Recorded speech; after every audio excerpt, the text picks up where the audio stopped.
So check, Ellen, the red thing, you need to adjust the name on it for Representative Jack. So you're on the application. Howard. Because it's my bill. Well, then, we're going to take over the chair. Hey, Howard.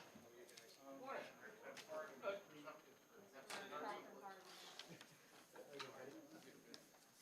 All right.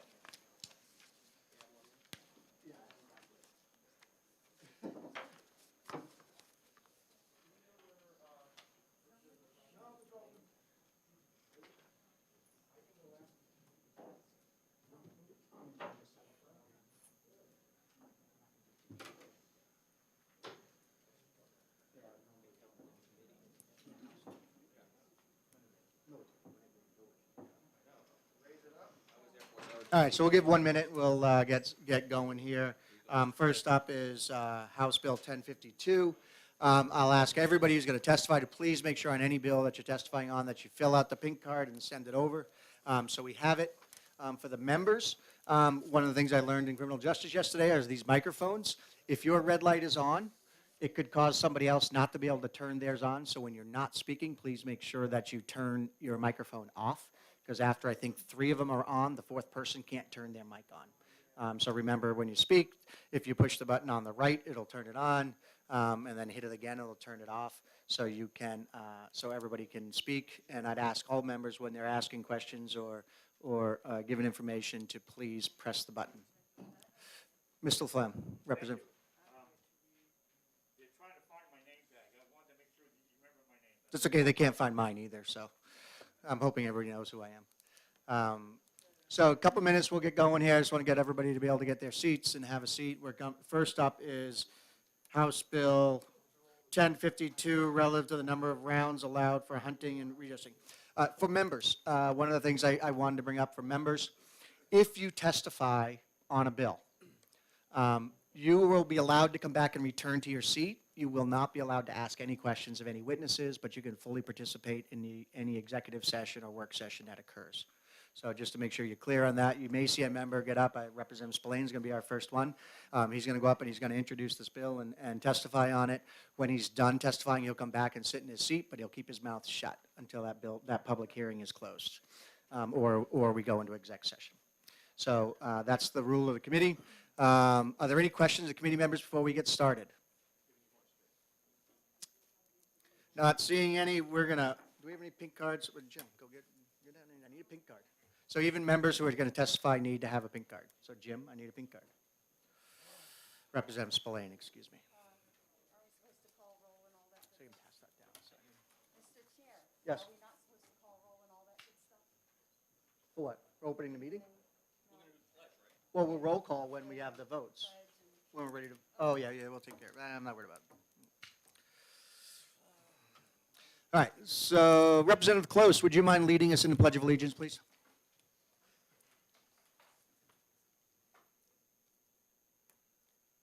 Allegiance to the flag of the United States of America and to the republic for which it stands, one nation under God, indivisible, with liberty and justice for all. Go get, come on here. Fill it out when you get back. I know it is. Go get it down there.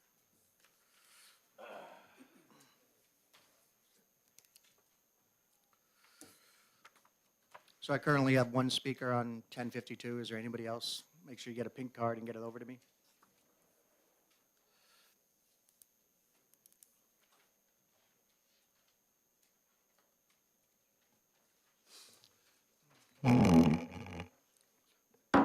The public hearing on House Bill 1052 is open. The chair recognizes Representative Spillane for the purpose of introduction and testimony on the bill. Thank you, distinguished chair and distinguished members of the Fish and Game Committee.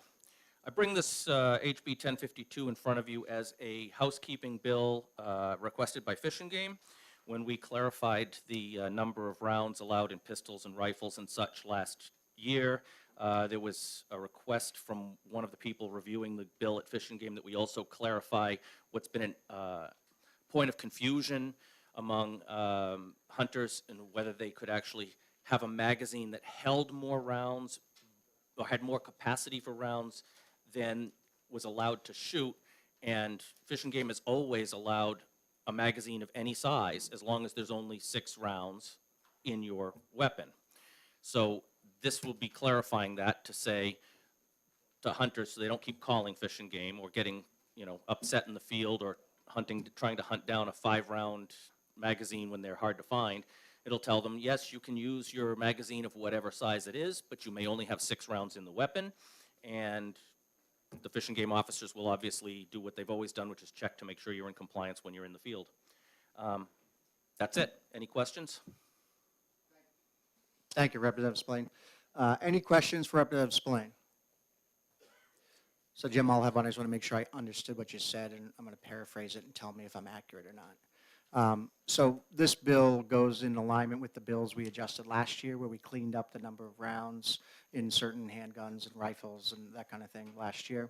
And that this bill says that I can have a magazine that may hold 15 rounds, but if I'm hunting with that firearm and that magazine, I can only allow 6 rounds to be in the gun for the purposes of hunting. And that is current law, and this is just a clarification bill. Is that a summary inaccurate?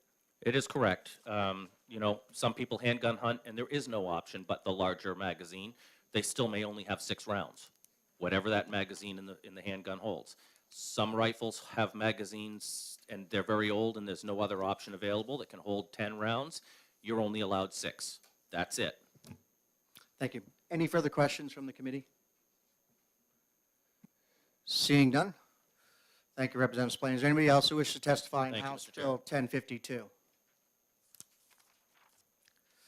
Seeing none, I'm going to open it up for committee discussion. I haven't closed the public hearing yet, so we're entitled to have a conversation.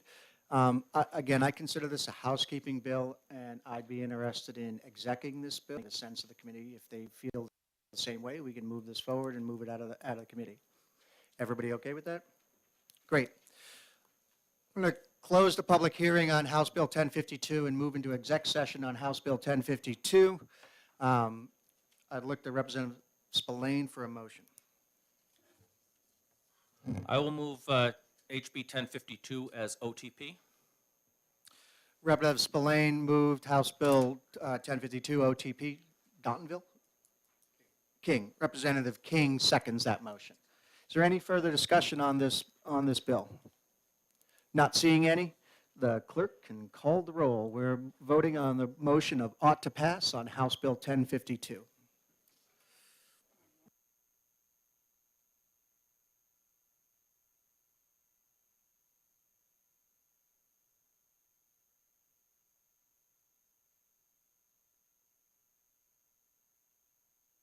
Yes.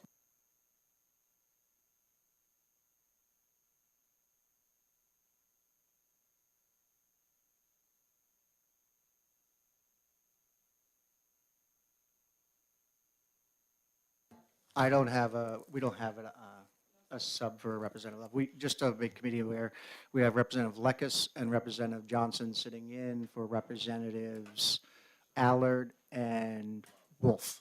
All right. Representative Wolf is in substitute.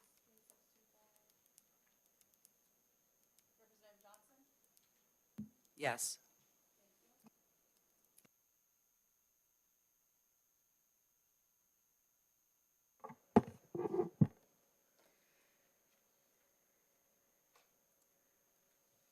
Representative Kittredge? Representative Dostie? Do we have Representative Dostie? Do we have a new?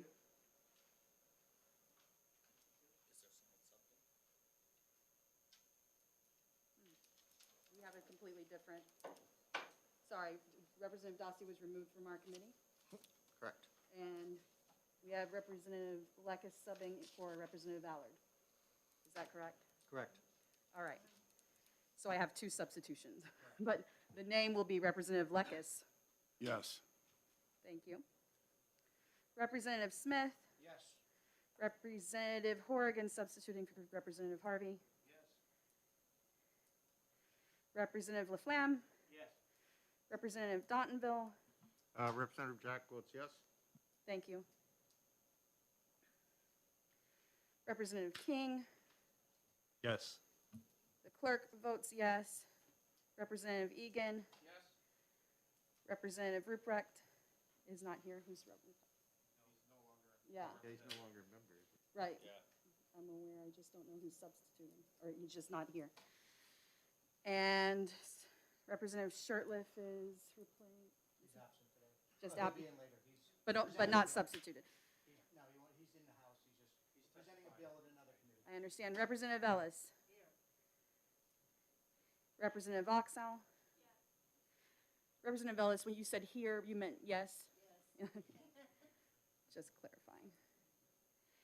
All right, the vote is 17-0. Chairman Lang votes yes. Mr. Chair. The Yes. vote is 18-0. Thank you. On a vote 18-0, any objection to going on consent? Seeing no objection, this bill will be placed on consent. Close the executive session on House Bill 1052.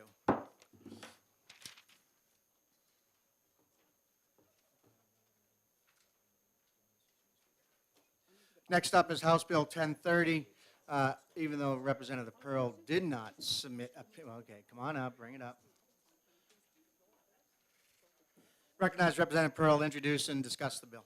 I can't do that. 1230. So 1230 is permitting online registrations, online presentation of deer registrations. Thank you, Representative Pearl. Have a seat. Just know I'm going to grill you hard.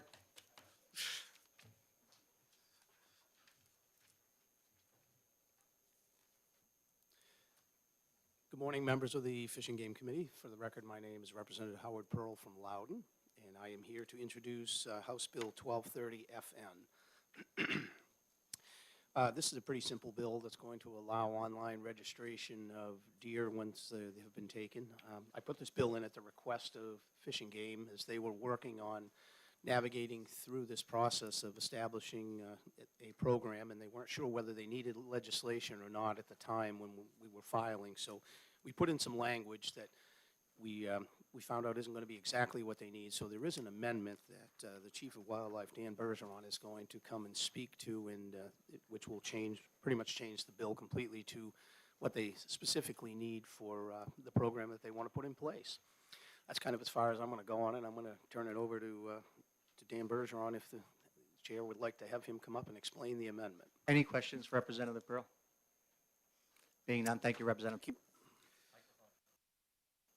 That's okay, the next person's coming up. Chair recognizes Dan Bergeron from Fish and Game to come up and speak.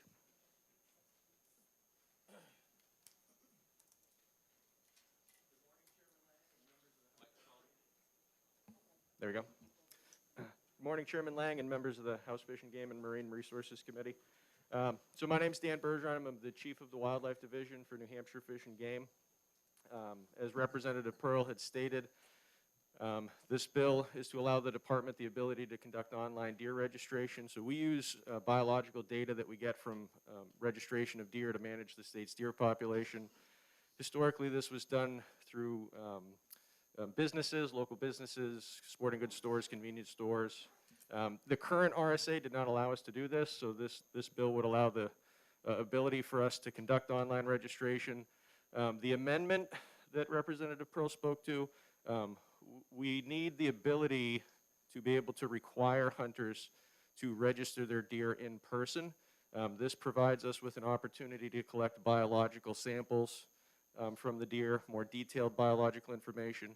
So we have biologists from the department who staff registration stations during the busiest days of the season. We'll collect information on weights, antler characteristics, reproduction. We'll also collect biological samples, and sometimes we'll partner with other state agencies. A good example is recently this past season, we worked with New Hampshire Health and Human Services and USDA Wildlife APHIS to collect blood samples to screen for COVID antibodies in deer.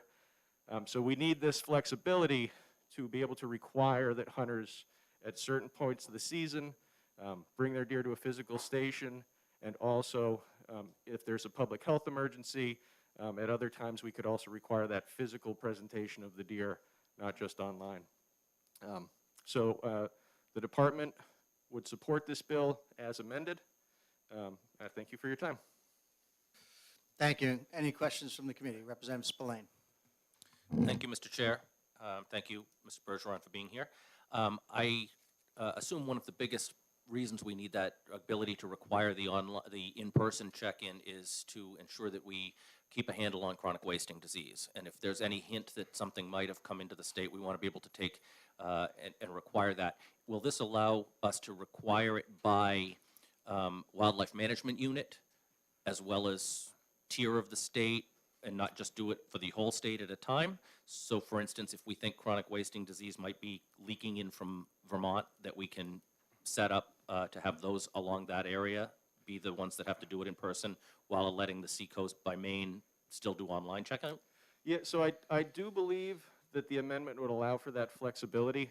Currently, for chronic wasting disease, we collect samples through butchers outside of the normal registration process, just to keep the registration process moving quickly. If we were ever to get CWD, we might change that, though, and we might need to collect samples at registration stations. So I do believe that the amendment that was presented would allow that flexibility.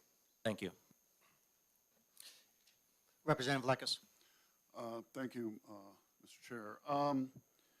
Is there any concern that if most hunters switch to online, that a lot of the check-in stations may no longer continue to be check-in stations, and then when you want to have, you do this emergency closure, hunters are going to have a problem finding a place to check in?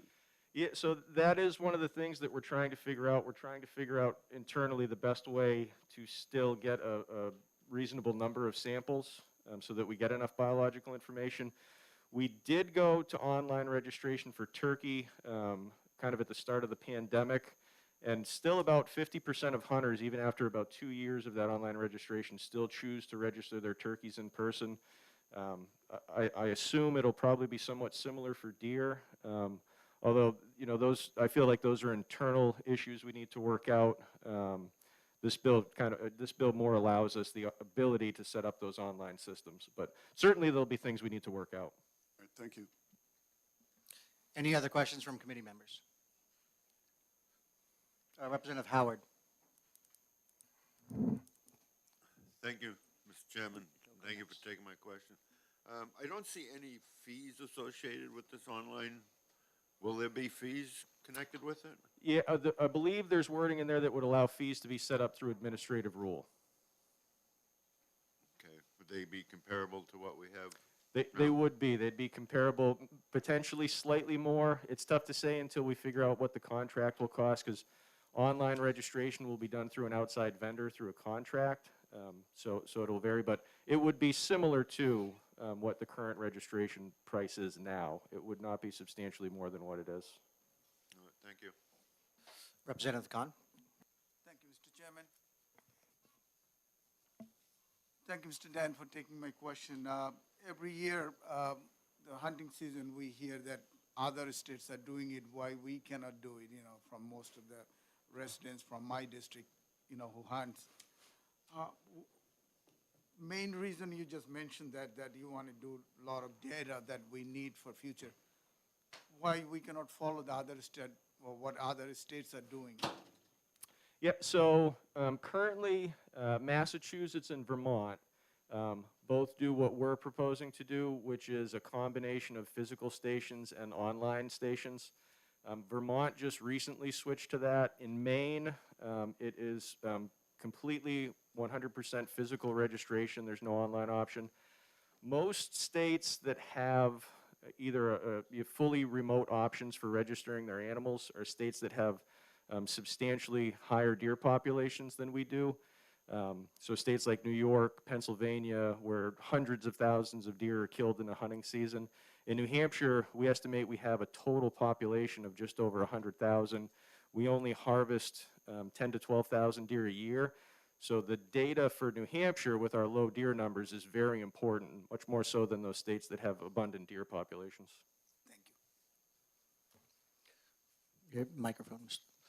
Any, I forgot your name. You don't have a name tag. Sorry.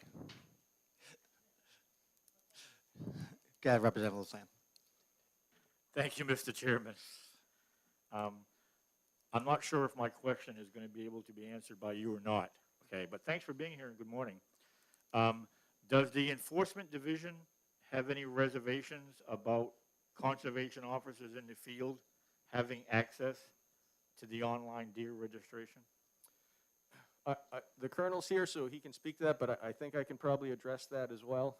So we've had internal discussions about this. Again, it'll be an adjustment from what we currently do, but again, we've already started to work through some of these issues through our online turkey registration. So we can set up a system in place so that officers can access any of that information either through their smartphones or laptops that they all have available to them. So, we're working out the bugs to make sure they get what they need, but that's certainly something that we can provide them and they should be able to access. Thank you. Any further questions? Seeing none, thank you very much for your testimony. Thank you. Anybody else want to speak on House Bill 1230? Seeing no testimony, I'm going to open up for discussion amongst the committee members. You have an amendment before you. That amendment I drafted. I drafted that amendment. It's amendment number 0021H. That amendment was drafted in cooperation with Fish and Game as the bill was originally entered. There were some concerns, and mainly it was around timing. We were concerned that if we passed this law today and it went into effect in June, this November, people will be looking for online registrations. We need to give Fish and Game time to get all the processes in place and everything else. So the first thing you'll see is we put a September 1st, 2023 date in there to deal with next year's season. The second thing we did was we gave the ability for, again, there was no rulemaking authority that was granted in the original bill, so we gave the Fish and Game rulemaking authority and allowed them to be able to create closures, as we heard about today. That allows them to close a specific zone. If for some reason they want to collect biological data for that zone, they could, as an emergency closure, close that zone and make everybody register manually, so to speak, versus online. And then, all other zones could stay online. So that's the amendment. I'm going to do the same thing we did in that last bill. This is sort of a housekeeping bill requested by Fish and Game. I'm going to straw poll it and see if we have consensus to pass this bill or to kill this bill, depending. My recommendation is to pass as amended with Amendment 21. Is there any objection to doing that today? None. Go ahead, Representative Howard. Thank you, Mr. Chair. I'm concerned about the fee. If, a fee to register a deer right now, it's a couple bucks.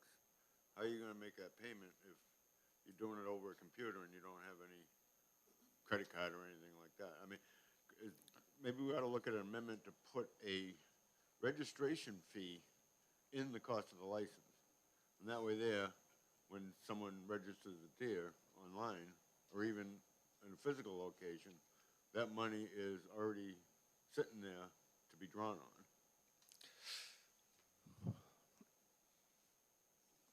Representative Egan? Thank you, Mr. Chair. Just to clarify, this gives an option to either register online or still go to a deer station. So if you don't have a credit card or you don't want to use online process, you can still do that manually. That is correct, as the amendment's written, and this is basically enabling language who allows hunters, they can choose to still go to their favorite deer registration place and hang out and drink coffee while the deer's being taken care of, or they can choose to just go online and be able to register the deer. So either option would be available.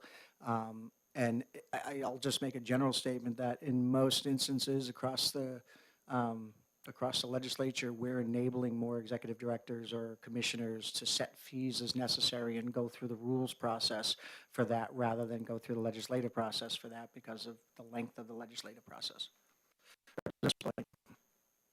I was just going to follow up on that by saying that we currently don't have any of the fees for licenses in legislation. They're all set by the director, and at any time, the director could add the registration fee to the current license fees by going through GELCAR and could take care of that if he determined it was necessary. But the popularity with physical check-in for turkeys, I think you're going to see that's even more popular with deer because people want to have it weighed.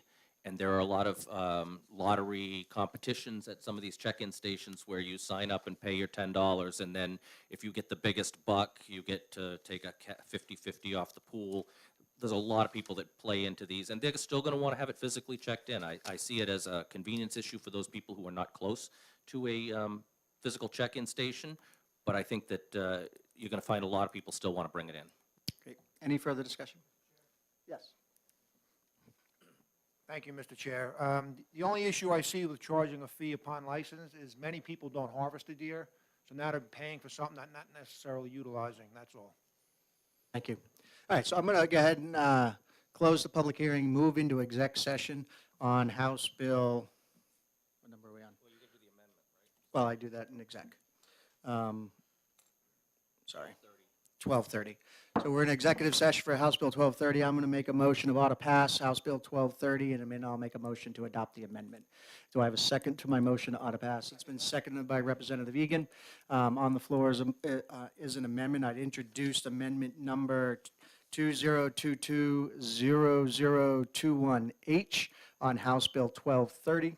This amendment is, as we discussed, it adds a date in the future to allow Fish and Game time to, so I move that amendment. Is there a second to that? Seconded by Representative Egan.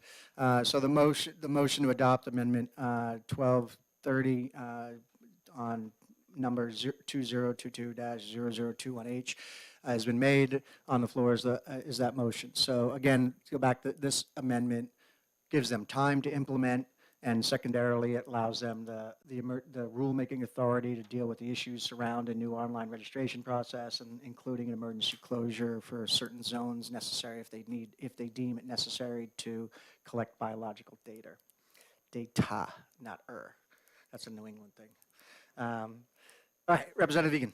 One clarifying question. I think this is allowed in executive session, given there was no testimony on your amendment. We'll presume that Fish and Game is comfortable not only with the bill, but with the amendment. I think if you look at the written presented by Fish and Game, I the didn't get last that. line, in support of 1233 FN as amended. I did not see that. I Okay. did not get that. I apologize. It's okay. Thank you, sir. Any further discussion? Seeing none, we're voting on the adoption of Amendment 2022-0021H. And we're going to just do this by a show of hands. I don't need a roll call vote for an amendment. All those in favor of adopting the amendment signify by raising your hand. Those opposed? Unanimous? So the new motion on the floor is ought to pass as amended. Is there any further discussion on the bill on ought to pass as amended? Seeing none, the clerk shall call the roll.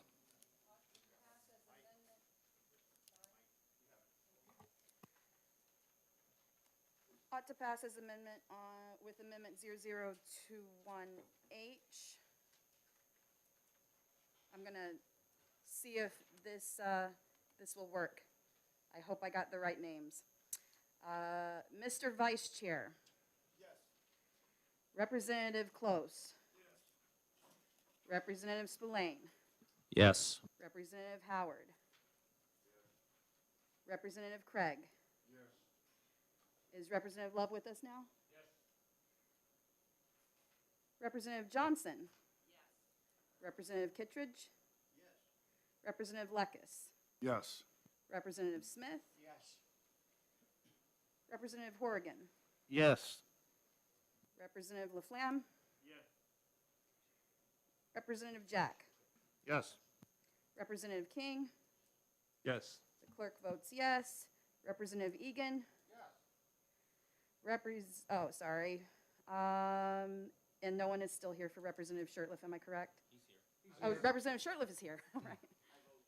All right, thank you, Representative. Representative Ellis. Representative Ellis? Yes. And Representative Oxall? Yes. And Mr. Chair? Chair votes yes. The vote is 20-0 ought to pass as amended. The vote being 20-0 without objection, it'll go on consent. Seeing no objection, it's on consent. By the way, Fish and Game, if you mentioned COVID again, I was hoping we'd get through a Fish and Game committee meeting without the word COVID coming up. All right, next up is, what do we got here? Undo his. Hike safe cars. Jim? Oh, it's mine? Yours 1223? And you can fill fill out the card when Go you come back. slow. This is the hike safe card. Next up is House Bill 1323, relative to hike safeguards, and the chair recognizes Representative Spillane for the introduction and testimony about the bill. Here's our schedule for today. Thank you.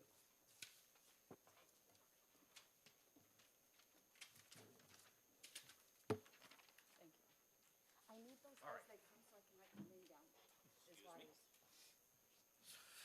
If anybody wants to testify in this bill, please make sure we have a pink card and give it to the clerk so she can get your name, and then she'll give it to me. Thank you, Mr. Chair and members of the distinguished committee. I brought this bill forward because of some requests from constituents. There is an amendment that you'll find to this, which is 0047H, which essentially fixes some issues that were with the original bill that were discovered by Fish and Game. This makes it an entirely enabling bill. It also removes the fee that's charged from being in RSA to be set in rules by the director, so that the director may increase or decrease that based on how the program is going, and allows for the director to model this the same way as our licensing is done, so that there can be a resident versus non-resident option in the fees, and gives them the possibility in the future of selling these hike safe cards at a shorter duration. And I'll just throw out one example. I have a constituent who gets a campsite up in the North Country all summer long. They have extended family come throughout the year, and their extended family would love to get a hike safe card for the long weekend while they're here, but they don't want to buy a whole season. And so if the director so chooses, he may be able to offer an option for a shorter duration, specific time period for a hike safe card in the future. But again, this amendment makes it completely enabling, and it just gives the director the ability to do all these things. Thank you, Representative Spillane. Questions for Representative Spillane? Representative Egan? I have two different amendment documents, so if I could just get a clarification on which one applies. I have a two-pager and a one-pager. The second page, the two-pager has an amended analysis as the second page, but the first page is the same. There should be a one-page document. It says amendment to HB 1323 with 2022-0047H. I realize what it is. It's someone doing adequate clerical work, making 2 pages on 2 documents as opposed to one. So we'll discuss the amendment if we go into exec session for this, if we decide to, or after the public hearing, if we decide there's consensus on this bill. Any further questions for Representative Spillane? Seeing none, thank you, Representative Spillane. Thank you, members of the committee. Chair recognizes the distinguished Colonel Jordan.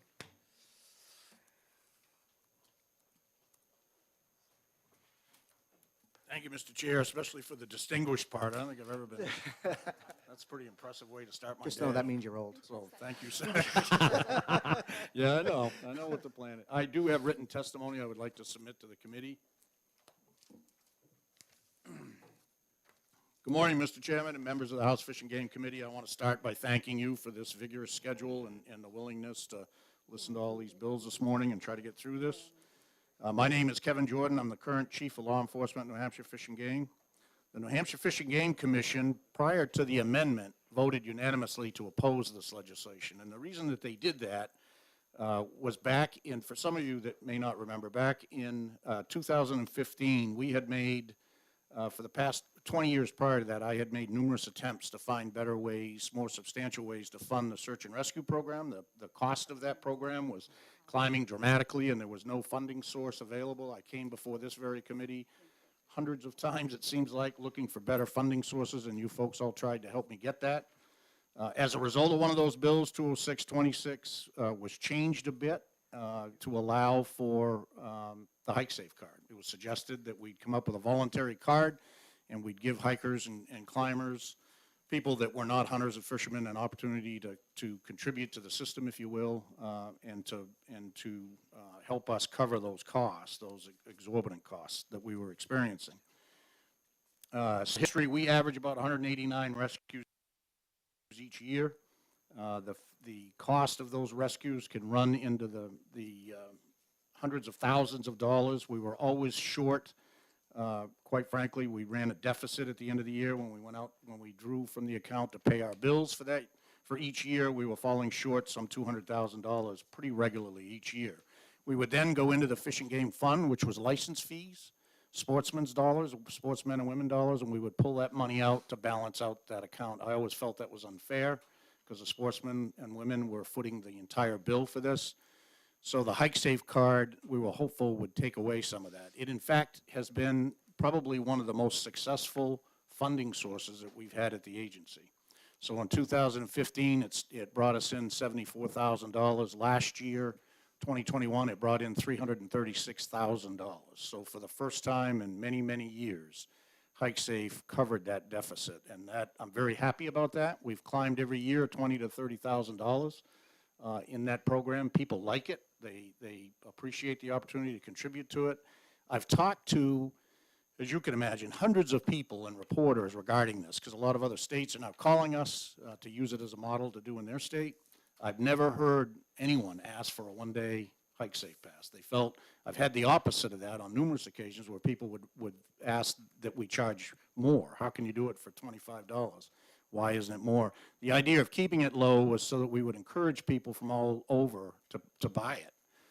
I think you could price yourself out of business, quite frankly. So I watch this figure climb every year, and I've come to the realization or the decision that it is a great program the way it works. To be honest with you, I appreciate the amendment that the sponsor, Representative Spillane, has brought today to enable it, but I still stand pretty firm that it works, and I don't want it messed with. It's a great program. It's one of the most successful ones we've had, and I don't want to see anything jeopardize that. We put the fee in the bill. There was a lot of discussion when we set this bill up with Senator Bradley and House members who initiated this and helped us get it through. And we felt that putting the fee in the bill would protect people moving down the road, that it would have to go to the legislature and give everybody an opportunity to weigh in on it rather than do it any other way. And that's why that fee was included. I've had people call me over the 3-day weekend thing, non-residents that were coming up, and what I suggested to them is we have programs in existence now that you can get this coverage. Residents can buy a one-day fishing license for $10. So if you don't want to buy a $25 Hike Safe card, buy a one-day fishing license. To be quite honest with you, it's a better deal because you can fish and hike without any charge. So non-residents can buy a 3-day fishing license at a cost of $15. So these things can be met, these coverages can be met without creating a new program. And every time that we go back to our online vendors, like we're going to do for online deer registration, and we ask them for program changes, we pay exorbitant fees for that, in the $20,000 to $30,000 range to set these programs up. And Hike Safe, we work very hard to keep those costs, the administrative cost, at zero or near zero so that the money could go directly into Fish and Game. So many times we get legislated into different processes and the administrative cost kind of defeats the purpose. It ends up, some of these programs cost us more to operate than we make on them. Hike Safe, that's another place Hike Safe was successful on. The only fees that come out of the Hike Safe money is the credit card fee when they purchase it of $2.75. So $22 goes into the search and rescue account, and that's why it's been this successful. So I really don't want it to change. We're very happy with it. It's working extremely well, and I don't want to see anything jeopardize the future of it. Not when you're jumping from $75,000 in the first year to over $300,000. So we also are meeting with our partners, AMC, the National Forest, with our new director, executive director, exploring ways now to advertise it better, to get some kiosks out so that people have better access, maybe at our rest stops, to try and increase this. But we're moving slowly because I don't want it to go backwards. It's been very successful. So I'm pleading with you to leave a great program completely alone. That's what needs to happen here. So that concludes my testimony. Thanks for having me, and I will never forget that the chairman called me distinguished this morning when we started. I'm sure I'll call you other things later. Colonel, I have a couple questions for you, Colonel Jordan, if you don't mind. So have you had a chance to read the amendment? I did. I glanced at it this morning, yes. And I guess I'm looking for understanding. So my reading of this amendment, it becomes just enabling. It does. Language doesn't change anything. It allows the program, you could choose not to do anything and leave the program exactly identical, or 2 years from now, this bill would enable you to say, hey, we want to do something a little bit different, and it would allow you to adopt that. Is that your understanding of what the amendment does? It is. My only concern with it, I think if people see that, they're going to expect that we do it, is my concern. So if they see in there that we're able to now create a one-day pass, they would put pressure on us to try and do that. And I don't want to get in that position. I feel like I could come back here to do that if I needed to do that. I could come back to the legislature and ask for the original law to be amended. The other problem that I have, of course, as you understand, I haven't had my commission voted on the original bill. They haven't seen the amendment, so I can't support it even if I did support it. But to be honest with you, we prefer to leave it the way it is. Thank you. Thank you. Any further questions for Colonel Jordan?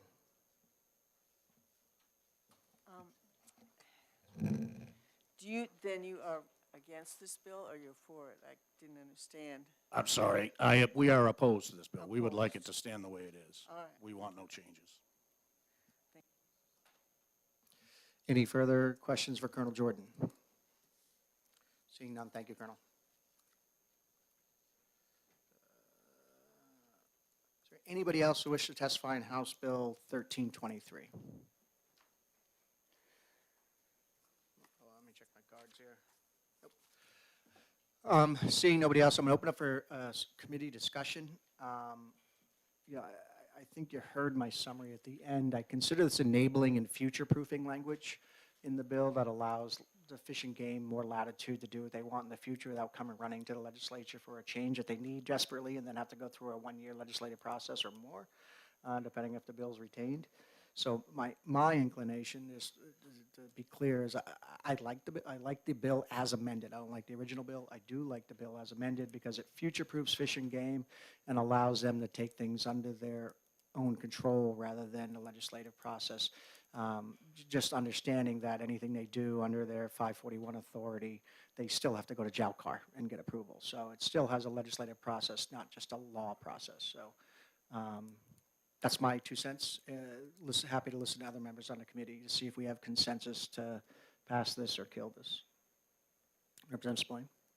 Thank you, Mr. Chair. One point that I didn't hear discussed, and I know there was a lot of discussion over the one-day or one-week options, but there was not a lot of discussion over the fact that we have the exact same rate charged for residents and non-residents, and that's one of the biggest beefs that I've heard from my constituents is that they feel that non-residents are the ones that tend to need to be rescued more often, they're the ones who get lost more often, and that the residents should have a discount or that the non-residents should be charged extra for this insurance that they buy based on the same model that we use for hunting and fishing licenses.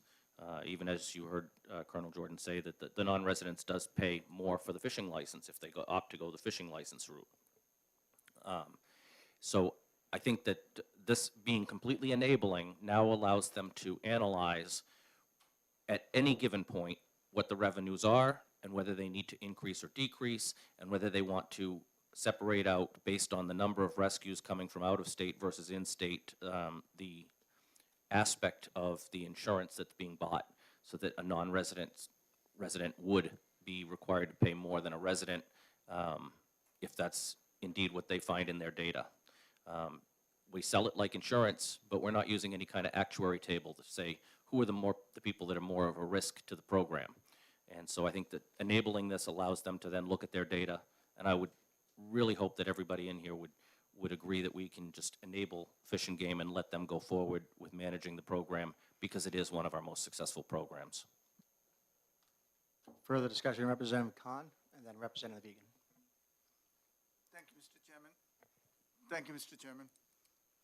Mr. Chairman, what I'm hearing from Colonel Jordan, that the program is working very well. Why to touch it, you know? He's the one who implements all the laws we create. We are not the implementing body. And his testimony tells us that he's a strong no. It's not.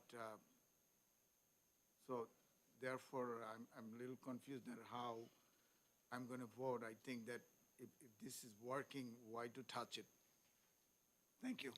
Sure. And I guess I'm going to just answer your question a little bit again. I don't think we're changing the program. We're just giving options to the program. So they could choose to do nothing and leave the program exactly identical as it is. This bill doesn't require them to do anything. However, it gives them the option in the future to do something if they so choose. So I understand Colonel Jordan's concern. Again, my 2 cents is I think that this doesn't change the program. It just gives options in the future. Any, Representative Egan, go ahead.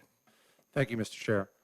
I have 2 points I'd like to make. One, as the Grafton 2 representative that oversees Franconia, therefore Franconia Notch State Park, this is a phenomenal program that I do agree with Colonel Jordan should not be adjusted. I have heard from a variety of my members, constituents who are also members of the Ammonoosuc Conservation Trust and the Ammonoosuc Mountain Club who think that this program is running fine, as well as folks from Search and Rescue in the region, fire, police, who volunteer on search and rescue and know the importance of the funds that Hike Safe brings. As well, I think Colonel Jordan articulated that with a 1-day $10 fishing license and a 3-day $15 fishing license, there is affordability for folks that come from out of state and visit for a day or two, and that, as he said, I think you can fish and hike and be covered. So I think we do have a well-run program that I think should stay as it is. Thank you, sir. Thank you, Representative Egan. Anybody else? Representative Craig, and then Representative Sirleaf. If I understand correctly, people can now currently buy a Hike Safe card at a trailhead, scanning the QR code, buy it instantly on the spot. I don't believe you can do that with a fishing license. So you can buy a fishing license online. I know because I did it this summer to take my son fishing. So you can go online and buy a fishing license. Not quite as easy as just scanning the QR code at the trailhead, but you can buy online fishing and hunting licenses now. Representative Sirleaf. Thank you, Mr. Chairman. I tend to agree with the Vice Chair of the committee. I don't see the necessary for this committee to pass enabling legislation. Fish and Game or the public, if they feel something should be done, they can have a bill filed and we'll take care of it. To me, it's somewhat like coming up with a solution and now trying to find a problem. And I don't think, from what I heard from Colonel Jordan, there is a problem, and so I'd be tending to vote against it. Thank you, Mr. Chairman. Thank you. Seeing no further discussion, the fact that it doesn't sound like it's going to be a unanimous vote, I'm going to just close the exec session with no action taken. We'll take it up on the 25th to give people time to, if Representative Spillane wants to get more information on his bill, then he can do that. And we'll take it up on the 25th when we're back for work session and exec session. Representative Spillane. Thank you, Mr. Chair. May I ask that Colonel Jordan bring this in, the amendment in front of the commission for an opinion before we exec on the 25th? Thank you, Kurt Jordan. So with that, the exec session is closed. Public hearing and exec session is closed on House Bill 1323. We're moving into House Bill 1201, relative to damage by bears. And I recognize the sponsor, Representative Turcott, to introduce and speak to his bill.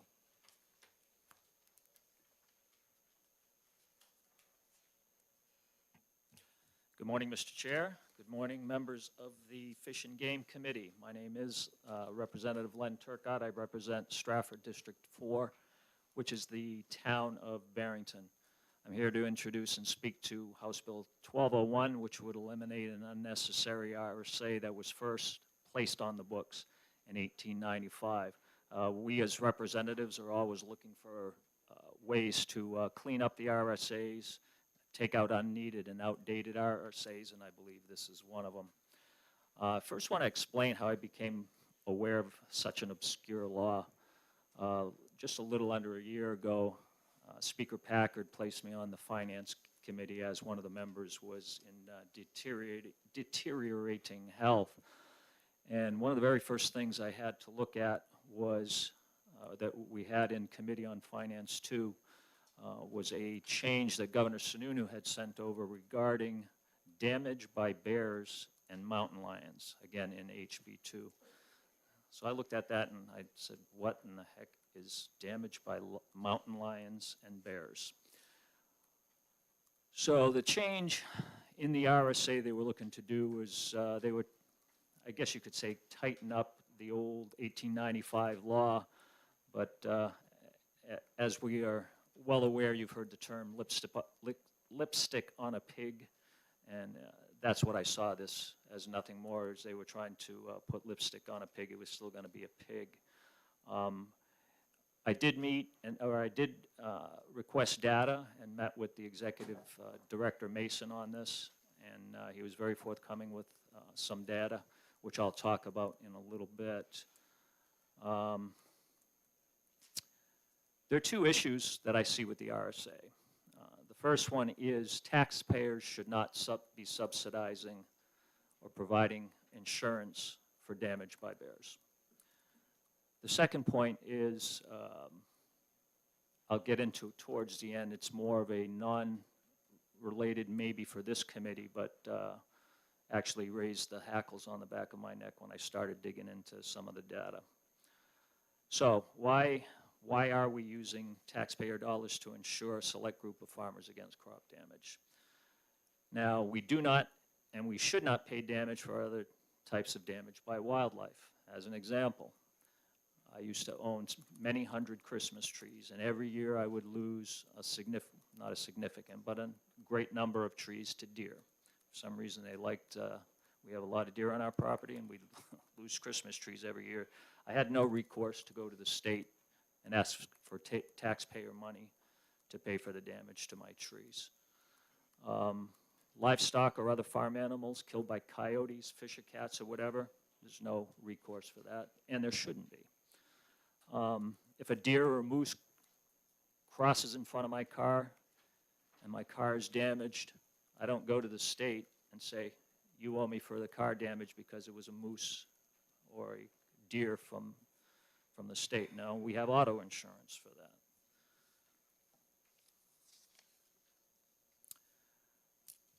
The vast majority of the farmers in this state, they accept damage to their crops as being part of the business risk and have not submitted claims. In fact, I have spoken to at least one farmer who has had some bear damage but didn't file a claim, and like I say, the vast majority of them don't. When I spoke with Executive Director Scott Mason, one of the issues we brought up was insurance for crop damage, and I asked if insurance was in fact available for it, and he said yes, however, it's very expensive. Okay. Taxpayers should not be the backstop for those who fail to have insurance or continually rely on this antiquated RSA. In the discussion with the farmer I mentioned earlier, he suggested that the farmers actually need this. Well, here's something I would suggest. If the farmers as a whole believe this is needed, then I would suggest that the farmers form and contribute money to a pool or a cooperative, one that all farmers are required to fund. Now, my guess is those farmers who do not have bear damage or who have never claimed compensation for that damage would be pretty opposed to being forced to contribute money into a pool that would pay for a handful of farmers who continually claim money for damage by bear. And just as farmers would not probably want to do this type of an arrangement, taxpayers shouldn't be on the hook to do this. The other issue, which is part of this in a way, I became a little curious as to how many farmers and how much money was actually being paid out on this. So I sent Executive Director Mason a request for data, and he promptly sent it to me. He sent data going back about 8 years. What I did was I started entering this into a spreadsheet. And as I started to do this, the first time I did it, I set up some parameters where, all right, farmers who claimed it. Now the data I had, again, was only over an 8-year period. It only went back 8 years, so I can't speak to prior to that. As I started developing these spreadsheets, what I found was, the first spreadsheet I did is I put only those over an X amount of money claimed, and those doing it, say, more than twice in those 8-year periods. Then I fine-tuned the spreadsheet. I dropped it, I raised the amount of money, and increased the number of frequencies of claims. And what became very apparent very quickly is over the 8-year period, there were 3 individuals in the state who every year during that 8-year period claimed a significant amount of money from the state and the taxpayers. Now, again, my guess is if I was to go back beyond those 8 years, I might find that those same individuals were consistently claiming. Now, there were other individuals that claimed a few times, but over that 8-year period, the winner in that category claimed over $33,000. My question is, why weren't efforts made to mitigate the claims? And why is every year those individuals coming to the taxpayers for money? So again, just a quick wrap up. We know that insurance is available, but individuals, in my opinion, have used the state taxpayers as their backup. I'm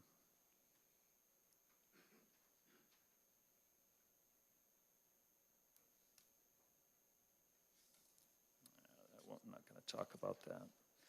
All right, so in conclusion, the scheme on New Hampshire's overall, but in the scheme of things, the overall amount of money here being paid out annually is not going to break the bank. But what it comes down to is the principle. The taxpayers, in effect, are funding insurance against crop damage for really a select few, picking winners and losers, and the majority of farmers assume the risk of damage as part of their business, which they should. We have an outdated RSA that requires removal, not updating. And though secondary to the primary issue, there is an apparent repetitive abuse by a select few that I believe deserves further looking into. And with that, I'll take any questions. Thank you, Representative. Any questions for Representative Turcotte? Representative Horgan. Thank you very much, Mr. Chair. Thank you. Thank you to my fellow rep from Stratford County. Bear are somewhat different from the other game species insofar as they're actually potentially dangerous to humans, more so.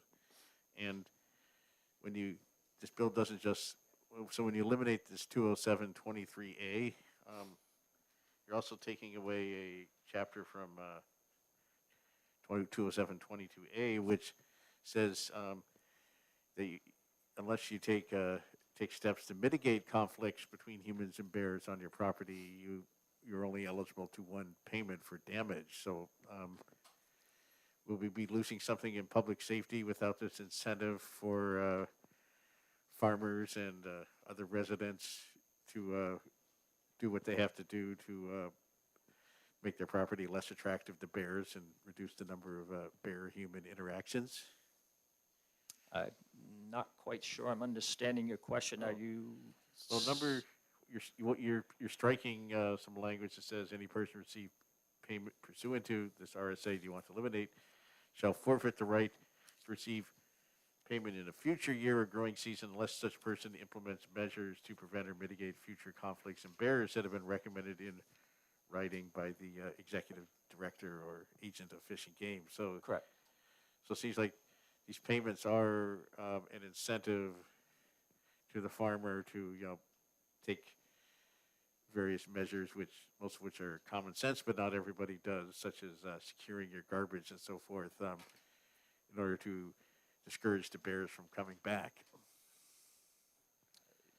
I'm still a little fuzzy on the question. Yes, it does say that they should take care of mitigating factors, and they basically say if they claim it one year, they have to mitigate it the following year. Is that which? Yes. So is that? So that seems like a potentially good policy role, sort of telling the farmer, so the executive. I assume Fish and Game would come over and Questions, say, Mr. Horgan? Okay. Thank you. Okay, I just thought. Okay, that's pretty much. Thank you. Any Sounds further like I questions for understand Representative Turcotte? Representative Lamb. Thank you, Mr. Chairman, and thank you, Representative Turcott. The paragraph the previous representative was referring to is completely struck from your bill as introduced. That's correct. I guess I have to ask you why you would oppose payments if somebody has tried to mitigate the bear problem. It basically goes back to the very beginning. I don't believe the taxpayers, under any circumstance, should be paying insurance or covering the cost of a business risk. Simple as that. Any further, Representative Johnson? Yes, thank you for taking my question, and bear with me. So, based on what you had given us about the data you collected, you said that there were 3 people over this eight-year period that had claimed something every year? 2 of the individuals claimed every single year in the 8 years of data I got. 1 individual, there was one in the middle of that 8-year spread, there was no data for that, so not sure if he did or did not, but at least 7 out of the 8. And then there were several other individuals that claimed multiple times. Okay, so then what you're saying is... Follow up? Sorry, follow up. So what you're saying is these individuals still did not do whatever they could to mitigate the bear issue and still made claims. Is that what I'm getting? That would be my assumption, yes. Okay, so the taxpayers have paid, sorry, follow up. So the taxpayers have paid for this and they still have not done what they should be doing based on the RSA. That would be my interpretation. Okay, I just want to make sure I understood it. This is all new to me on some of these. Thank you.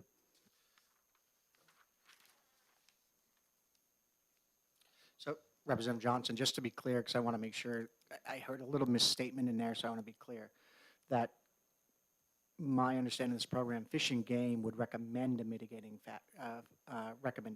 mitigating factors. Here's what you need to do if you want to get the payment again, and if they don't do that, then they're not entitled to payment again. That's the way the current law is written. And that's correct. Thank you. I would say on that paragraph, it basically, would, in my opinion, would give the farmer one final chance to get it correct, otherwise he would no longer be eligible. I would also say that by eliminating the RSA right now, they're getting that same notice that mitigate or you won't be getting payment in the future. Thank you. Any further questions? Seeing none, thank you, Representative Turcott. Next up is the department, Dan Bergeron from the Hampshire Fish and Game.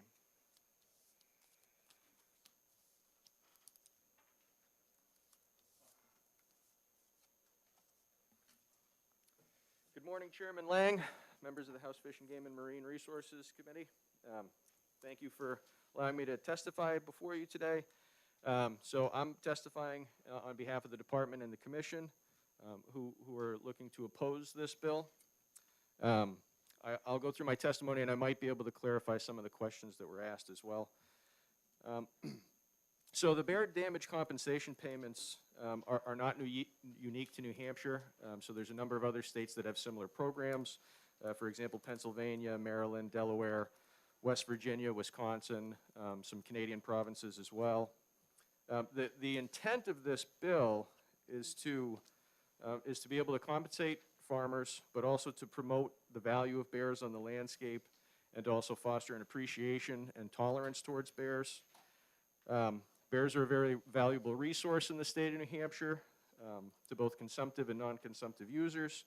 In 2021 alone, bear license sales generated over $240,000 for the department, and that money goes directly towards bear management, research, but also it goes to a conflict abatement program that the department runs that specifically addresses bear conflicts, including agricultural conflicts. It's recognized, however, that bears do have the ability to cause damage, and sometimes that damage can be severe. And as a result, oftentimes, people's tolerance and understanding of bear behavior can be misrepresented. But the department feels this program is critical in offsetting losses to agricultural growers and safeguarding the state's bear population. So removal of the program would likely result in a few things. It would likely result in agricultural growers using more lethal removal of bears, because there's a current RSA that allows individuals to protect their property. So without the damage payments, it's likely that that would increase quite a bit. It would also likely create conflict between growers and the department, and cause bears to become devalued. The end result would likely be no significant changes in damage to crops, dead and wasted bears, because typically bears that are taken as a result of conflict are not utilized, particularly depending on the time of year that happens, and again, strained relationships between landowners and the department. The current RSA, as was mentioned, was previously amended.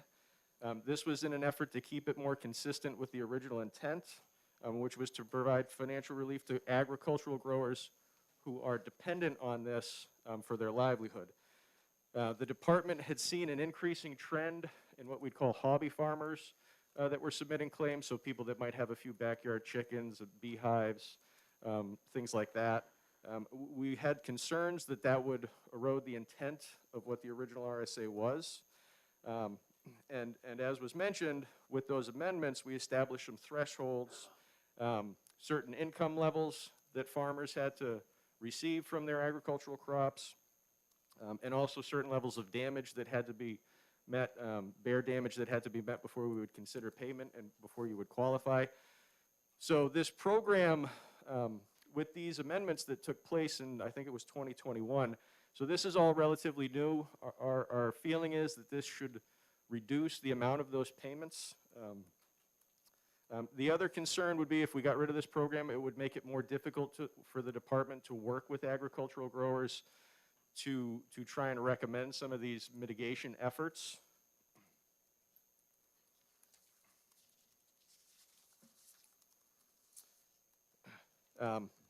So bear damage payments, they vary considerably on an annual basis. Although on average years, they typically range between $15,000 and $20,000 a year statewide that we're paying out for bear damage. The bulk of those payments goes towards corn, and then to a much lesser extent to beehives, and then also livestock. But livestock and beehive payments typically average around $2,000 to $3,000 a year. So the bulk of this is for corn damage. There was some discussion about differences between how we deal with damage by different species. Bears probably, at least on an individual crop, cause very substantial damage. We have other programs to mitigate damage for deer. We have depredation permits that can be used for deer and other species. We also have those for bear, and we do issue those, but to somewhat of a lesser extent. So we believe this program, it provides incentives for landowners to work with us to try some of these mitigation efforts. It's also, it's very easy to protect beehives or livestock. Typically they're in confined spaces. You can electrify those areas. It's very difficult to protect acres and acres of cornfields. So typically the people that we see that get these payments on an annual basis, you know, there's not a lot of agricultural industry in the state of New Hampshire. There's a select few people, and there's even a smaller amount of people that have large agricultural operations. And those are typically the people that we get payments made out to on an annual basis, because there's very little mitigation that they can do to completely protect those crops. One final benefit of this compensation program is that to take part in it, the land has to be open to hunting. So this is an incentive for agricultural growers to keep their land open to hunting, and hunting is by far our best ability to manage the bear population, and really appropriate management of the population should help reduce these damages going forward. And also bears that are taken during the hunting season typically get utilized as opposed to bears that are taken as a result of conflict. So the department feels that the current compensation program is working well. It provides a good compromise to accommodate agricultural growers who depend on crops for their livelihood, but it also helps safeguard the state's bear population. So in closing, I'd like to thank the chairman and members of the committee, and I would request that the committee Vote to oppose HB 1201 FN.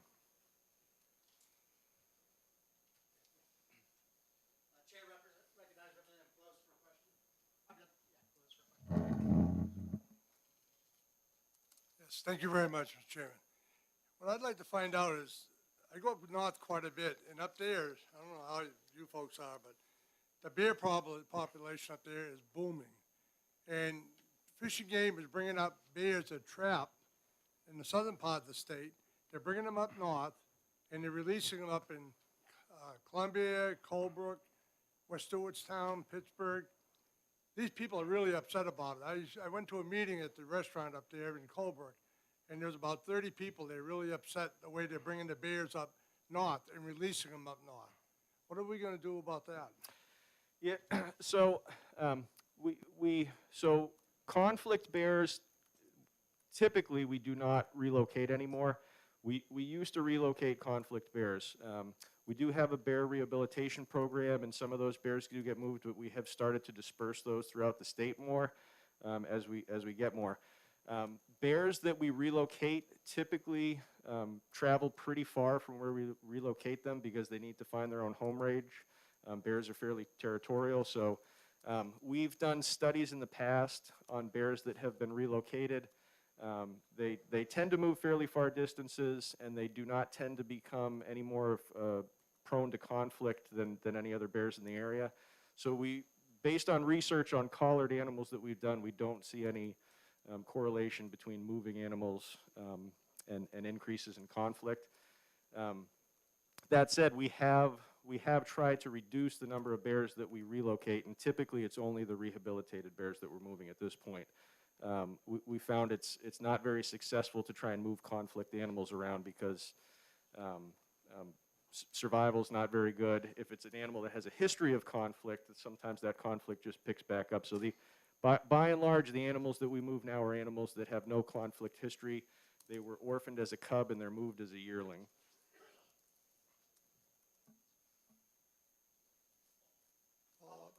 Follow up, go ahead, I'm sorry. Thank you. Well, you said research. Who's doing the research on this bear program? So it varies. So a lot of the research is done by the department. Typically what we do is we work in cooperation with the University of New Hampshire. It's been a number of years since our last cooperative research project with the University of New Hampshire, but you know, we tag all of the rehabilitated bears that are released and track where those bears end up turning up, whether it's in harvest or roadkill. So any bear that dies in the state that we can get our hands on, we get information from, whether it's through harvest, through vehicle collisions, through you know, found dead on the road, anything. So we get good information on all those animals. Representative Khan. Thank you, Mr. Chairman. Thank you, Mr. Dan, for taking my question. The prime sponsor's testimony was that 2 or 3 property owners abusing this program and getting the taxpayers' money almost every year. Can you address that for the committee, please? Yeah, so it is true that there are probably a number of individuals who get these payments on an annual basis. But again, that deals more with the limited scope of agricultural agriculture on the landscape. So there's a very few number of individuals that have large-scale operations that tend to be prone to damage by wildlife, and including bears. I wouldn't characterize it as taking advantage of the program. Because every damage claim, we have on staff a wildlife damage biologist who goes out and reviews all these claims and measures the damage, and then calculates a compensation amount. And you know, we distinguish between damage by bears, other wildlife, stuff that may have just been damaged by wind or the process of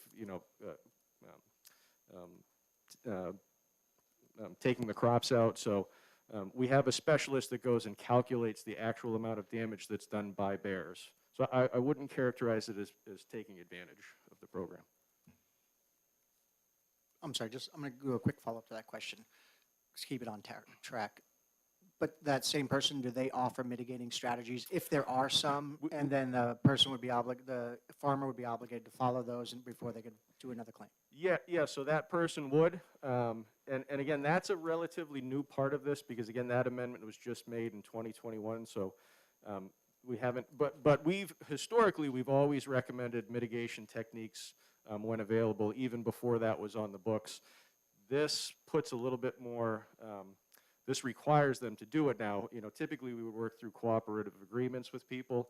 And again, when possible, we always let people know that the best thing to do is mitigation because it's your best long-term solution because, you know, wildlife moves around. If you remove a bear from an area 1 year, it could be a short period of time before there's more bears in the area or other wildlife species. So, so I think that answers. Thank you, that answers my question. Representative Lamb. Thank you, Mr. Chairman. I have one question for Mr. Bergeron, perhaps a follow-up as well. In your testimony, you say that the sale of bear hunting licenses generate approximately $242,000. And some of that's used for management research as well as a conflict abatement program. Does that include any compensation? That does not include compensation. So what that program is we hire what are called bear technicians. And those people are hired typically during the busiest times when we have bear conflicts, so spring, summer, and early fall. And those individuals respond directly to any bear conflicts. You know, it can be agricultural related. Typically, our wildlife damage specialist deals with the agricultural work, but sometimes our bear techs will assist with that as well. But, you know, it's bears getting into dumpsters, it's bears at bird feeders and chicken coops. And really, it's someone who goes out. We can lend equipment to people. We can lend electric fencing. We also work cooperatively with USDA Wildlife Services, who also hires bear technicians to assist with these things throughout the state. So we do substantial mitigation work with bears throughout the course of the year, and that is funded through those license sales. None of that money goes to damage reimbursement payments, though. Follow-up? Thank you. I no longer have a follow-up. Great. Representative Love, you're recognized for a question, and if necessary, one follow-up. Does the department keep a list of farms that could be readily available to hunters in order to keep the bear population down in these problem areas? Yeah, so we don't keep a list. Sometimes it's difficult to do that because there's privacy issues with sending out information. Typically, particularly with the farms that experience damage on a routine basis, I think most of those farmers have plenty of people they know that are willing to hunt the property. And we can, another thing that we do is we work with houndsmen, for example, sometimes to try and haze bears out of certain areas. So we can put people in touch. We don't necessarily keep a list, and again, that's largely due to privacy issues with giving out personal information. Thank you. Representative Smith, you're recognized for a question and one follow-up, if necessary. Thank you, Mr. Chairman. I just want to back up to your comment that most damage is due to corn damage. I would imagine the mitigation efforts on a 50-acre cornfield will be quite difficult, i.e. you can't use an electric fence for that. What mitigation efforts are successful to ensure that this damage doesn't continue year after year, possibly to ensure that the same people aren't coming back for compensation? So it is very difficult. The larger the operation, the more difficult the mitigation becomes. In part, that's why it's beneficial to have that the requirement where they have to keep their land open to hunting. You could certainly have situations, particularly if you're out working in the fields a lot, that agricultural growers might decide to keep their land posted to hunting. So one of the good mitigation efforts is to keep that land open to hunting to try and reduce the population in the area through regulated harvest. Representative Spillane for a question and a potential follow-up if he needs it. Thank you, Mr. Chair. Thank you, Mr. Bergeron, for taking my question. What is the current population of bear in the state? Oh, I don't know off the top of my head. I can get that I could have that emailed to you by the end of the day. I don't know off the top of my head. What I warn people about with population estimates, though, is people are always interested in a number, And the thing to keep in mind is that estimates are based off of a lot of assumptions, typically assumptions that we violate here and there. So when we use population estimates, it's more as an index as opposed to assuming that we actually know the number of animals on the landscape. So so a lot of species, we don't even estimate the population number. We look for different indices to track change in the population. So bear, we do estimate a number, but I just hazard that you have to take that with a grain of salt because it's very difficult to predict population numbers of free-ranging animals. My follow-up to that, thank you, Mr. Chair, would you say that the number for bear is more than our population for moose, but less than our population for deer? And as such, we tend to protect those bear from having to resort to the depredation option more than deer. That's probably, so in terms of population numbers, that's probably an accurate assessment. So the bear population has increased over time, and as that has taken place, we have become more willing and issue depredation permits for bears much more frequently now. We actually, I think it was 2020, well, the last time we did administrative rules, which I think was 2021, we changed our administrative rules for depredation permits on bears to make them more similar to deer, where people who use those can utilize that animal. Before the animal, it made it very difficult to utilize it. So that's one of the things we did to try and increase the number of people who might use those and to make sure that the animals get utilized. Thank you. Any other member? We'll go to second round. Representative Cotton, you have a second question. Go ahead. Thank you, Mr. Chairman. Mr. Dan, do you believe that the property owners where the property damage is happening, they can buy the individual insurance to subsidize, individual insurance to support their damages, so the taxpayer don't have to subsidize this program? That I don't feel like I'm qualified to speak to. Yeah. I'm not sure what the costs of those insurance programs are, so I wouldn't feel comfortable giving a recommendation on that. Any further questions from the committee? Seeing none, thank you, Mr. Bergeron. Thank you. Next up on House Bill 1201 is Robert Johnson from the New Hampshire Farm Bureau.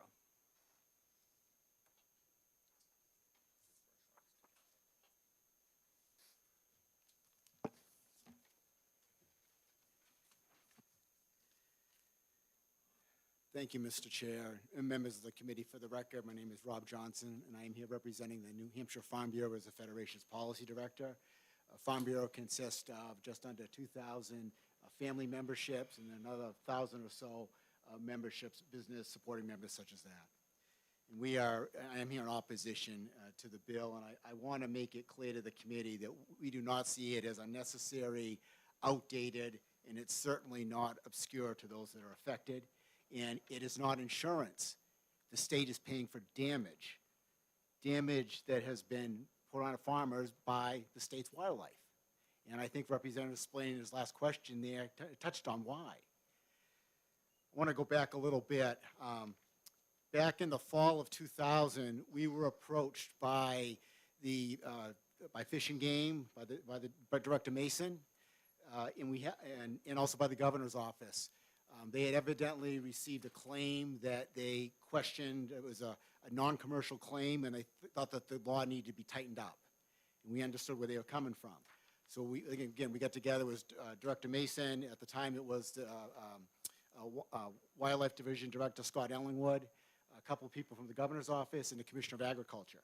And we sat down and we hammered out the law that was adopted by you as part of House Bill 2. That put some sideboards on the existing statute, which we agreed to. Those sideboards included, and some of this has been mentioned previously, but it removed the mountain lion piece. Mountain lions, as I think usually, were not recognized by the department. It also defined farmer, and it follows the federal definition, which is $1,000 in sales of agricultural products a year or normally in case there's a crop failure. It also defined products as in line with the state definition of agricultural products in 2134-A. It stipulated that damage must be a minimum of $250 at wholesale value. And we were the ones that suggested it, that there probably should be some mitigation measures that were required within the statute. And that was signed into law, and that's what we're dealing with. So as far as the mitigation piece, and Representative Johnson, you asked a question earlier, it was just signed into law beginning of this year. So that hasn't been, it will be effective starting now.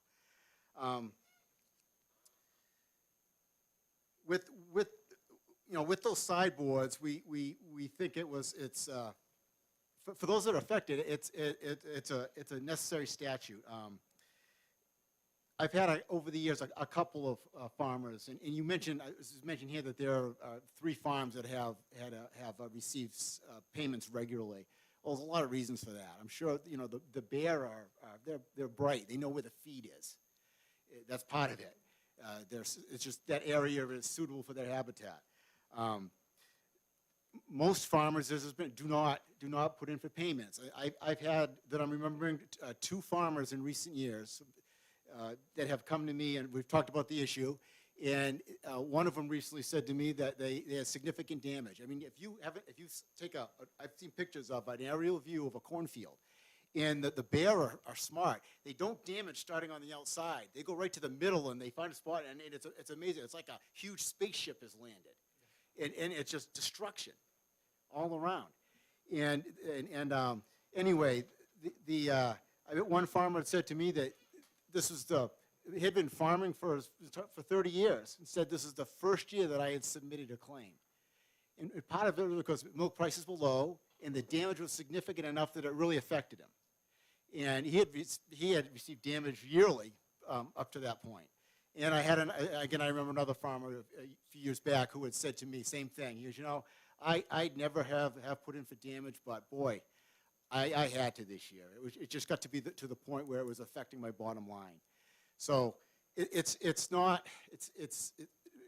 most cases, unless a farmer needs it, they're not putting in for it. And I want to stress, again, it is not insurance. It's actual damage to a commercial producer who is feeding the state's wildlife.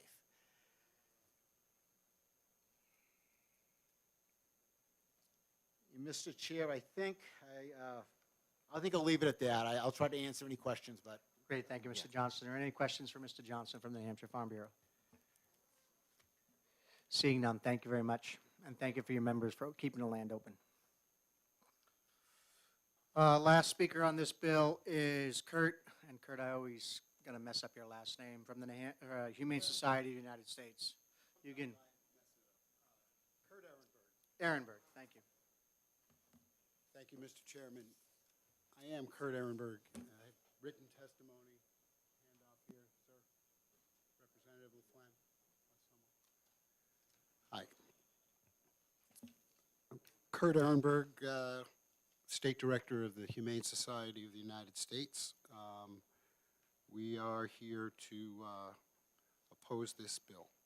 Bear damage payments cost our state taxpayers an average of $27,400, but can be as much as $81,000 annually, especially if farmers and livestock producers have not taken common sense steps to avoid attracting black bears in the first place. While we are all concerned by this annual cost, this bill could inadvertently incentivize the illegal killing of black bears, a species beloved by most New Hampshire residents. Allowing this bill, as written, to pass will impose other societal costs. New Hampshire Fish and Game Department would have to execute more law enforcement actions, which in turn burdens our judicial system, probably at costs that would far exceed the amount now paid in damage payments. The Humane Society of the United States would like to suggest a friendly amendment to the bill. Because many conflicts with bears can be minimized with preventive action, we propose limiting damage payments only to those who have taken steps to mitigate attracting black bears in the first place. Examples of these steps include using electric fence around orchards, beehives, and chicken coops, and employing bear-resistant trash receptacles. A looming issue here that has not been addressed is the state's wildlife department permits hunters to bait black bears.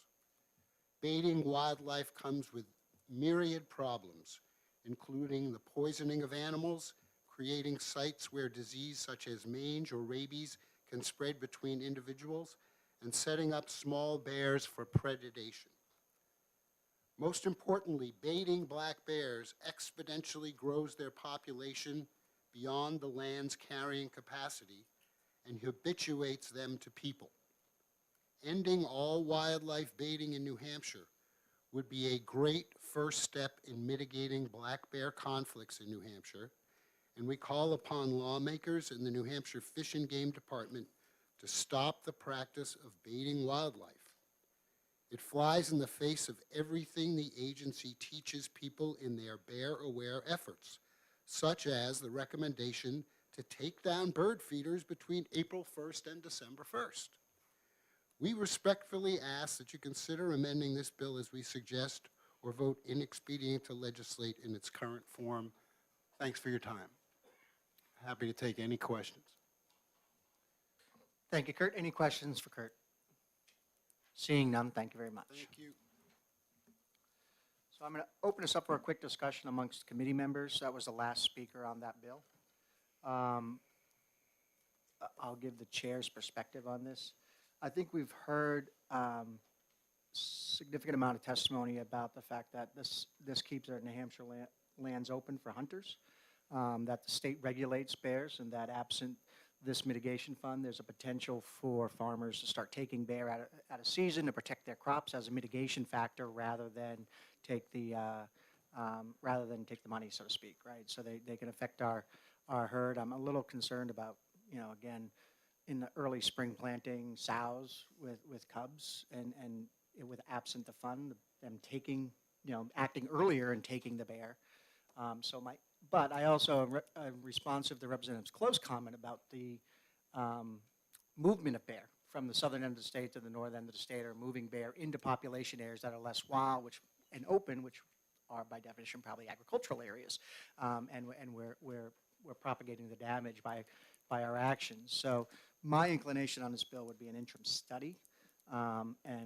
So we could talk about the bill, maybe make some recommendations to a future legislator about adding the mitigation factors and talking about that, give that time to work, and also to talk about how this repopulation or movement of bears are around. So again, the chair's idea would be to interim study this bill. I'm open for discussion to see if that's a consensus of the committee, and we can go from there.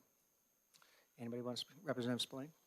Thank you, Mr. Chair. I think interim study is actually a good way to go forward with this, because I also like the idea that an amendment that I would consider a friendly one to the Farm Bureau would be to make the first visit by a wildlife conservation officer to inspect damage be one to request and require mitigation, and then if the person does not follow up with the mitigation, if it's possible, we know that large corn crops can't be, but if they are given mitigation that they refuse to follow, then they don't apply and cannot get the payout.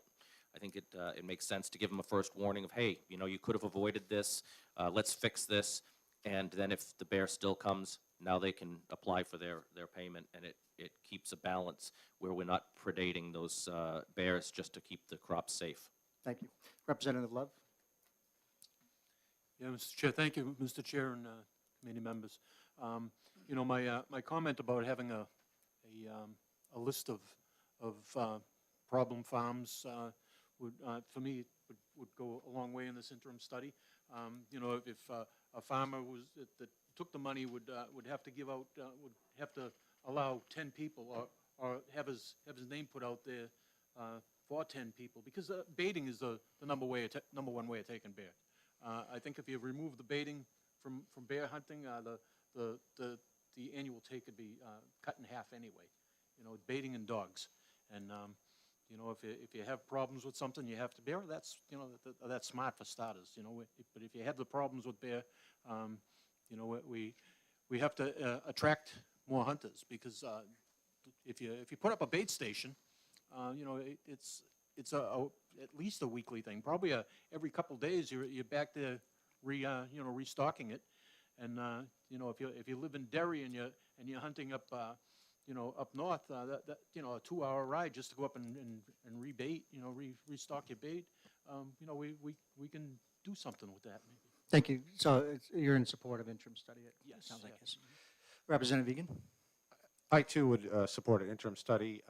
Right across the border in my district from Monroe is Lyme and the Killam's Bear Center, which is a nationally known program, and Ben Killam is nationally recognized. And I think it would be good to either consult with him or through Fish and Game, reach out to him in better understanding some of these mitigation efforts. And I do applaud the idea that the Farm Bureau talks about in terms of, I think, if I'm paraphrasing you, sir, maybe folks that have done mitigation and still have claims can have their claim be more seriously seen, because they are making an effort to try and curtail the problem.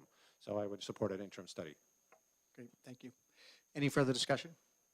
If not, it sounds like we're in consensus for an interim study. So I'm going to close the public hearing on House Bill 1201 and open executive session on House Bill 1201. And I make a motion of interim study. Second. It's been seconded by everybody.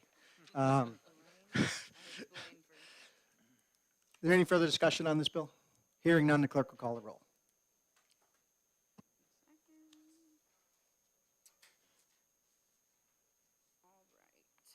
All right. Sorry, Mr. Vice Chair. Yes. Representative Close. Yes. Representative Spillane. Yes. Representative Howard. Yes. Representative Craig. Yes. Representative Johnson. Yes. Representative Kittredge. Yes. Representative Lekis. Representative Lekis. Yes, there's too many mics on, so mine didn't work. Oh, sorry. I can project. Yes. Yes. Yes.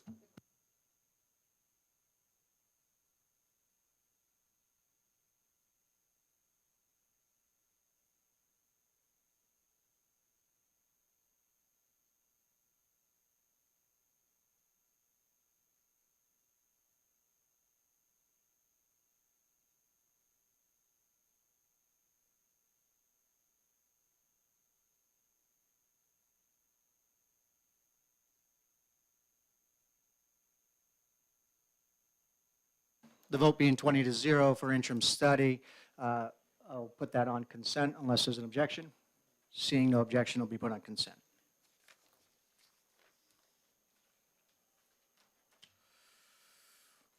Next up is House Bill 1081. Just to let members know, we have at least 7 cards to speak on this bill. 1091, I'm sorry. Rather the search warrants for individuals engaged in fish and game activities. Representative Spillane will speak first. Looks like I'm going to have 8 cards because the distinguished Colonel Jordan's going to bring me another card. So we do have 8 speakers on this bill.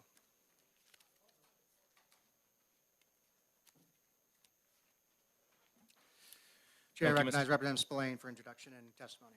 Thank you, Mr. Chair, and distinguished members of the committee. This is, I think, my 3rd attempt at bringing closure to what I consider a serious loophole in New Hampshire law. And in this attempt, I have an amendment that you will see, 0074H, which even further restricts the areas where a search warrant would be needed versus those areas where Fish and Game can do their job without a warrant. The problem that we have and have always had here is that there's a simple line in our RSA that says Fish and Game doesn't need a warrant at all, ever. Many years ago, we gave Fish and Game the ability to conduct normal police activities, including traffic stops and such, and we never removed that. So my fear, especially with the drug problem getting ever more critical in the state, is that a vehicle will be pulled over on 93, somewhere up north, Fish and Game will pop the trunk, find a pound of fentanyl, and that becomes fruit of the poisonous tree. It may not be then investigated by any other law enforcement division they turn it over to. It ends up getting thrown out, and we have to let criminals go free. Heaven forbid that they pop the trunk and find a body or evidence of child molestation or some other thing. It's more likely that they'll find drugs. But that being said, I would like to close the loophole that allows Fish and Game to conduct all of their activities without a warrant, but still allow them to conduct all of their Fish and Game activities with their reasonable and articulable suspicion and no warrant.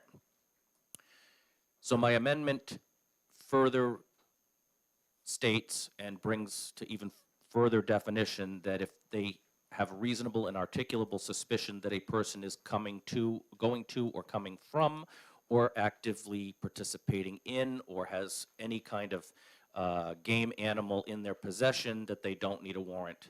But barring those circumstances, i.e. they pull over somebody in a business suit on 93 that has no hunting paraphernalia and was not hunting, they need a warrant. This would put them in line with all of our other law enforcement divisions in the state, which all require a warrant, and it would ensure that we are protecting the people of New Hampshire from a drug dealer who may be trying to bring things in, or worse, a murderer or a child molester or some such. And it also protects the Fourth Amendment rights of the people who are traveling on our highways, etc. And with that, I'll take any questions. I've done quite a lot of redrafting on the amendment, so it is essentially a complete replacement that spells out in detail when a warrant is not necessary for them and for what types of activities and gear and vehicles. Thank you, Representative Spillane. Questions for Representative Spillane? We'll start with Representative Laflamme, then we'll go to Representative Close. You're recognized for a question and one follow-up. Thank you, Mr. Chairman, and thank you, Representative Spillane, for taking a question. You referenced stopping cars on Interstate 93.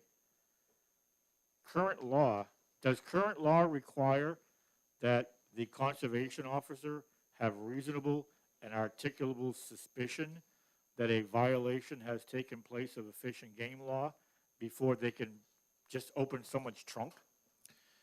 Not the way we changed it to allow them to uphold all of our traffic laws and conduct regular police activities. That was passed some 10 years ago because the North Country said we don't have enough police officers around and we'd love Fish and Game to be able to stop a drunk driver if they see one. So we expanded their police abilities to include them to stop people who are not engaged in Fish and Game activities. And this is where I have the concern. When they're engaged in Fish and Game activities, I don't have any problem with the reasonable and articulable suspicion as the bar, or them searching without a warrant, because that person is engaged in hunting and fishing, or has been engaged, or is carrying game in their vehicle. But if they're stopping somebody who's a drunk driver or such, and they do things without a warrant, it can jeopardize the case for any other law enforcement division or the courts when they take it over. Thank you for clarifying that. I have no follow-up. Representative Close? Yes. You know, I'm getting a little confused here. On 1091, Fish and Game officer has full police powers.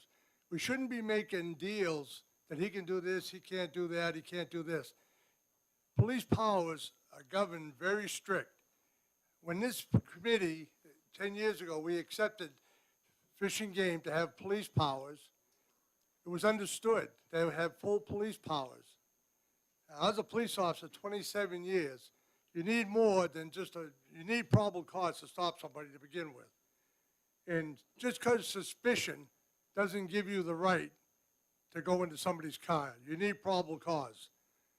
I've been involved in one of the biggest cases in Manchester on probable cause where I locked up all the politicians in Ward 4, and I went to the Supreme Court. And that was on probable cause, not suspicion, and that was brought out. So what I would say, leave it alone. The police department, well, the COs have the police powers. They don't need nothing else, and they've been doing a pretty good job compared to the old police officers we had. Representative Close, is there a question in there question? somewhere? I'll get there. Is there a question in there somewhere, please? Pardon me? A question for Representative Spillane. What's your question sorry, for him? Okay, thank you. So I just Since think that was sort of a question, Mr. Chair, may I respond to that?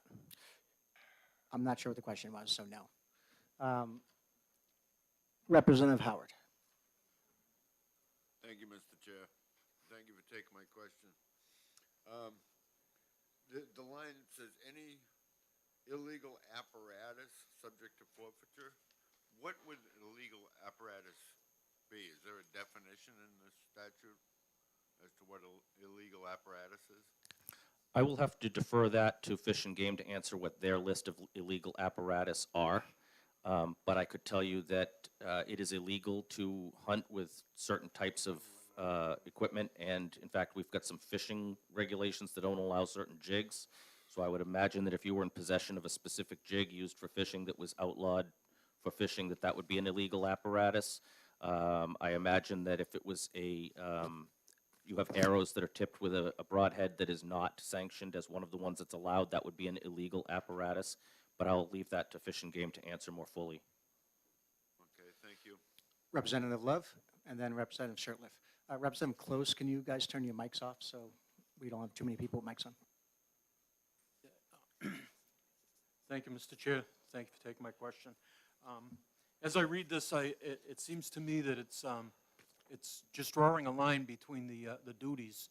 When a conservation officer is performing fish and game duties, there's you know, the problem, not the, what is a reasonable suspicion is the rule. And if they're doing regular law enforcement, probable cause. And it's just drawing that line and clearly defining it. Would that be right? That is my intent in this entirely, is to make a delineation between when they are conducting hunting and fishing enforcement versus when they are doing regular law enforcement duties. Thank you. Representative Shirtliff. Thank you, Mr. Chairman. Thank you, Representative. Representative, you mentioned about this idea of an illegal search and seizure by a fish and game officer. Could you give us an example of a case being thrown out of Superior Court or any court in New Hampshire because of an illegal search and seizure by a fish and game officer?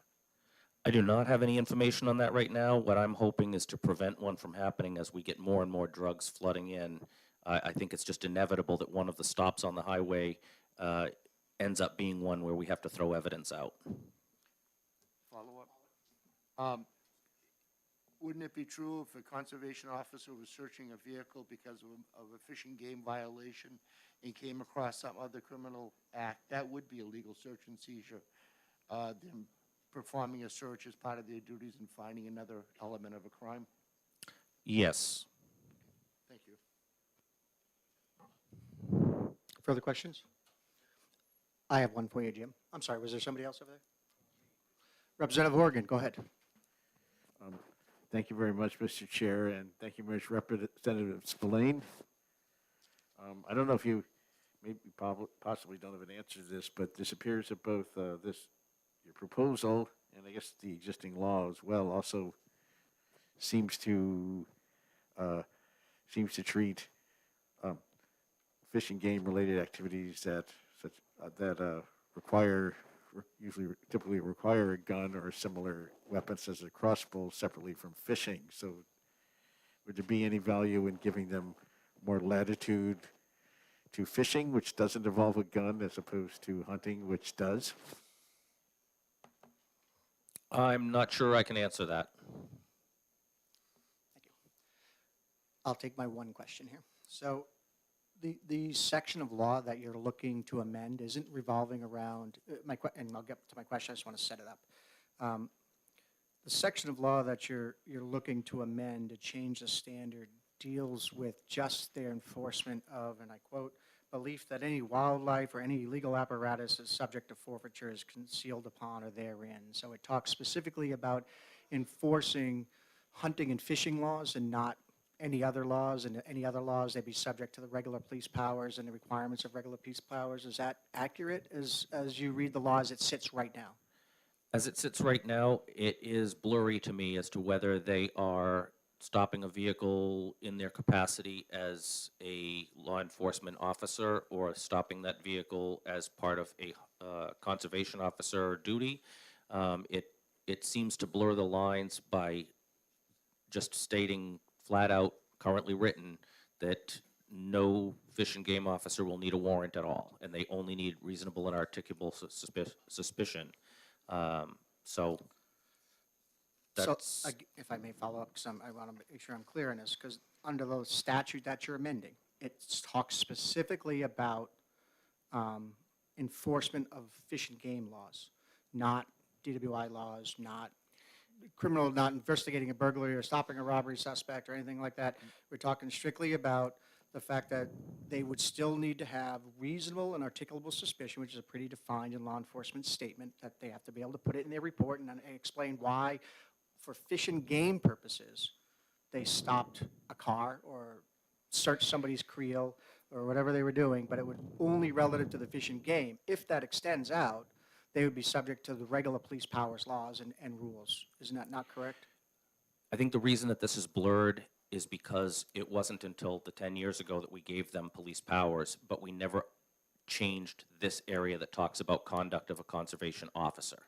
So what we've done is given them an additional duty and responsibility without saying that when they work under these, it still falls under this other area.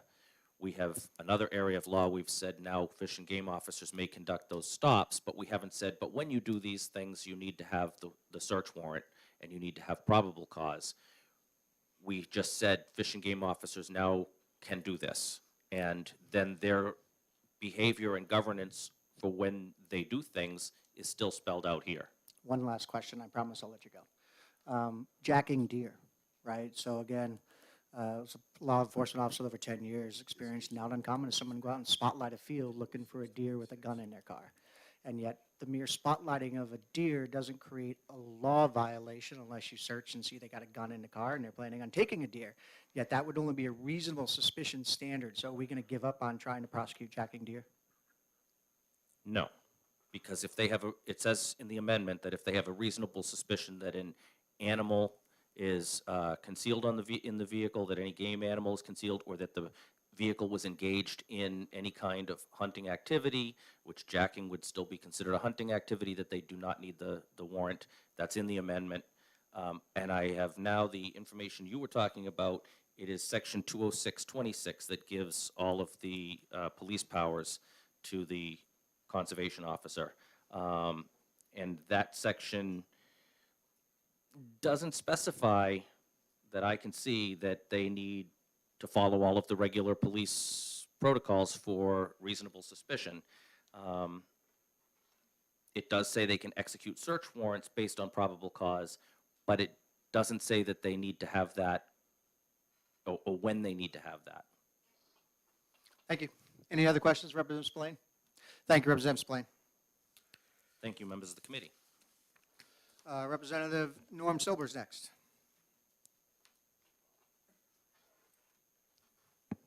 Thank you, Mr. Chairman, members of the committee. I'm Representative Norman Silber from Belknap County 2, which are the towns of Guilford and Meredith. I'm not wearing a mask today because I had COVID a year ago, recovered, and I have natural immunity.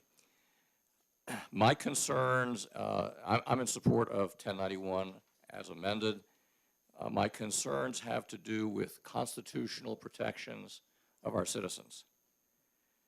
The statute as written basically undermines, as I believe, undermines certain constitutional protections that we've long assumed exist, requiring warrants based upon probable cause for searches and seizures and for arrests. I have a handout of some excerpts from the New Hampshire Constitution, the Bill of Rights, the New Hampshire Rules of Criminal Procedure, and the U.S. Constitution, which basically require warrants based upon probable cause. The statute, as it exists now, deals with warrantless searches, allows warrantless searches based upon reasonable suspicion rather than probable cause, a much lower standard. So to me, this is a civil liberties issue. We have 4 major law enforcement agencies in the state. We have our local police departments, we have our county sheriffs, we have our state police, and we have Fish and Game. There are, of course, other agencies that do some law enforcement activities, but those 4 major ones. The first 3, local PDs, county sheriffs, and state police, are all governed by these constitutional restrictions requiring warrants based upon probable cause. Fish and Game, under the statute as it exists, is not subject to those things. My view is I look back, and I've been a lawyer for a long time, and I've been a constitutional scholar for a very long time. The requirements for warrants based upon probable cause of a long history in our country and in the laws we inherited from England as well. The 14th century classical writer from Italy, Dante, in his classical work on Dante's Inferno, described a sign above the door, the gates of hell. It says, "Abandon hope, all ye who enter here." Under the existing law, it seems to me, in fairness to our citizens, if we leave this law in place without the amendment suggested by Representative Spillane, we should have a sign on our hunting lands that says, "Abandon your constitutional rights, all ye who enter here." So I strongly suggest that 1091 as amended be adopted. And I'll answer any questions I might ask. I am not an environmental or I'm not a hunter, but I know something about the constitutions. Any questions from the committee? Representative Lekes. Thank you, Mr. Chairman. I'm just curious as to why you prefer the bill with the amendment. Maybe I'm interpreting wrong, but isn't it true that the amendment actually broadens the circumstances under which a warrant would not be required? I've only gotten the amendment just a few moments ago and have not gone through a detailed analysis of it. Basically, I want to see a bill that replaces reasonable suspicion with probable cause and warrantless searches with a requirement for warrants. If the amendment dilutes that standard, then I wouldn't be for the amendment, I'd be for the bill as proposed. Basically, I want no warrantless searches, and I want to have probable cause, not reasonable suspicion. Thank you. Any further questions? I have one for you. So under the U.S. Supreme Court decision of a Terry search. A Terry stop. Isn't a Terry stop based on a reasonable and articulable suspicion standard that allows a police officer to stop and frisk an individual? I think that's true, yes. Thank you. No further questions. Thank you very much, Representative. Thank you, members of the committee. Next up is Michael Flanagan, representing himself. That's fine. I'll correct your card. Come on up. You can still speak. Come on up. You can still speak. You want to speak in opposition to the bill? Yeah. Yep. Come on up. I've changed your card accordingly.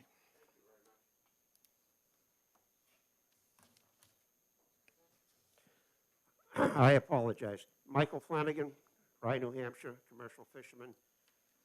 I'm speaking to represent myself and my brother. We've both been commercial fishermen for 66 years. We both hold 1,200 trap licenses lobstering in New Hampshire. My two sons own waterfront property in Kittery. They're on a buying air freight business with a lobster fishery. My family is heavily invested. I want to support the New Hampshire Fish and Game Department. I've never had an issue with them. I think this bill, as I saw it written, is totally wrong. I oppose the bill as it was written. I'd like to answer any questions anyone has. Thank you, Mr. About my history. Flanagan, is that right? Mr. Flanagan, yes. So does anybody have any questions for Mr. Flanagan? Representative Ellis, go ahead. You have a recognized for a question and a follow-up if necessary. Thank you, Mr. Speaker. Chairman. What part of the bill do you oppose? Making the Fish and Game officers obtain a search warrant. I think it's wrong. I think they're doing a great job. My family has a tremendous investment in the fishery, basically lobster fishery now. The only protection we have is the New Hampshire Fish and Game Department. They need more enforcement, not less. I have fished commercially for 66 years. I have never had a single fisheries violation. I've great rapport with the Fish and Game Department. I think they're doing a great job, but I think they're underfunded and they're undersupplied with equipment. Thank you very much. Any further questions? thank you very much for your time and coming to the legislature, Mr. Flanagan. Thank you very much. Trying to get to the civilians first. Jim Tatone. In opposition to the bill.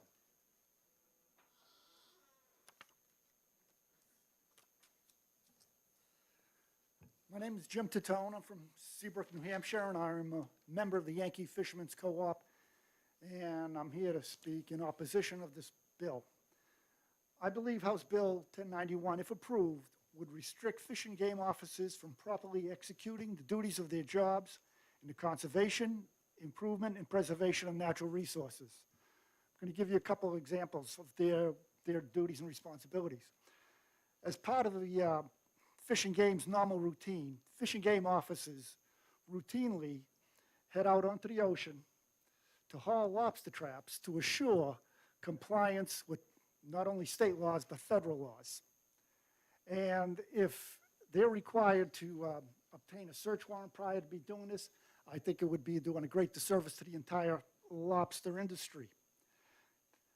Secondly, once a boat is landed and his lobsters get into a dealer's lobster pound, the way I read this law, fish and game officers would be prohibited from entering that lobster pound to check that catch for compliance with the laws unless you get a search warrant prior to that. And I think that's just wrong, and that the Fish and Game is doing a great job in protecting the marine resources, and I think we should disapprove this amendment to the existing law. Thank you. If you have any questions. Thank you, Mr. Tatone. Any questions for Mr. Tatone? Seeing none, thank you very much for your Thank you. time, sir, and coming in front of the Fish and Game Committee. Next up is Alan Rice of Gun Owners of America.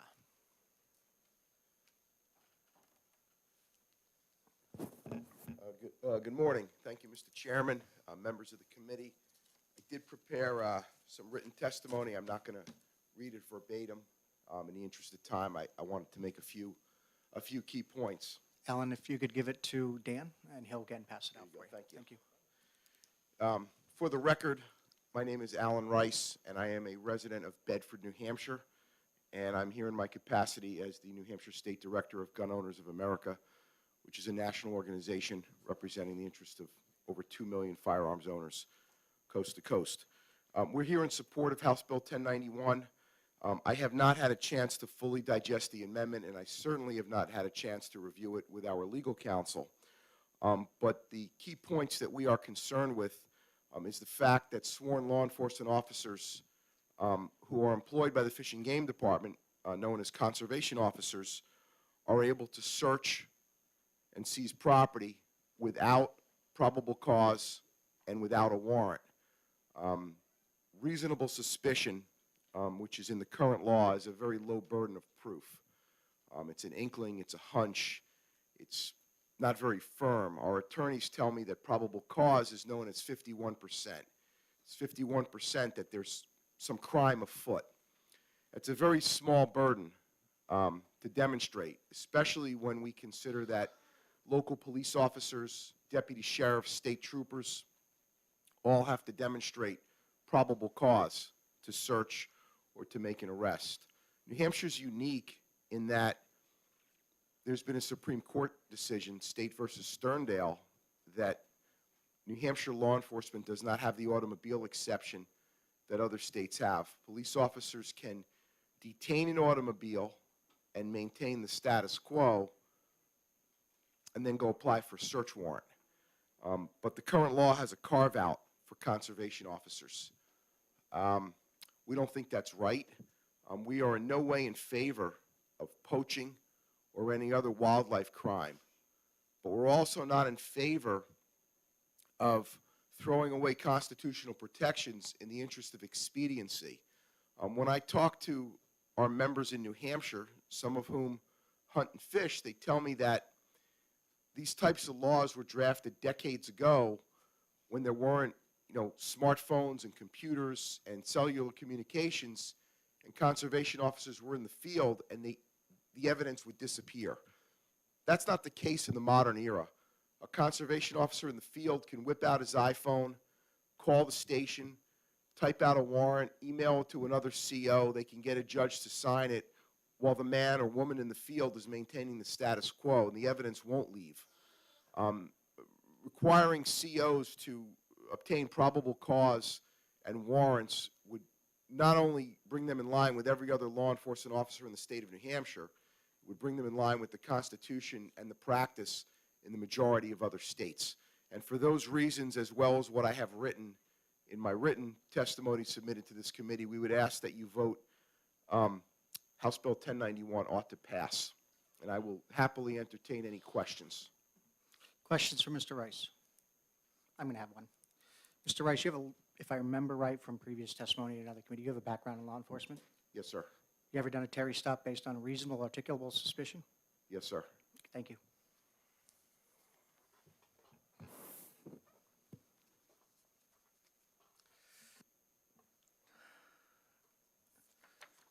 Next up is Kyle Baker of the New Hampshire Wildlife Federation, opposition to the bill.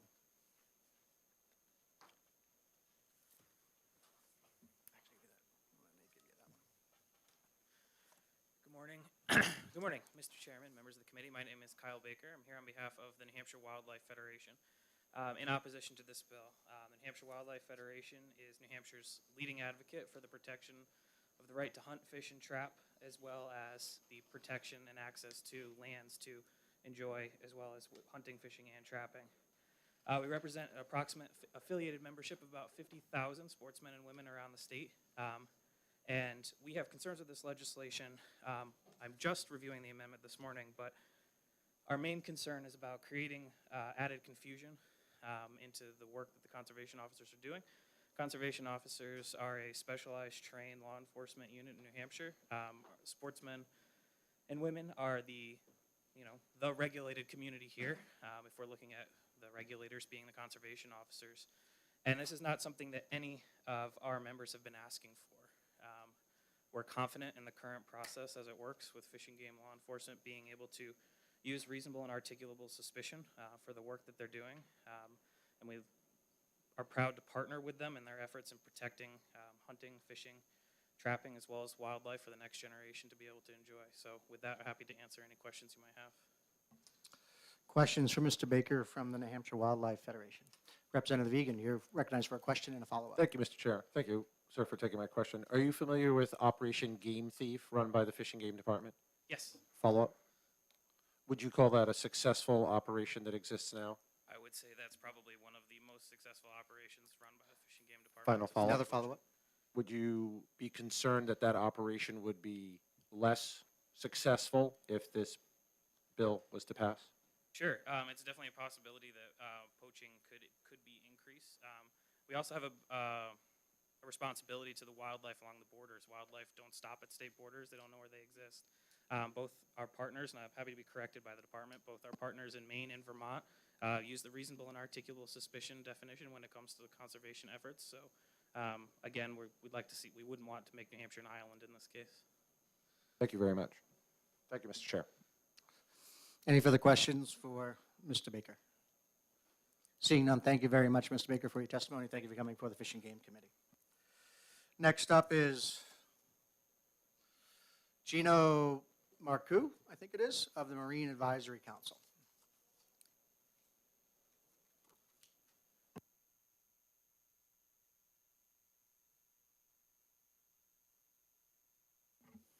Thank you, excuse me. Thank you, Mr. Chairman, members of the committee.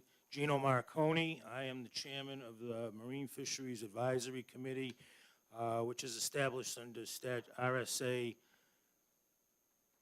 211:60. Too many numbers there. The committee is opposed to this amendment to the law. They feel that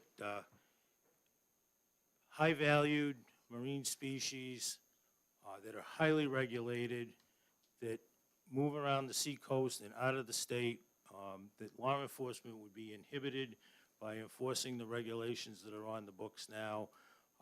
They've got a good working relationship with Fish and Game and with law enforcement with Fish and Game, and the committee's opposed to this as written. Thank you, Mr. Marconi. Apologize, I pronounced your name wrong. Is there any questions for Mr. Marconi? Seeing none, thank you very much, sir, for coming before the Fish and Game Committee. Mr. Chairman. Last up is our distinguished Colonel Jordan again, who is in opposition to the bill.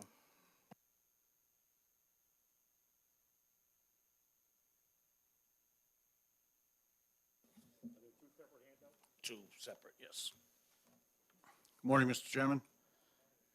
Members of the committee, thank you again for allowing me to testify today. I too am looking at the amendment kind of quickly this morning. The commission didn't take a position on the amendment because it wasn't before the commission, so I really can't tell you what the commission would do with that. I do see an issue with it that I'll bring up here in just a moment. So just a little update. This bill, or one like it, has been before the House on 6 different occasions. So in 2011, it was debated. 2012, it was debated. I got to get to my notes to give you the rest of those dates. I believe this 2016, 2018. So we have had, and I couldn't begin to guess. I couldn't begin to guess how many courts have reviewed this law and the procedures that resulted because of it. That being searches that officers had done, cases that officers have made. The only thing I can tell you is I'm in my 30th year for law enforcement, and I've been using this law for every one of those 30 years. So I'm pretty confident that I know what it says, and I'm also confident that we operate under it correctly. And I would base that statement, those 2 statements, on the fact that court cases would show us otherwise, especially in the world we live in today. I don't think I can remember a time in the last 3 decades where law enforcement has been more closely scrutinized, to the point where I've got young officers who don't even want to do this job anymore because they're afraid of the public opinion and feeling about law enforcement today. So having said that, and to some degree, personally, I don't think that's a bad thing. I think it's good that people are watching. I think it's mandatory that we do this job carefully and correctly. I don't have an issue with that. But having said that, I want you to think for just a moment, what would happen to a law that violates routinely people's civil rights in the world we live in today? I would submit to you this law would have changed 50 years ago. 50 years ago. It's been tested, and I'm going to review when it was tested by our Supreme Court on 3 different occasions, closely tested and examined, and it was upheld in all 3 of those cases. It's upheld in circuit courts around the state, and it's upheld in superior courts around the state. If these guys overstep their bounds, they lose their case, folks. They don't win. And the other thing I would ask you to think about, reach back into your memory, tell me when the last time you heard of a Fish and Game officer violating someone's civil rights. When did that hit the newspaper? When were those guys sued? When was the agency on the front page of the Manchester Union or any other local state paper saying that these guys violated people's rights? In 30 years that I've been here, not once. Not once. I'll read to you what confuses people. Is 20626, and I'd like to have my hands around the throat of the person who wrote it, because I really think we could have done a much better job. It's a law that we spend days instructing new officers on because it is so close to the line. There has to be a good understanding of what this law means. And I have sat in these chairs behind you and heard misstatements, and I did it again today, misquotes and misstatements saying that this law allows for this or doesn't allow for that. It's very clear what it allows for. It's very clear. And so I'll start with paragraph 2. It says to execute all warrants. So the idea that we don't have to do warrants is untrue because that line tells you that. To execute all warrants and search warrants based on probable cause, just like every other police officer, for the violations of laws, rules, and regulations relating to all wildlife. Section 3, serve subpoenas, and I won't go into the rest of that. Section 4, carry firearms. Section 5, to arrest without a warrant but based on probable cause. And probable cause was correctly quoted a few minutes ago. It is, the courts consider that 51% standard that the person you're going to arrest or that you seek to arrest has committed the crime. That's a pretty, in spite of what you heard, that's a pretty high standard. You've got to be pretty sure that that person committed that crime if you're going to arrest them. All police all police, game wardens, sheriffs, local PDs, part-time police officers, state troopers in New Hampshire, this is what's unique about New Hampshire, all share exactly the same powers. They are all certified police officers. We all attend the same academy. I can take this shirt off today, throw on a state police uniform, and they would need to do nothing to put me out on the highway to stop the next speeder coming down Interstate 93. We're all trained to the same level. That's a good thing, ladies and gentlemen, in the state of New Hampshire, because when an event occurs or a major event occurs and all police show up there, they all are trained, they're all educated in the same way. It's very important. That's why I maintain, that's why New Hampshire has fortunately been able to avoid front page news on some of these other things that other cities have not across our country. I think it's because the training level in New Hampshire is pretty good. And that's based on 30 years of watching it and doing it. So we can arrest without warrant, but based on probable cause for a crime that's committed in our view. If we find out about a crime that has been committed and we develop probable cause, but it didn't happen in my presence, I am required, just like everybody else, to go get an arrest warrant or to go get a search warrant. There's no, this idea that fish and game officers have special powers is folklore. It just doesn't exist. What is unique to us, and I was a police officer for 4 years before I came here, so I stopped cars on the road, and it gave me a really good understanding of this law and how it's applied. When I was a police officer on the road, if I stopped a car, there's a belief among many people, maybe some in the room today, that you must have probable cause to pull a car over on the highway. Ladies and gentlemen, that's incorrect. You need articulable and reasonable suspicion, just like a game warden, no different. When I stopped a car, I could say to Chairman Lang, you were speeding, I'd like to see your license. He pulls out his license and his registration. Ladies and gentlemen, that's a search. That's a search based on reasonable suspicion. I can't stop Chairman Lang because I don't like him when I see him driving down the road and say, give me your registration, your license. I have to have a reason to do that. No different than a game warden. No different than a game. I can't see someone dressed in orange and say, strip off, throw out all your bags, because I'm the mighty game warden's here and I'm going to search everything you got. I can do that. I'm probably going to get away with it once, and then I'm going to be in trouble and maybe looking for work. You can't do that. It's no different for police. It's articulable suspicion. The difference being, and where people get confused, is we don't typically stop cars on the highway. We're stopping people in the field or lobstermen on their lobster boat, as you've heard.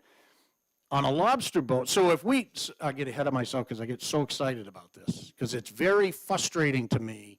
You know what bothers me the most, anytime I've ever been to the legislature, is the thought process that we've got game wardens out there violating people's civil rights. I take that very personally, because that is just not true, not the case.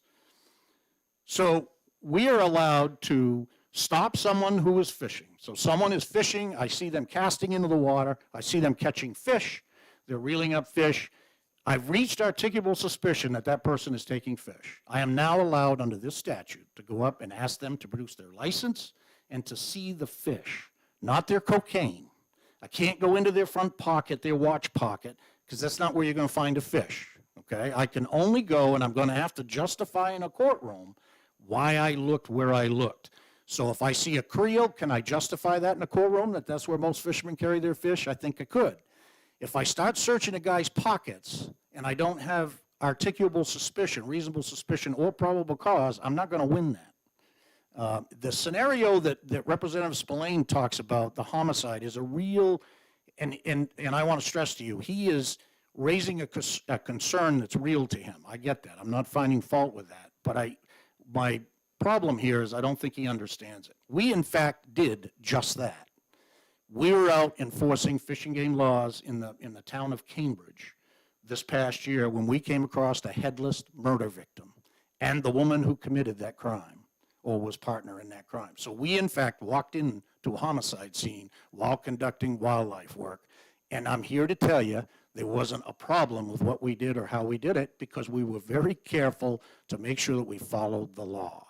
We do the same thing as all other law enforcement does. At that moment, we're not working on a fish and game case. We readily realize or suspect that we've just walked into a homicide, and those officers took very careful steps including warrants, calling for state police for backup, and then worked through the entire evening along with my board director, who picked that afternoon to ride with a local officer, which is another whole story I'd love to share with you all.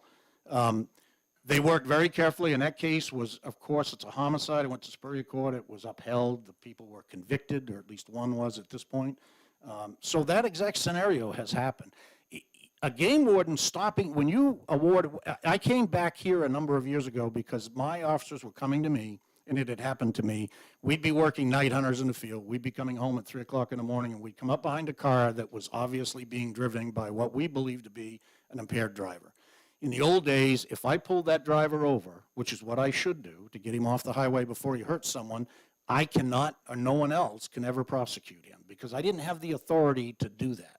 I didn't have the authority to pull him over. That was happening a lot. And so my options are I follow this guy in hopes that he doesn't kill anybody, and I call for a local PD or a trooper to come and stop him so that we can get him off the highway. That's really, I used to instruct my officers, that's not what I want you to do. Our job is to get him off the highway. We lose the prosecution, yes, but to get him off the highway before they kill somebody. So I came here and asked you to give us the authority, which the legislature had never done prior to this, to do that.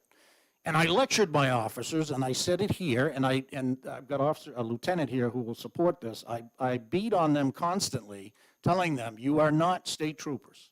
I do not want to see a game warden on the highway with a radar gun, okay? We got plenty to do. We've got all these wildlife laws that we need to enforce. If you see something that is dangerous, if I'm driving home and someone runs a stoplight in front of me, I can now do something to stop that. That's the only time we use those powers, is in those scenarios. I'm not going to open a guy's trunk. As a police officer, I know where that's going to end. That is just ridiculous to think that that's going to occur. If I'm going to open his trunk, I best have probable cause and, in fact, a search warrant. And 20626 lays out that I have to do that. Okay, it doesn't give me that power or authority. It allows me to make that motor vehicle stop, if you will, for the fisherman or the hunter that's in the field, just like I did as a police officer. It's no different. To say that we don't do that is not correct. Read Section 7 says to secure and execute search warrants based on probable cause. You could read that to any police officer in the state of New Hampshire. It's exactly the same thing they have to do. There is no difference to that. Finally, the unique thing about wildlife, so people will say to me, or have said to me, why did the courts and the legislature feel that that was important to give you guys the authority to stop someone under reasonable suspicion, articulable suspicion, and to conduct these searches? And the reason for that was, really, you can look at some of the laws and rules that this very committee has passed. Things like lead. We don't want lead in our waters. We don't want guys fishing with, or gals fishing with lead-based lures. We don't want people using lead shot in a shotgun. We want to make sure that they're shooting steel shot, not lead, and polluting our properties. And we want you to do that. We want you to make sure that people are doing that. We don't want to have people, commercial fishermen who you've heard here in the back today, who, quite frankly, if there was ever a group who's subject to these inspections more than anyone else, it is the lobster fishermen. These poor guys back here, we board their boats sometimes twice a week when they're out fishing. They're patient gentlemen. They're trying to make a living with this. They will give us, I've lectured my guys to get on those boats, conduct those inspections quickly, and get those boats back underway so those guys can make their living. They want us to do that, ladies and gentlemen, because if we don't do that, and someone goes out there and cleans up on short lobsters or cleans up that resource, these guys lose money. So they're willing to tolerate that to some degree. So we have a good understanding with them, good enough so that they came today. They're subject to these checks, and they're here telling you they want to be subject to those checks. One of the laws that's important to them is we decided as a legislature that you cannot keep an egg-bearing female lobster because these resources are very precious to the state of New Hampshire. In fact, so precious, when you created that law, you mandated that that lobster can't even be kept for evidence. It had to immediately be released over the side of the boat and put back into the water. I can't do that with a spotting scope from 100, 200 yards away, which is what would be required for probable cause, because if this were to pass, I would no longer be able to board that boat and see that. The only way you can see if there's an egg-bearing lobster is to hold it in your hand and flip it over. Can't do that with a spotting scope. Can't do that with a pair of binoculars from a half a mile away. and one commercial fisherman said it correctly. He could be coming in from his days of fishing, going to the market, and I would be powerless to stop him unless I had probable cause that he's got a short lobster. And I got some good people, but I'm not sure they can tell if the measurement of a lobster through a pair of binoculars. It's just not going to happen. And so these guys are going to get away with doing this, and these are the gentlemen, fishermen, that are going to pay that price. Those are the laws you guys voted through. This is what you asked us to do. This is what I need to do that. I'm not going to be able to do that. You need to understand that. It's going to change the face of this dramatically. Probable cause is a requirement that is the highest of standard to get these search warrants. Then let's say that we're lucky enough to take one of these poor commercial fishermen coming in, and for whatever reason I develop the probable cause. Now I'm going to seize his boat, and I'm going to pull him over to the side or take him in the shoreline, and then I'm going to seek out a judge, and then I'm going to write a warrant. Then I'm going to have the judge review that warrant and approve it. And if I'm fortunate enough, I might be able to do that over the phone, but a lot of times you end up trying to locate a judge and hunting him down and bringing that warrant to him. Then I've got to seize the evidence. Whatever evidence I seize, I have to do a receipt. I have to file a return. The fisherman's day is over. They're not making money while they're sitting on the pier waiting for me to do all of this, as opposed to when I could board the boat, look and see he's got nothing wrong, and send him on his way. The other thing the other factor that you want to consider is our courts have never been in a worse position than they are today as far as workloads go. They can't stay with the work they're getting. Adding this added burden to this for any law enforcement officer is only going to burden our courts, and I'm not looking to do that on the rare occasion that we can develop this. So this law has been in effect, as I said, for over 80 years. And in those 80 years, I wouldn't begin to guess how many courts have reviewed it, how many attorneys have used it, how many attorneys have filed motions to suppress evidence, because that's what would happen in these cases where this law has been debated. But I can tell you on 3 occasions it's been debated in our New Hampshire Supreme Court. And quite frankly, I'm pretty confident that if this law violated civil rights or anyone's rights or violated the Fourth Amendment, that our Supreme Court would have taken that opportunity to change it, because they do it all the time, thankfully.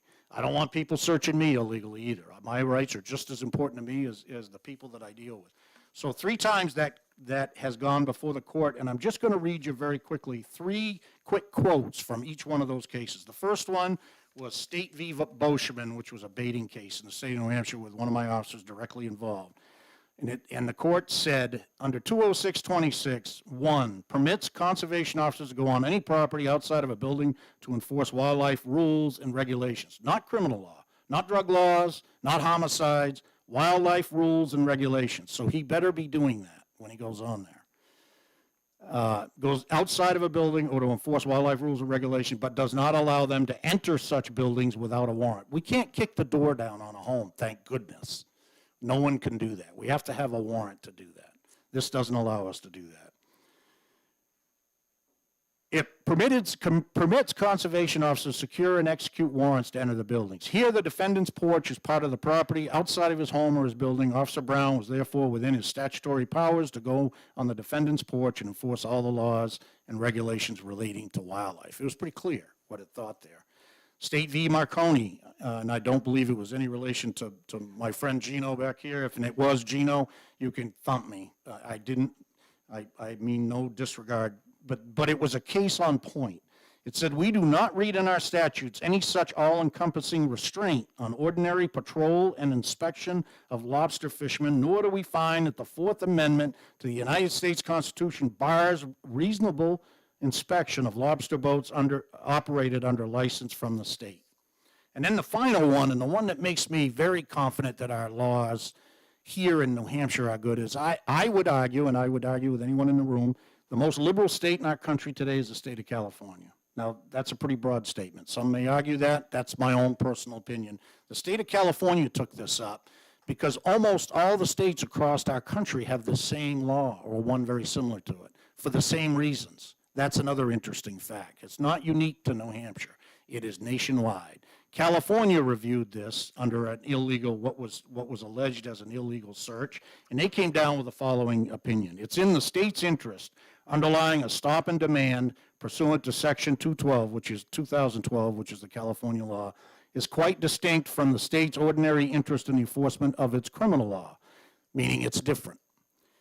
And the limited category of persons affected by the procedure. Anglers and hunters are individuals who have chosen to engage in a heavy regulated activity that reduces their reasonable suspicion of privacy with regard to the type of intrusion. It goes on to say, we conclude that the intrusion upon privacy by a game warden's stop of an angler or a hunter to demand or display his or her catch is relatively minor. To begin with, the stops are limited to persons who a game warden reasonably believes recently has been hunting or fishing. A person who have voluntarily chosen to engage in an activity that is heavily regulated to ensure the continued existence of wildlife in the state for the benefit not only of future generations, but for the benefit of current anglers and hunters themselves. If we're talking about people's rights, the other thing that I would ask you to think about, everyone in the state of New Hampshire owns the wildlife. Whether you shoot it, eat it, don't do that, you watch it, you photograph it. We manage, Dan back here and his team manages wildlife populations and does an outstanding job, by the way, for all to enjoy. And it's important that we do our part, the game wardens do their part to make sure that this wildlife and resources do not vanish. And if we're powerless, rendered powerless to check that, that is going to happen or is in danger of happening. And I think everyone's rights would be affected then. So I think it's just as important to understand that this is important for everyone, not just the fishermen and the hunters. And I could go on for a day and a half, quite frankly. No, I won't. The other thing that concerns me that is as a matter of legal matter from my many days in a courtroom, I looked quickly at the amendment that Representative Spillane, and I want to stress, I think Representative Spillane has gone out of his way to try to make this I think he understands what we do and how we do it. I do think that. And I think he doesn't want to affect that. I think he believes that this is unconstitutional, and he would be dead wrong. So, but he did try in an amendment to make this a little bit better. So we had spoken about one of our concerns was, I said, how will I stop someone transporting a deer to a registration station or his residence? I wouldn't be able to do that, because it says he has to be engaged in the act of taking. And we have a great definition under 207.1 for taking. It's chasing, pursuing, worrying, it's doing all of those things. We don't have one for just driving down or transporting down the road. And the law, this change would not allow me to do that. So people could load up a bunch of illegal furs, transport them for a commercial sale. I wouldn't be able to stop them to do that unless I could develop probable cause. I don't know how I do that when a car goes by and the trunk's closed. I'm not sure how we do that. You wouldn't be able to do it. He put in here that, so we talked about that concern, and he put in his amendment, he added the word is returning. So his feeling was a commercial boat that is already done with their take and returning to the pier, that would be okay to search. The problem with that is there is no definition, legal definition for returning.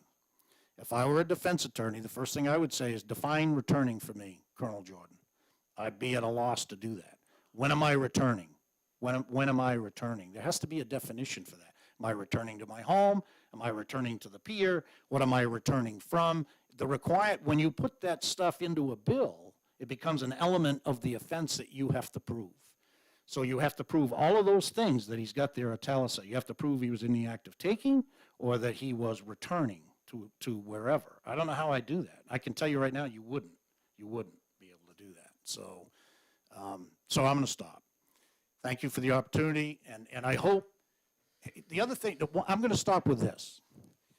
There's a thing out in the newspaper, it's very sad, quite frankly. It's called the Lori List. We called it the Lori List, those of us in police work. The Lori List is a list of officers within our state that have committed offenses. It's disgraceful. It's people that have violated civil rights. It's people that have committed crimes. It's people whose truth or veracity has not only come into question, but proven to come into question. And some of those police officers are still working within their agencies. And we have 270 police officers on that list. You will not find a New Hampshire conservation officer on that list. And I'm very proud of that fact. So I challenge anyone who says that we are out there violating people's civil rights, how we dodge that. I challenge you to show me that, and I challenge you to bring me the people whose rights we've violated, because I want to see that, because no one else, the Attorney General's office, none of our courts, no one else has put us on that list, and there's a reason that we're not on that list. So show these people, these officers, that you understand that and appreciate it, and don't render them powerless, please. Thank you. Thank you, Colonel Jordan, and I, like you, was around when that Laurie list was created from the murder trial of Carl Laurie and Franklin, so I know how that was established and what went on there. We're going to open up for the questions for Colonel Jordan. Any questions for Colonel Jordan? Representative Laflamme, go ahead.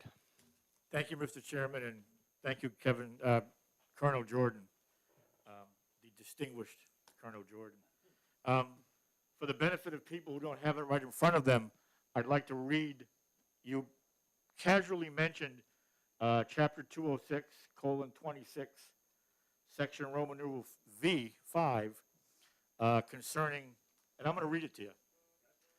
It says, to arrest without warrant, but based on probable cause and on any view, any person found violating any law, rule, or regulation relating to all wildlife. Take such person before a court for trial, detain the person at the expense of 10. You're a certified police officer, and I assume that in your training you have a reasonable amount of training concerning probable cause and search warrants and how to interpret laws. Am I correct in interpreting that this section says you can arrest without a warrant if there's a rule or regulation relating to wildlife? Am I correct in interpreting that to mean that does not apply to other sections of the criminal code? So, no, all police in New Hampshire, all law enforcement, whether you're a game warden, a sheriff, or a local police, all police have the authority to arrest for a crime committed in your presence without a warrant. So we all have that same power and authority. I think this law specifically refers to wildlife just to make sure that people understood that we too share that authority. But any law enforcement can do that. So a trooper could arrest a night hunter. And they do on occasion in the North Country. A trooper can, if he sees a wildlife violation, he can act on it. If I see a DWI, now thanks to this committee who started it, I can act on it. So the powers are all equal in that regard. It has to be committed in your presence. If you were to tell me, or I would discover that you committed a misdemeanor act outside of my presence, then I would have to get a warrant just like a trooper or any other police officer would. So all police have that authority. Quick follow-up. So I assume from what you're stating then is that fish and game conservation officers do not have special powers that police do not have. No, they don't. No, I think the 20626, these first 3 or 4 paragraphs convince people that we do. It's describing, if you think about it, it's describing a motor vehicle stop that police have the authority to make without probable cause too. Articulable suspicion. If you were to change the law for state police or all police to mirror what we're trying to do here, you would essentially end motor vehicle stops. They wouldn't be able to do a motor vehicle stop because the idea of a trooper getting probable cause watching someone drive down the highway is probably just as difficult as it would be for me to watch a lobster boat from afar with a spotting scope. It just ceases to exist. It's not going to happen. So this empowers us to make motor vehicle stops of fishermen and hunters, and troopers and police have that authority on the highway. It's that simple. It's that simple. Thank you. Colonel, any other questions for Colonel Jordan? Representative Reed? Thank you, Mr. Chair, and thank you, Colonel Jordan. And I never get to ask questions anymore, so I'm so happy. I pre-wrote my questions down. Looking forward to that. And I'm just trying to understand some things. I actually have 3, but I'll ask in between of the chair. You mentioned that when you stop and you ask someone for their license, that is a search. And I just want to clarify, that's you requesting to search and them voluntarily agreeing, right? Which is not the same as a warrant search where you are doing it against their will. That's correct, yes. Right. Although in a motor vehicle stop, they wouldn't have the ability to not produce that. They could be charged with that. Oh. So you are, in the eyes of the court, they view that as a search. That's why, so if I could just, that's why at the very beginning of a court case, if you can't articulate the reason for the stop, the case goes out the window at that moment because everything beyond that is thrown out. as it should be. You've got to have articulable suspicion or probable cause to make that stop. Okay. And Mr. Chair, may I ask another question? Thank May. you. Thank you. So, and I believe you probably know the answer to this question. Is there any RSA, state RSA, that requires explicitly that officers get warrants, regular law enforcement officers? Or is that just kind of like an effect of the fact that we have the Fourth Amendment and therefore such evidence would get thrown out in court? We all have to follow, this is another misnomer, we all have to follow the same Constitution. We all have to abide by the same laws and rules set forth by our forefathers, thankfully. Thank you. It applies to us all. That's right. And that's where that, we have search warrant, that's why I brought Bob today. We have laws that require that, but the basis of that, the foundation of that was designed in the Constitution, or the idea was born in the Constitution, yes. But it is, It you're about is. to read. Okay. Yes, so under 59410 is arrest without a warrant, and it lays out those steps. And that, again, would be the same for all law enforcement. Don't forget, all law enforcement go to the same academy. When I was in the academy, I bunked with a trooper. We all got the same level of training, thankfully. And I have one final question, Mr. Chair. Thank you. Colonel Jordan, I've heard, and I don't ask you to mention or speak to other people's testimony, but I've heard lots of testimony from you and others about the kinds of searches that have to deal with lobster fishermen, fishermen in general, people engaged in fish and game activities. But were those things not exempted in the bill? I was under the understanding that they were. So the bill that's before you would not allow for any of that unless you had probable cause. You would need probable cause for any of that. The Thank first you. line of the change indicates that. Thank you very much. Yep. Any further, Representative Howard? Thank you, Mr. Chair. Thank you for taking my question, Colonel. It's back to my original question. I was just wondering what an illegal apparatus subject to forfeiture is. So under 20626, we are allowed to, it's much like the drug law, we are allowed to seize things that are items that are used illegally in the commission of a crime. So if I were to stop a night hunter, a person out at night shooting deer, I could seize his firearm. Theoretically, I could seize his car, although that's never done. But you can seize all of that stuff to be used as evidence, really, is what the purpose of that was for. So illegal apparatus was that was a word that was written many years ago and has never changed, but it means contraband, basically. Today, that would probably read contraband. Quick follow-up. Relating to wildlife. Follow-up is allowed. Okay. Go ahead.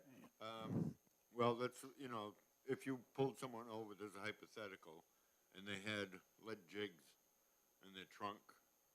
They're not engaged in fishing. They had lead jigs in their trunk. They were maybe bringing them to another state where they're legal. Would that be considered an illegal apparatus? It would be considered illegal in New Hampshire, but I don't think it's illegal to possess it. Am I right, Bob? So if it's illegal to possess it in New Hampshire, you couldn't have it, and we would only seize it if it were illegal to be in your possession. Your point you're trying to make would be correct. If they're not using it and it's not illegal to possess it, no, you would not do anything with that. All right, thank you. And I want to say one other thing. I wouldn't open his trunk unless I ask him that I could open it and he allows me to do it. I have no authority to open that trunk unless I have a search warrant. You can't, that third paragraph of 20626 spells that out. Locked cars, homes, all of those things. Just like police, you have to have a warrant, thankfully. Representative Egan, recognized for a question and a follow-up if I necessary. actually have a question for the chair first, which Sure. may qualify whether I have a question for Colonel Jordan. Go ahead. Can the colonel speak on behalf of other person's testimony when it directly references the commission Fish and Game and a project that the colonel oversees? If it relates to the bill, you sure. Colonel Jordan, the Gun Owners of America submitted testimony and I'll read it specifically so I can be clear. The GOA leadership was horrified when we saw the blatant Fourth Amendment and Fifth Amendment violations displayed on the TV show Northwoods Law, New Hampshire, which focuses on your folks, hunters forced, blah, blah, blah. Hunters forced to walk a conservation officer around a kill site and answer these questions only to get summoned anyway. Was there any legal ramifications taken against the Fish and Game Department in this person profiled in the program, or was the program, do you know, legally found liable for violating Fourth or Fifth Amendment violations? Yep, so good question. So we did a television show, as you know, for 12 years. I learned a lot more about TV than I ever wanted to know. I would sincerely request that no law is ever written based on what you see on a television show, based on what I now know. So television is entertainment, ladies and gentlemen, and that's purely what it is. I debate internally with my film company on many occasions over what to show and how much of it to show. They are in tuned on showing the entertainment part, the sensational part, the gotcha moment. They failed to show that there were months that went up into some of those investigations, or weeks, and follow-up work and warrants done. They don't show that because, quite frankly, that doesn't sell television. The search warrant does. So the answer to that would be, please don't do that. And if you haven't figured out, our news is no better. I've dealt with them for 30 years too. So, and I know Chairman Lang has. So it's disgraceful, quite frankly. So to answer your question, we had one lawsuit in the 12 years of filming. I get inundated with support emails, and now I'm getting inundated because people are angry because it's going off the air, and I'm not too disappointed about that because it's a lot of work. So we get a lot of way more positive feedback than negative. So we had one lawsuit in 12 years. A person brought that really involved another police department that we were assisting with. They called us in to assist. The person sued based on alleged search violations. It failed miserably. Not only did it fail, he ended up paying the attorney cost for the television company. So the judge sent him a loud message that that was a frivolous suit. So we've never been sued. There's never been an allegation made. And I would say to you, that's just, you're seeing one little piece of a very big picture. And I would hope people would put that in perspective. It's a television show. I completely appreciate your point of view and your testimony. Thanks for the Thank you. question. To Colonel Jordan's point, I'd say any one of us have been interviewed by the paper and spent 15 minutes talking to them, and they take one sentence out of your entire statement, and that's what's going to be in the newspaper. So, And just that keep sentence in has to mind. be with their train of thought. They take what they want. Representative Smith. Thank you, Mr. Chairman and Colonel Jordan. I'm just going to try to ask a question in layman's terms in a scenario type situation. So if there's a vehicle traveling down the road, i.e. in normal police duties, and he's speeding, you're going to stop him on reasonable suspicion, correct? That's correct. During hunting season, on a busy road that's traveled by many hunters, it's a frequently traveled hunting area, and there's a gentleman driving down the road, not speeding, doing nothing wrong, but has camouflage on, will you stop him on reasonable suspicion? So in that scenario, the only way that we would do that is if that, and there would have to be a more mitigating factor. So that would have to be someone dressed or appearing to be hunting, someone traveling at a slow speed, which is indicative of someone road hunting, searching for game from their vehicle. A person traveling down the road at normal speed in camo gear, I would not stop unless I saw some sort of a violation. Is that a hunter? Yep, it is. But I don't have articulable suspicion to stop him. I don't know what he's doing. He may be just driving down the road with a camo coat on, so I would not stop him. Follow up? Absolutely, go ahead. If you did stop that suspected hunter, and you did suspect that he was hunting, but there was no visible signs of blood or a gun or anything, but you suspect something's in the trunk, would you require then to get a warrant? I would first we typically ask them. If we think there's something in the trunk and we have a reason, we relay that reason to him. And I would ask him, because it's simple for both of us, can you open your trunk and show me that there's nothing in there? And 99.9% of the people will do just that. If he didn't, I would need more than what you've just described to get my warrant. I would have to see things like blood on the tailgate, blood on his clothing, nervous actions on his part. Those all go to the probable cause. Probable cause requires a number of things. It has to be more likely than not that the person committed the crime. That's a high standard.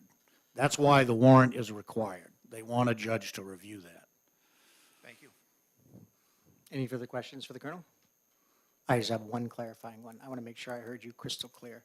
3 times this reasonable standard, this articulable reasonable suspicion standard's been brought before the Supreme Court, New Hampshire Supreme Court, and 3 times it's been upheld as constitutional. Is that That's correct. State Thank you. v. Boschman, State v. Marconi, and State v. Kimball. All 3 involve searches under these circumstances, and the Supreme Court ruled in our favor and gave very decisive opinions that this did not violate anyone's rights. Thank you. Thank you. Thank you for letting me, for tolerating it. And you're free to go. Your sentence is served. I did miss one other person who, we had a little, couldn't read the bill number. Eric Anderson asked to testify opposing the bill. He represents the New Hampshire Commercial Fishermen's Association.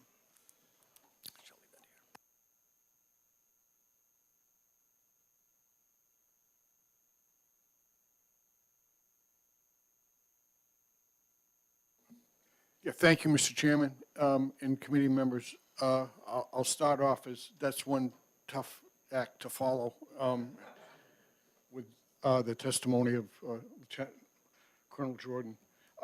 My name is Eric Anderson. I've had 50 years plus experience in marine fisheries as a fisherman, and I represent the concerns of the New Hampshire commercial fishermen through the New Hampshire Commercial Fishermen's Association. I've submitted written testimony, and I'll try and paraphrase it just for the sake of time, because I think everything that has been said in opposition of the bill is very legitimate and concerning. We submitted this legislation to our membership electronically and waited for reply. The written testimony that I've given you came back with 12 names, but since that time that I printed it, I had additional responses, and the opposition is supported by over 25 members who reviewed it. And I just want to make that statement clear that from a majority perspective of the commercial fishermen of New Hampshire, we oppose this bill. I could go on, but everything has been said. But I will state the commercial fishermen's community respect and value the presence of New Hampshire Fish and Game officers to enforce marine rules and regulations. These officers do it in a manner that is respectful, and it's courteous, and it's professional in every sense of the word, and do not abuse the rights afforded them to do their jobs. If there is value in the adage of, it's not broke, don't fix it, this would be the prime reason to oppose House Bill 1091. We have the expectation of these officers to perform a variety of their duties beyond their primary resource function, ranging from dangerous and challenging search and rescue operations to assisting other law enforcement agencies.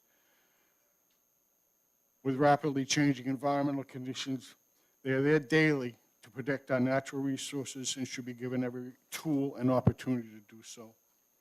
We join in our opinion of this legislation with the New Hampshire Fish and Game Department, the New Hampshire Fish and Game Commission, and the Advisory Committee on Marine Fisheries to oppose this bill.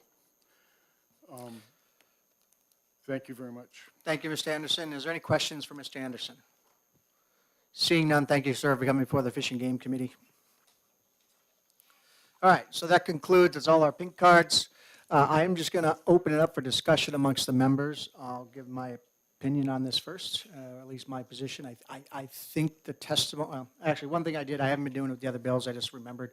I did ask, remote testimony, or at least remote positioning, is still allowed on the general court website, so people can sign in and support or oppose a bill. And I have the results, just understand that this is tentative results because that is open till the end of the day. So people could still submit ones, but as of 8 o'clock this morning when this was printed out, there are 8 people in support of the bill and 24 opposed to the bill. So that being said, I guess I don't think I'm smarter, especially when it comes to constitutional matters, than the Hampshire Supreme Court on 3 different occasions. So my inclination is to ITL this bill. At best, I could consider an interim study if we think there's some sort of merit in here anywhere that we want to flesh out. But that is my general inclination, is an ITL motion or an interim study motion. So I open it up for other members to give their opinion to see where we stand on this. Representative Love. I'd like to make a motion for interim study. Okay, well, we're in executive session and the motion, well, actually, we're still in the public session. I haven't opened it up for executive yet. So this is just so I can get the committee and the public hearing where we stand.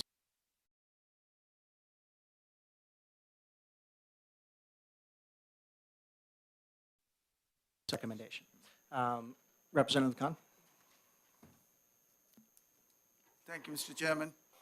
Coming from Seabrook, Hampton Falls, and hearing from the fishermen's and lobstermen's, and also hearing from Colonel Jordan's passionate testimony, I cannot support this amendment and this bill, because the current law, existing law is working, and, if something working, we should not touch it.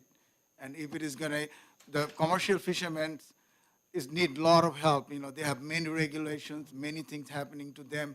We need to help them every possible we can. And this bill is going to harm them. I cannot support that. And if we think that the interim study is not going to do anything, so why to do interim study, just ITL? Thank you, Mr. Chairman. No problem, Representative Khan. Any further discussion? Representative Shurtleff.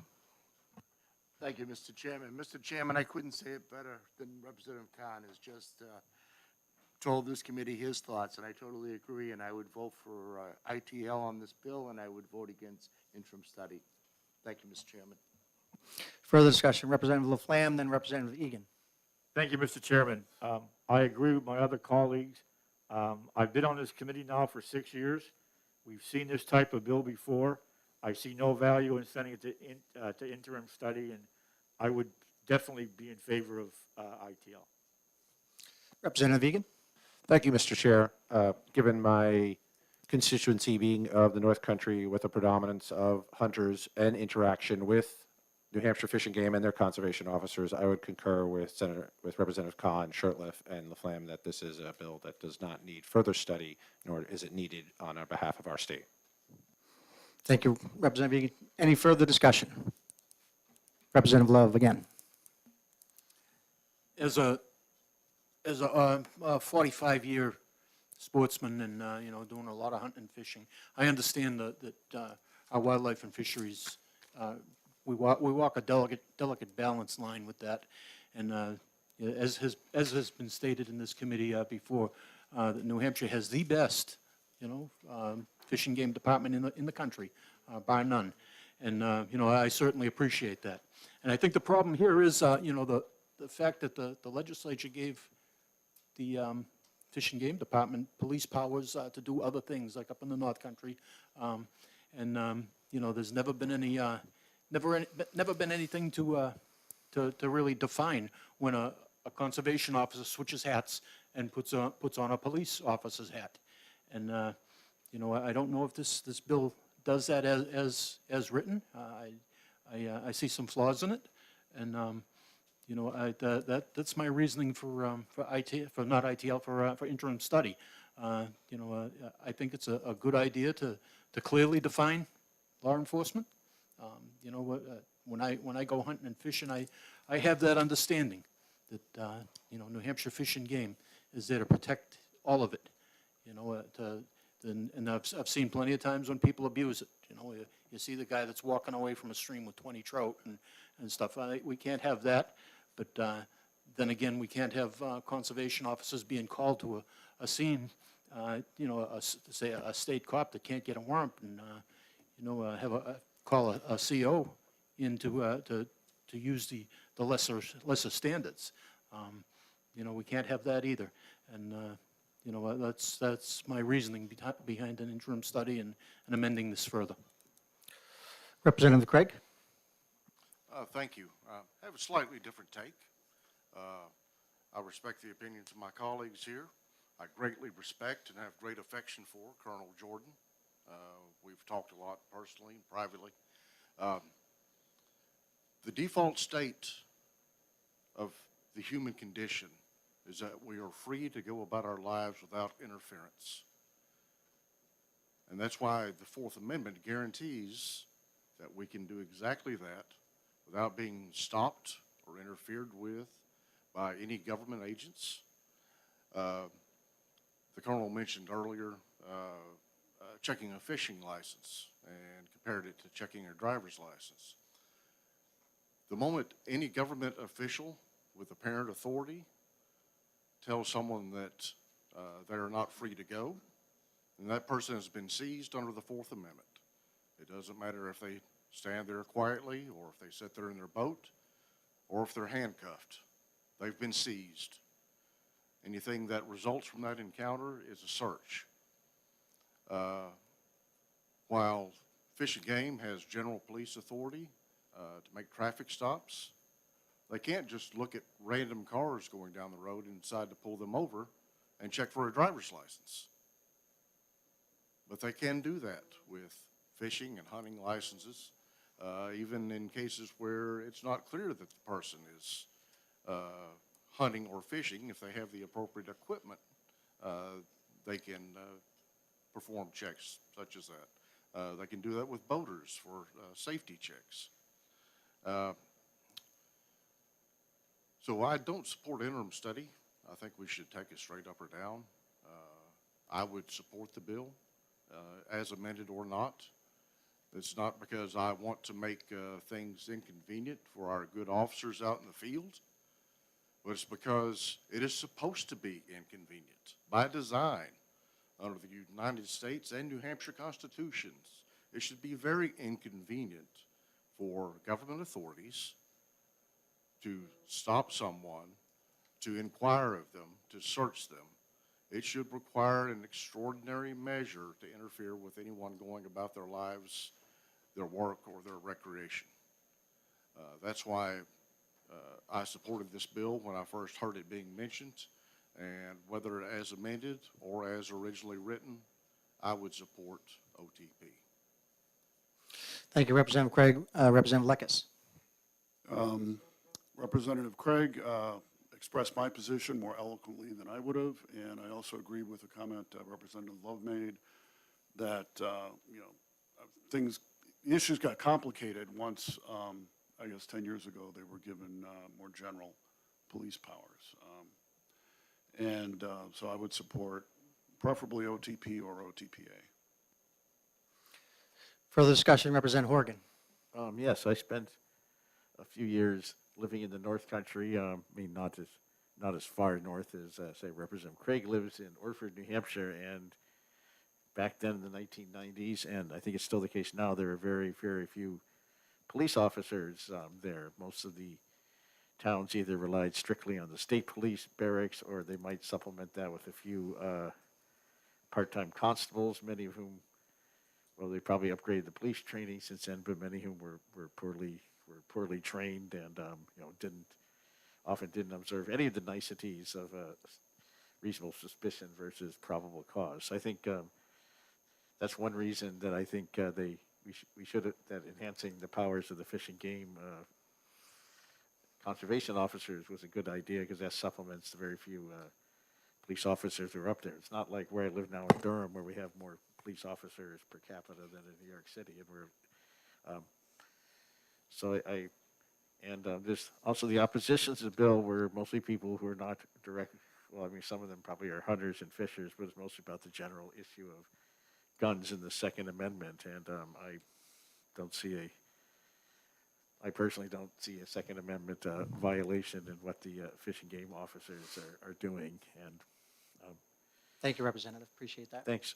So I think the ITL, even though it won't be unanimous, is probably the right way to go. And Representative Kittrick. Thank you, Mr. Chairman.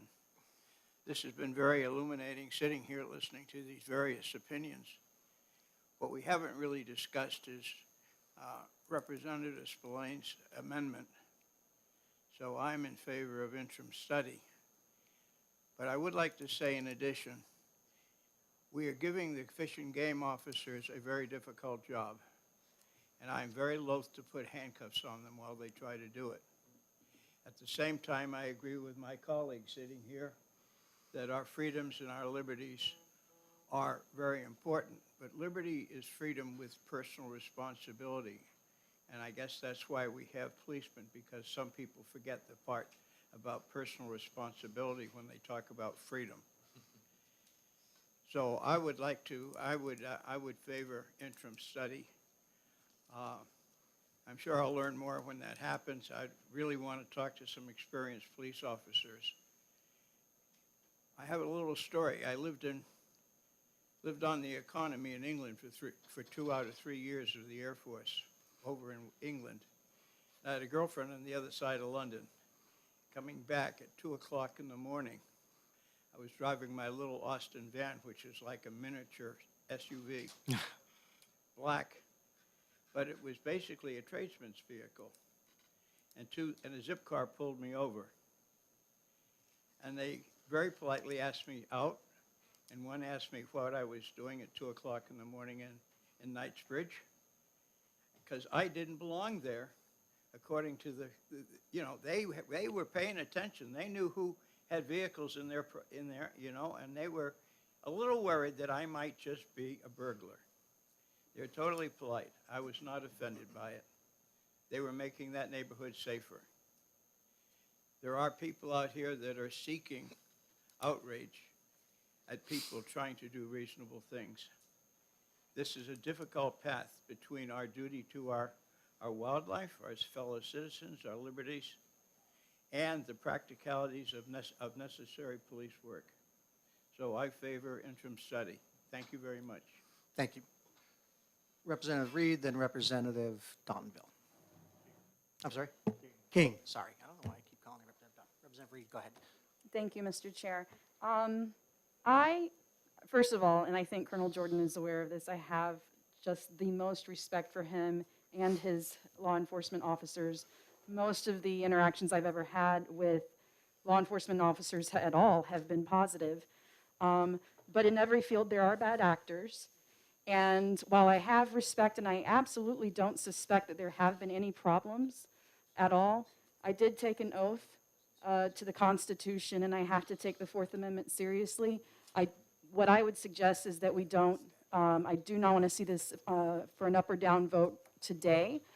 Perhaps either exec it later or interim study today, because I think that it's incumbent on me, knowing that the Fourth Amendment is a serious issue. I'm not sure, I'm going to admit my own ignorance, that I don't know if the law actually conflicts. But I would like to study it a little bit further myself so that I'm clear if there's any kind of amendment that could just add even just a single clarifying sentence to just make this issue, put it to bed, then that's what I would like to see. But I would just like to understand the issue a little bit further. Representative King.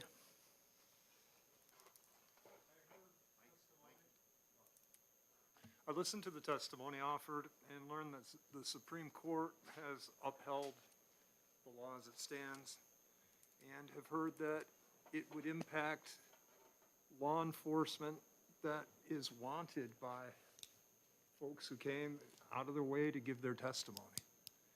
I see it as a bill that we should, I see what we're looking at as something we should ITL. I can't see how it can be fixed and made, better and more reasonable. If our Supreme Court says it's okay 3 times, I believe it's okay. Thank you, sir. Representative Ellis. I agree with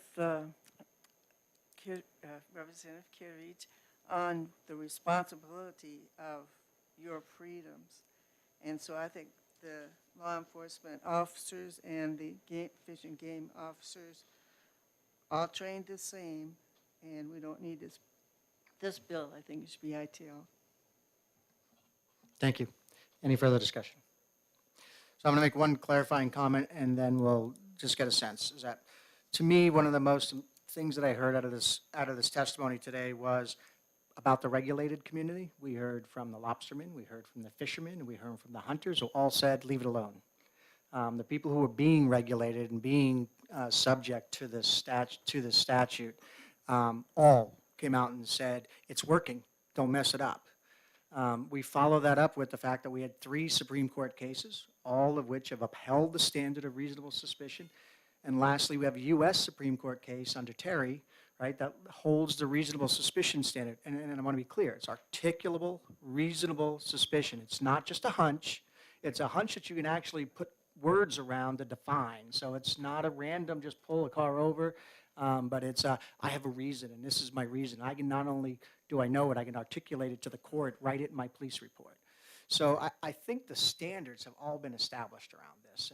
And I think the probably one place why I'd recommend interim study is we've granted this 594 powers over here, which is the full-blown police powers.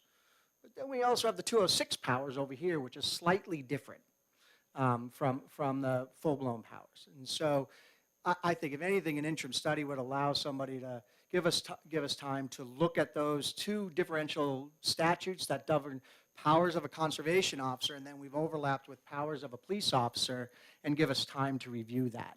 And have the rest of the year to look at that and recommend possible, if there is something that could clarify those 2 powers laws, then let's do that. But I don't think this bill does it, because it only talks about 206. It doesn't talk about 594 at all.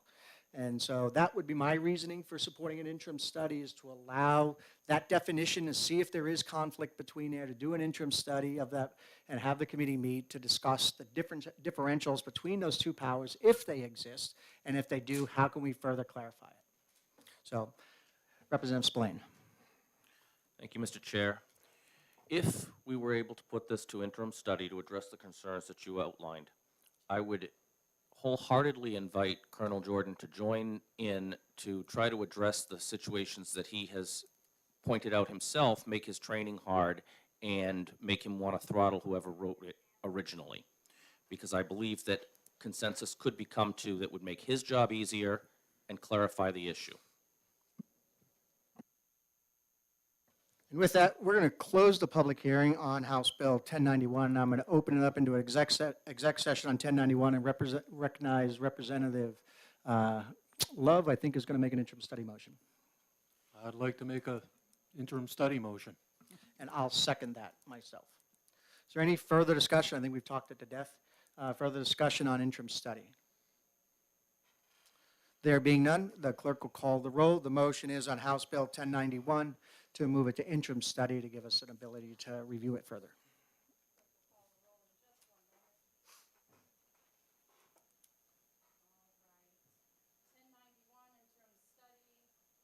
Microphone. On the motion for interim study on 1091, Mr. Vice Chair.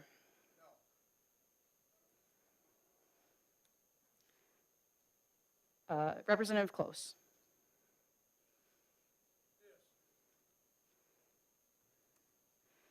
Representative Spillane. Yes. Representative Howard. Representative Craig.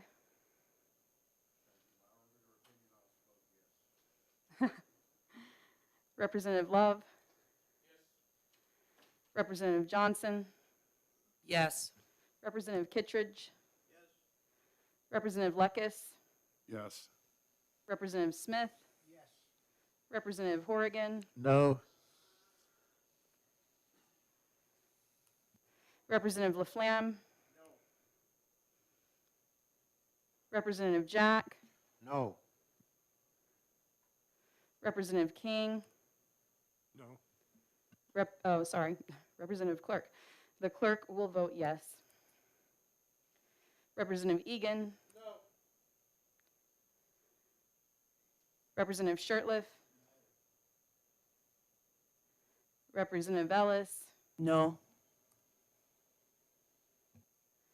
Representative Oxow. And Mr. Chair. Yes. The vote is 11 to 9. The vote 11 to 9 is recommended for interim study. Considering we had a mix of Republican and Democrats on the minority side, who wants to take lead on a minority report? Will there be a minority report? Representative Laflamme will do the minority report. Representative Love will do the majority report. And that closed the executive session for House Bill 1091. We're going to do it we only have two speakers, so I'm going to jump into the next bill, which is, I'm sorry, hold on. Next one is 631. We have three speakers on this, which I think will be Representative Johnson, if you want to do the introduction.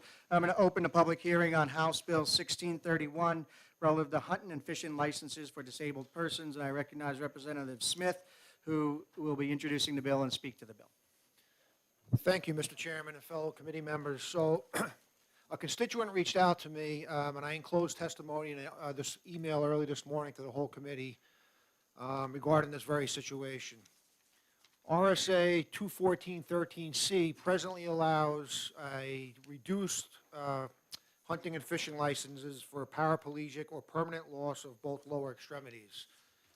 The change going forward is going to look to expand it to a permanent and total disability as certified by the United States Department of Veteran Affairs or the United States Social Security Administration. The person that does apply would be required to pay the entire license fee for the year of application, but from that point forward, the license is for life. I also added into the bill that if a physician who falsely certifies a disability for the purpose of this section shall be guilty of a violation subject to a $500 fine. I'm just going to read the testimony here. It's a quick email, it's short, from the person that asked me to submit this bill. I have been disabled since 1989. I have had multiple surgeries on my neck, fused from C2 to C7. Multiple surgeries on my back in the lumbar area. Unable to work at any capacity. I always purchased a catch and release license for many years as fishing was something I could do to relax. That is no longer possible. I am 66 years old now, and to purchase a fishing license at full price to go fishing 8 to 10 times a year at best, only to catch and release, is truly unfair. The disabled person and retired person already has a decreased income. The outdoor activities that each of us can do are limited. Some of us have limited mobility. The state of New Hampshire has made our love of fishing impossible to afford. I only hope that the state of New Hampshire will consider either lowering the age for a free license or bring back the catch and release license. Now, I understand, and that's signed by William Dixon, 14 Stoneview Road, Ossipee, New Hampshire, 03864. I understand with every bill there's a cause and effect. The effect is this is going to lower income to the Fish and Game Department, which is a hardship, being that they run on a tight budget every year. And I do understand at some point there may be an amendment coming forward to offset that revenue by another means, but at this time, point is still up for discussion. Thank you, Representative. Any questions for Representative Smith? Seeing none, thank you very much, sir. Next up is Representative McConkey in support of the bill.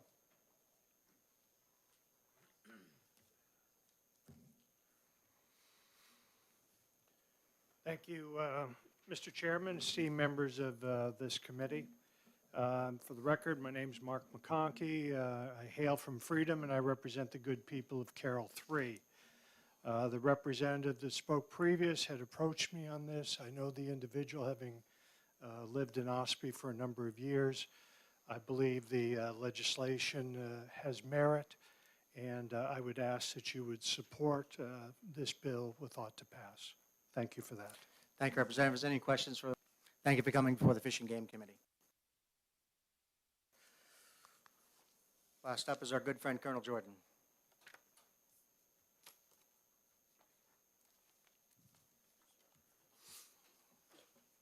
Thank you, Mr. Chairman, for the opportunity to testify on this. This is the first time I've ever reached this table and not been comfortable to testify because I have some strong beliefs that veterans deserve everything and more than what we are currently giving them. The problem is we being the commission, voted to oppose the bill, and they did it strictly because of the fiscal impacts. You know, we're a self-funded agency, and as I said earlier in the Hike Safe bill, we struggle to fund everything. We currently offer these licenses to individuals that are service-connected, 100% disability. I actually did a little research on this when they asked me to speak on it. We follow Department of Safety, Motor Vehicles, and Department of Safety, who offer registrations and licenses under the same guidelines. We offer it free, both agencies do, for people that have service-connected disabilities. So if it's not service-connected, we don't do it. If it's 80%, we give them a reduced cost. So I looked at what we're trying to do here. The two concerns I had here. One is it lists lists the disability as just being a disability. So I would just encourage all of you to remember that that disability could be emotional. So we could have someone with a primary back problem, but diagnosed as a bipolar, which got him up to the 100%. So that's concerning to me. In the past, it was always physical disabilities. The language in this, it just says disability. So we could have emotional or physical. The other concern I have is we're asking, it's a charitable thing. I think I have a long history in my family of service to the military and service to, as you could guess, service, the entire family has done that. So I have some very strong opinions about veterans and what they deserve. I think it's a little unfair to ask the sportsmen and women to fund it. I think it should be funded by all citizens if we're going to give out a benefit like this, because all citizens have benefited from their service. So with that thought process in mind, I'm going to go out on a limb here and suggest that we do it with a number plate and a license. And the reason I say that is it's always bothered me that a veteran comes home, as my son did, after 4 tours in Iraq, wishing to get a veteran's plate, no interest in hunting, which is sad. Hunted all the time with me. I've never been able to this day, 20 years later, been able to get him to go back out, which is kind of sad. So I think there are a lot of veterans out there that wouldn't take advantage of this, that in fact deserve something like this. So I thought of the number plates and the licenses, because no matter the physical disability, all veterans have got to have a vehicle. I'm quite convinced most of them have licenses. The Department of Safety, at the risk that they're going to be very angry at me for suggesting this, is a general funded agency. So it would be quite simple for them to go back to the general fund, the next budget, and ask for the increased money to make up for this. I think that offers the opportunity for all taxpayers to contribute to it instead of just the sportsmen and women. The other factor in our physical impacts that we have had, Chairman Lang has reached out to us to try in many ways to find out what that impact would be, fiscal impacts. I talked to Pam Ellis and Pete, the folks over at Fiscal here, trying to come up with a reasonable impact that would have on us fiscally. And the problem is we don't know what that would be, because we have a law that allows Maine and Vermont residents reciprocity. So opening the standard up would also open up the opportunity for Maine and Vermont to come in here and get this same benefit on a New Hampshire license. The monies that we lose on New Hampshire licenses not only include the price of the license, but it includes a habitat fee for fishing and a habitat fee for wildlife management that we use to purchase the ever fast vanishing public lands. That would be lost. We use the money for federal match when we get federal money to manage our wildlife and our resources. That would take a hit if we're giving these licenses out free. And our PR money, Pittman Roberts money, which, as you know, is very valuable to wildlife management, and our Dingle Johnson money, which is very valuable to our fisheries management, all are distributed to each state based on the number of paid licenses. We would lose some of that, or could lose some of that. So for all of those concerns, we are here in opposition of it. But I got to tell you, that's the only reason I oppose it. I think veterans deserve much more than they get. To me, it just made sense to give them their plates and their licenses, because I think they would all benefit from that, and I think all citizens would be able to say they now contributed to that. Representative Spillane. Thank you, Mr. Chair. Question and follow-up. Thank you, Mr. Chair. And thank you for taking my question, Colonel Jordan. Yes, sir.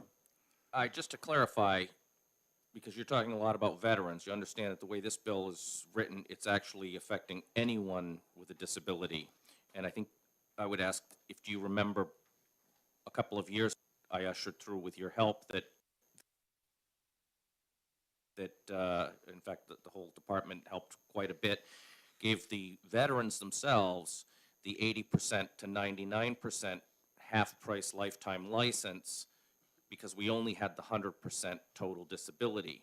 And that also exempted reciprocity from Maine and Vermont in order to make that happen and be fiscally viable. Those things aren't in here, but this also addresses a larger population of anyone who's disabled, not just veterans. Right, this would open it up for a number of people. The other question I had it strikes the language for paraplegics and those folks with permanent loss of the lower use of their extremities. Now, I'm assuming those people would go and get that 100% disability, but I think it's important to understand it would strike that benefit for them currently, the way it's written. So that's another concern I had with that. And you're right, it would open the door for many, many more, to make many more people eligible for it.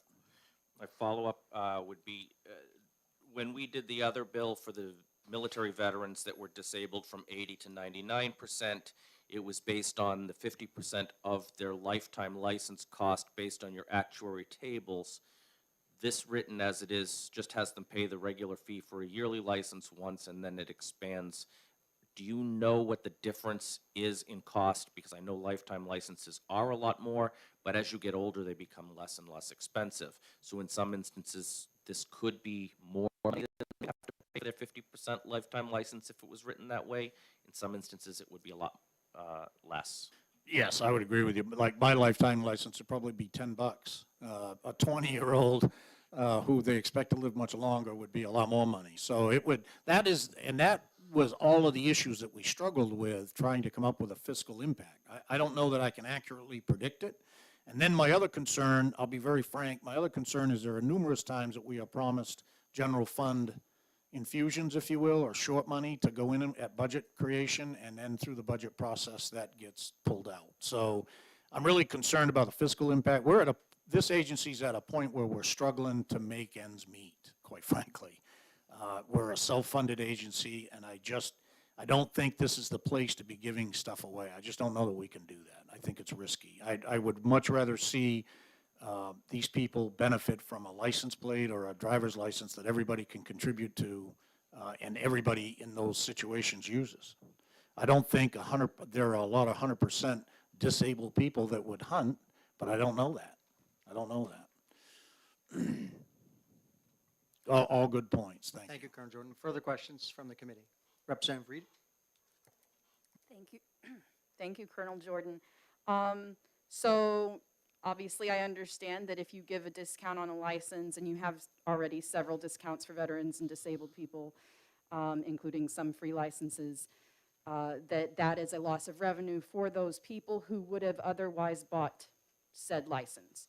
It's not a loss of revenue if some of those people could not have afforded those licenses without the discount, right? So you're not taking a hit on that. So I guess my question is, and I've offered this before this committee in terms past, if we were to change the current structure, which is kind of sort of a hodgepodge of different discounts and license given to veterans and disabled people based on different criteria, got rid of that, covered those disabled people and veterans who were under a certain income by income only. So now you're opening the doors to everyone who currently is not coming into Fish and Game and giving you revenue.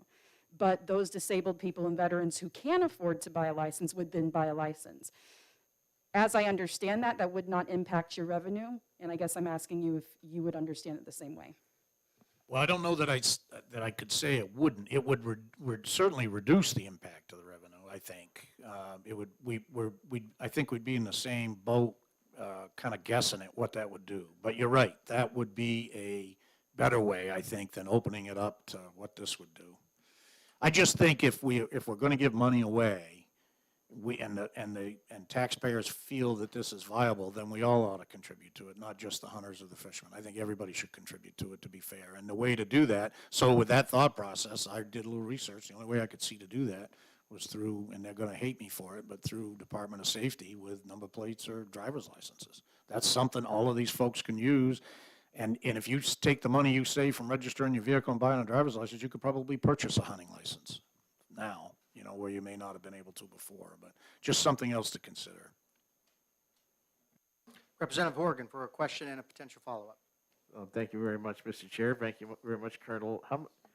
The person, we're being asked to make law based on an anecdote about the gentleman from Ossipee. I don't know if you've reviewed the letter, but he's 66 years old, and he feels he can no longer purchase a fishing license. What would the price be for a senior citizen who wants to get a fishing license? Yeah. So Senior citizen can now buy, I think, can buy that at $10, gentlemen, right? $7, right? Yeah, $7 as a senior citizen.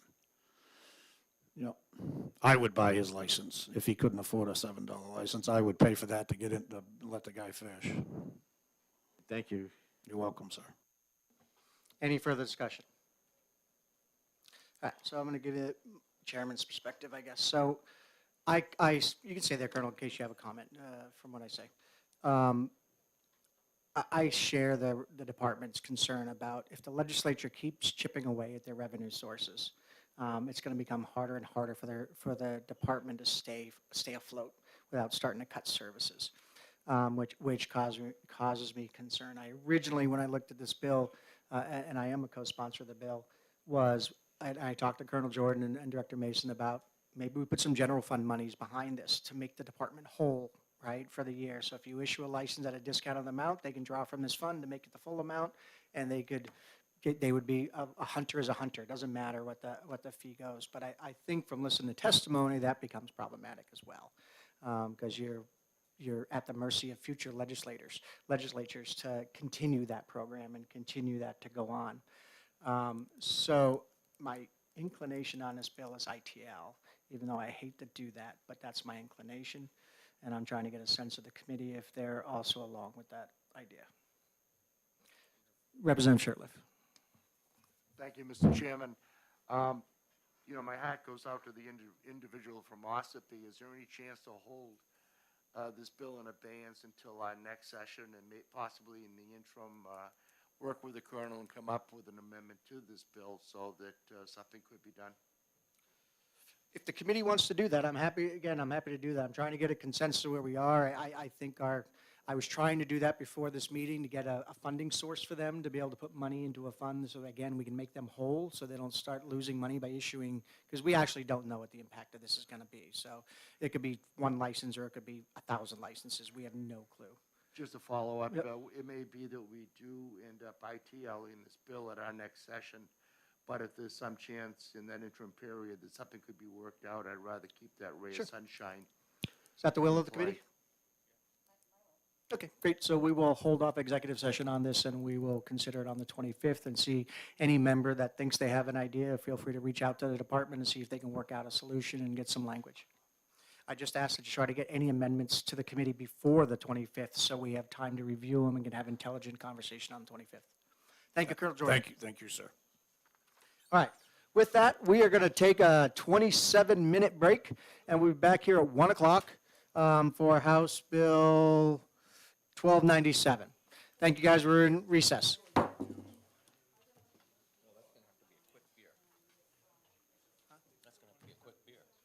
I'm not going to get it. Oh, I'm supposed to go out with the lobster run. So I'm supposed to go out with somebody. I can't remember who it was that was going to take me out to go get quick lunch. But I think I was going to go to the cafeteria. Huh? 27 minutes is going to be tight. I know it. I'm going to go over there and try to get a beer and then come back again. It's going to be tough. I'm not walking all the way over there. I'm just going to hit the cafeteria.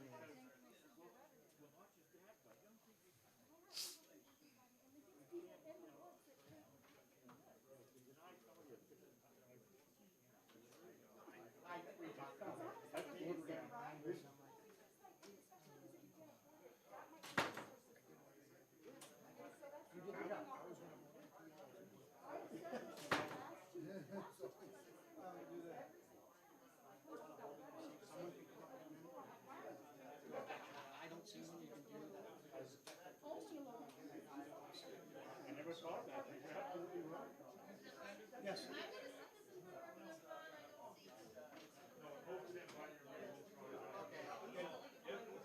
Put it on the action.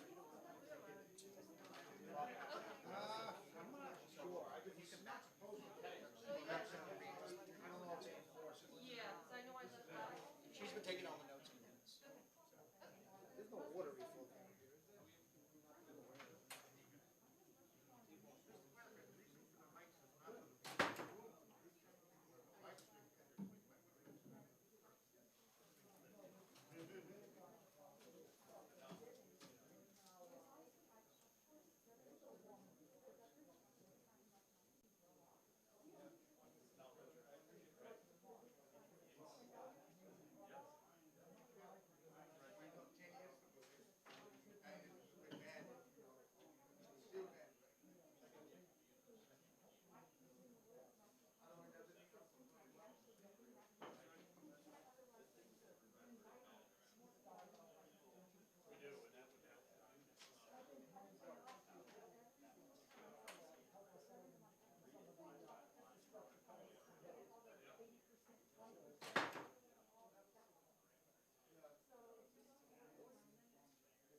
say to people that they have money, people who would have otherwise bought licenses.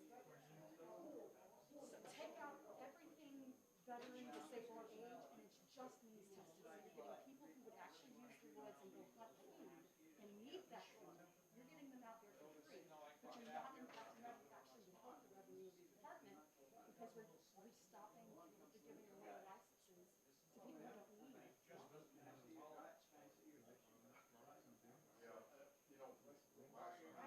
They're losing twice the amount because they're not just losing the license, they're losing the matching customer license. So far I've got Smith and Laflamme and you on board.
we want to get going here.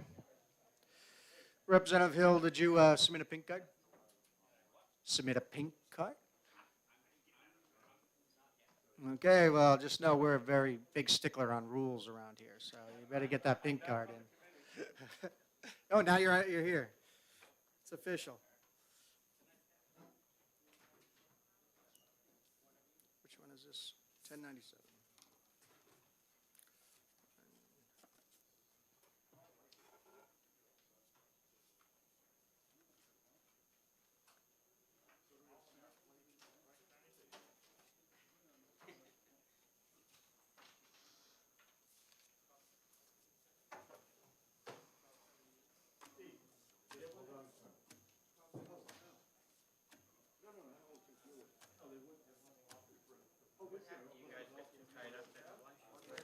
Yeah, we try to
All right, guys, let's go ahead and grab our seats.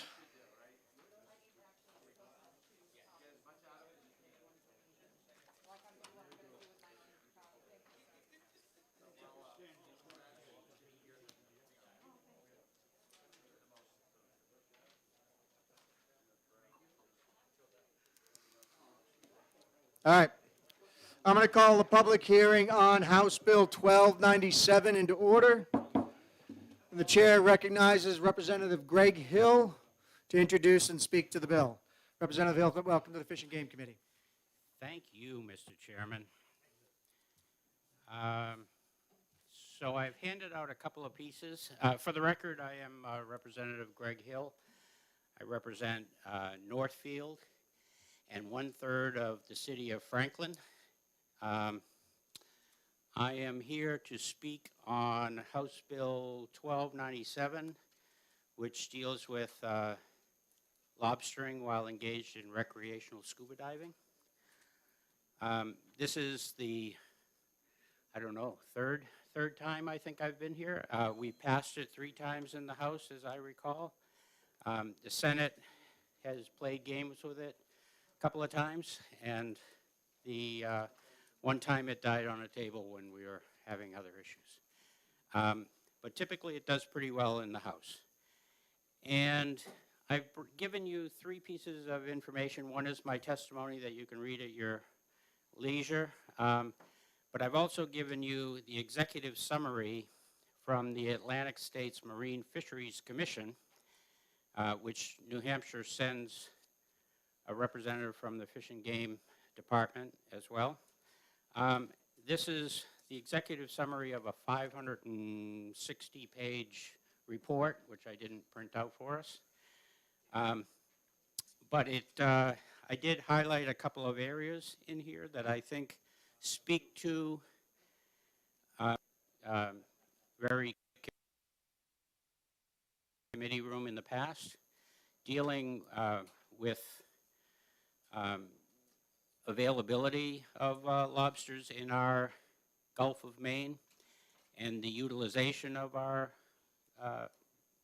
lobsters in the Gulf of Maine. And this basically is telling you that current abundance in the Gulf of Maine stock is at record high. Abundance estimates show an increasing trend starting in 1988 and accelerating. So it would seem to me, from their words, not mine, that the stock is not depleted and overfishing is not occurring. This has been an issue that's come up in this committee in the past. There's actually even a graph to show you the rate of increase on the last page of that Marine Fisheries Commission executive summary. I've also given you some information specific to New Hampshire that is one of 4 pages here, and I've highlighted the areas that I want you to concentrate on. One is saying that our recreational catch in New Hampshire currently is about half of 1% of all New Hampshire inshore lobster landings. New Hampshire currently allows 5 traps by resident, non-commercial people. And that has been claimed in past hearings to be sufficient to allow equal access to all residents of New Hampshire. And we've made the case that it's not really equal access because in order to satisfy those 5 traps, you need to have a boat. You can't just throw them off your wharf. You need to have a boat that's accessible to the coast so you can access it to service the fishing gear. And you need to have the time available from either a very thoughtful spouse or boss that lets you every couple of days service your fishing gear. So if you contrast that with our current situation where a diver perhaps could come down out of Claremont or Lebanon or somewhere and go when it fits their schedule, it would certainly allow many more people in New Hampshire to access this natural resource. Also in the past, so the issues we've come into in past hearings were the stock, overfishing, recreational impact, and all of the reports are saying here that recreational impact up and down the East Coast is negligible and therefore ignored. New Hampshire and Maine are the only 2 states that don't allow scuba divers or free divers to access the natural resource of lobsters. But the 2 issues that come about in the Senate are safety and enforcement. So I'd like to concentrate for just a minute on those 2. I've asked for, since we first submitted this bill back or I first submitted it, I think 2011, for any documentation from any of the coastal states on the east coast of the U.S. where divers and commercial lobstermen have interacted, and that documentation has yet to be provided.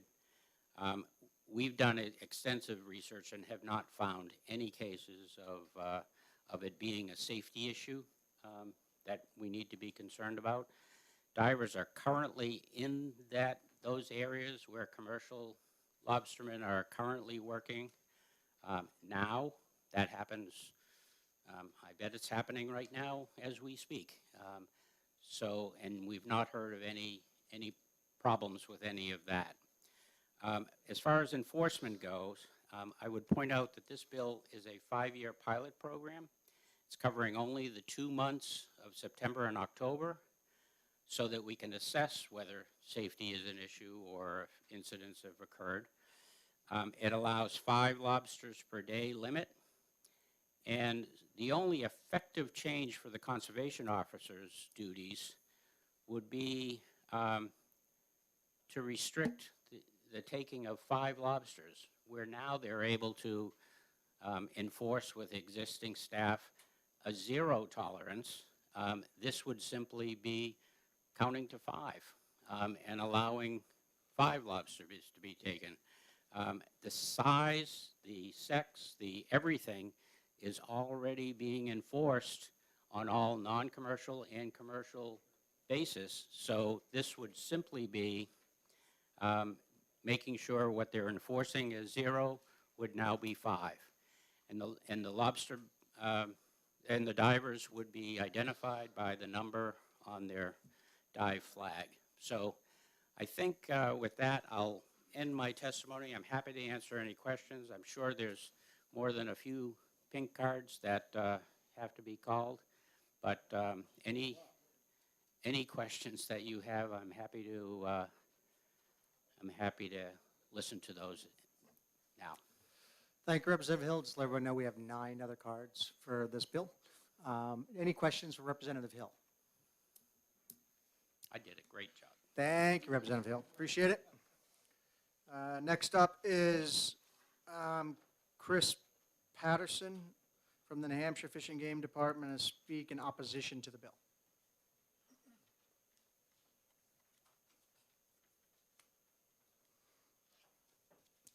That's Greg's card. This is hers.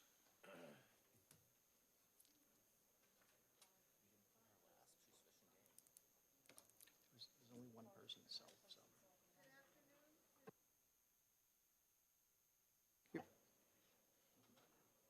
Good afternoon, is that better? Thank you. Good afternoon, Mr. Chair and members of the committee. For the record, my name is Cherie Patterson. I'm the Chief of Marine Fisheries of the Fish and Game Department. And just to clarify that the Fish and Game Commission has also voted to oppose House Bill 1297 in relation to taking lobsters while engaged in scuba diving. The New Hampshire's lobster fishery is the state's most valuable commercial fishery, contributing more than $34 million annually in revenue to the more than 330 licensed commercial harvesters. If you add in the recreational harvesters, you're adding in another couple hundred. Certain economic models suggest the overall contribution to New Hampshire's economy is likely 3 to 4 times that amount, and that would equate to roughly 102 to 130. As such, this is a highly regulated fishery with a variety of rules and laws designed to maintain a healthy lobster resource and a robust fishery for New Hampshire's economy. While the lobster population in the Gulf of Maine, as the representative just indicated, is not depleted and overfishing is not occurring, the Atlantic States Marine Fisheries Commission 2020 lobster stock assessment has raised concerns over the lack of young of the year recruitment in recent years. Since, in fact, 2012, it has started to go down. And this is not just within New Hampshire waters where we sample, but also in the Gulf of Maine where the other states are involved in doing young of the year recruitment sampling. So this could translate to having lower numbers of harvestable lobsters in our near future. Every resident of New Hampshire has access to recreational harvest of lobsters, utilizing lobster traps. So the legislature before us does not solve the problem of providing access to another user recreational group that has been denied access. They can get the lobster license and lobster traps. And yes, they can throw them off their dock if they like, or go out in the ocean. The department has 4 significant concerns about the effects of this bill, one being enforcement, one being damage to the lobsters from handling, degradation of marine habitat, and the increase in user conflicts. From an enforcement perspective, the activity of taking lobsters by scuba presents an immense challenge for law enforcement.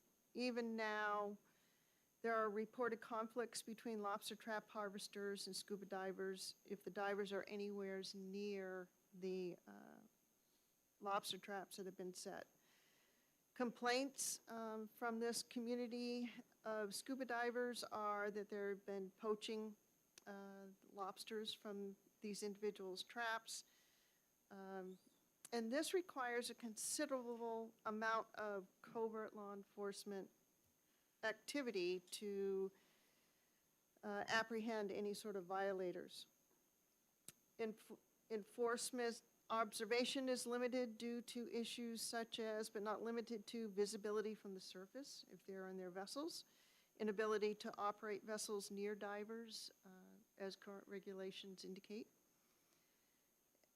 The current law prohibiting the possession of lobsters by a diver has been a sufficient deterrent to tampering with traps in most instances.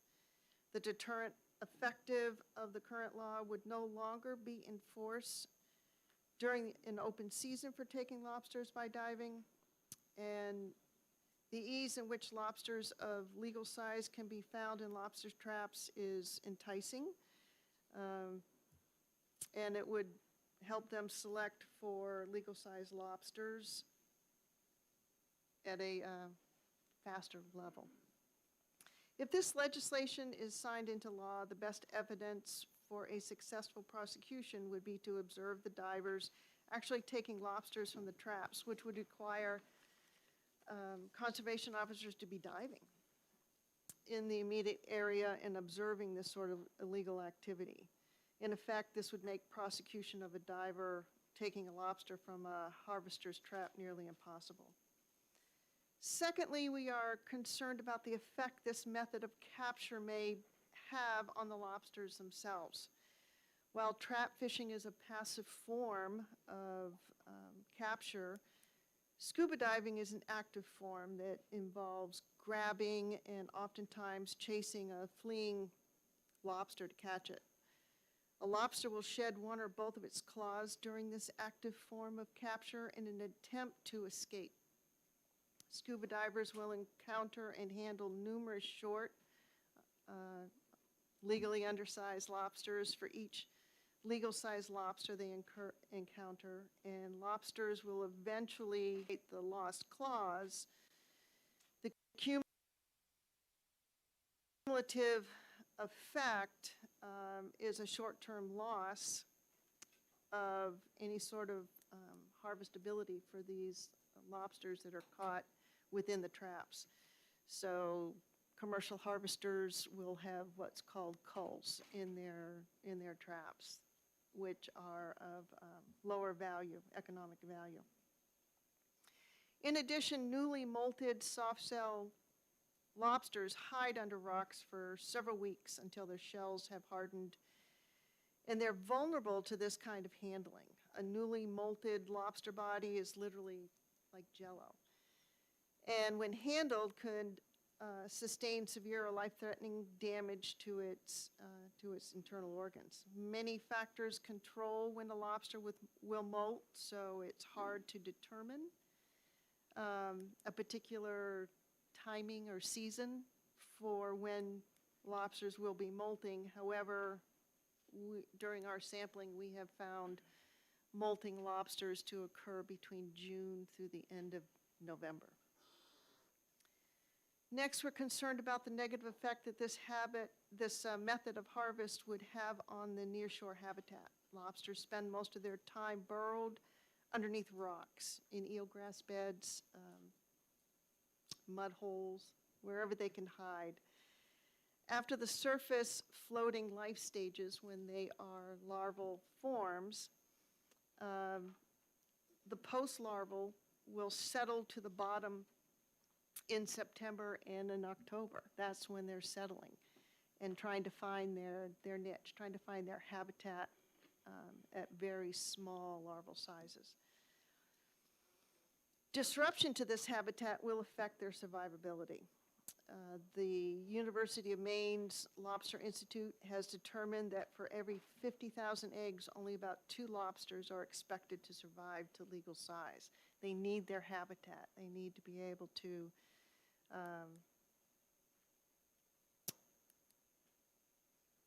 take cover, find what they need to eat in order to even get up to a decent legal size. So any sort of habitat disruption, moving rocks to try to get to the lobsters and such, would be affecting their habitat in general.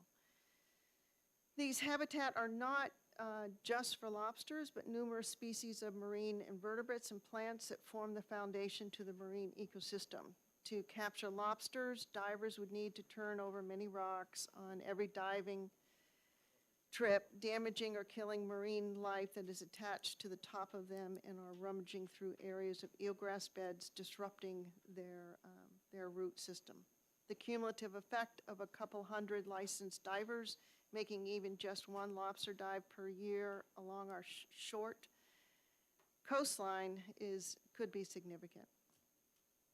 As I mentioned earlier, the lobster trap is a passive capture device, and several rules have been implemented regarding trap construction to minimize their impact on the lobster resource and their habitat. For example, all traps have what we call runners. They lift the trap up off the bottom of the ocean so that there's not as much habitat disruption.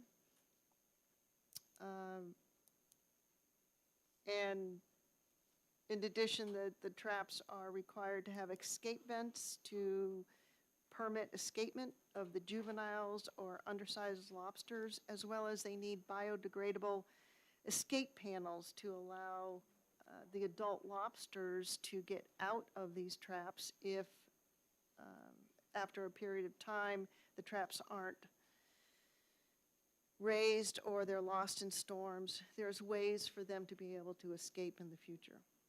Finally, I would like to provide some insight as to why we feel it is important for New Hampshire to continue to limit lobster harvest to traps only, while our states to the south of us allow harvest by other methods, including scuba.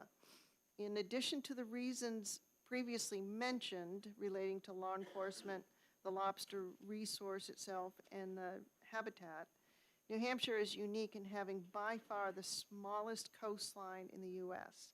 This results in a higher potential for conflicts between the many users of the marine resources in our short coastline. So the challenge with such a short coastline has always been to provide access to the state's marine resources while maintaining healthy populations of fish, lobsters, oysters, as well as their habitats. The department has worked with past legislatures to pass laws to seek this accomplishment for balancing the harvest versus of lobster versus all the other user groups that are out there. And we have actually in the past and currently prohibited, such as prohibiting the use of mobile fishing gear, like otter trawls in the state of New Hampshire. Again, these are to prevent these sort of conflicts that occur within user groups.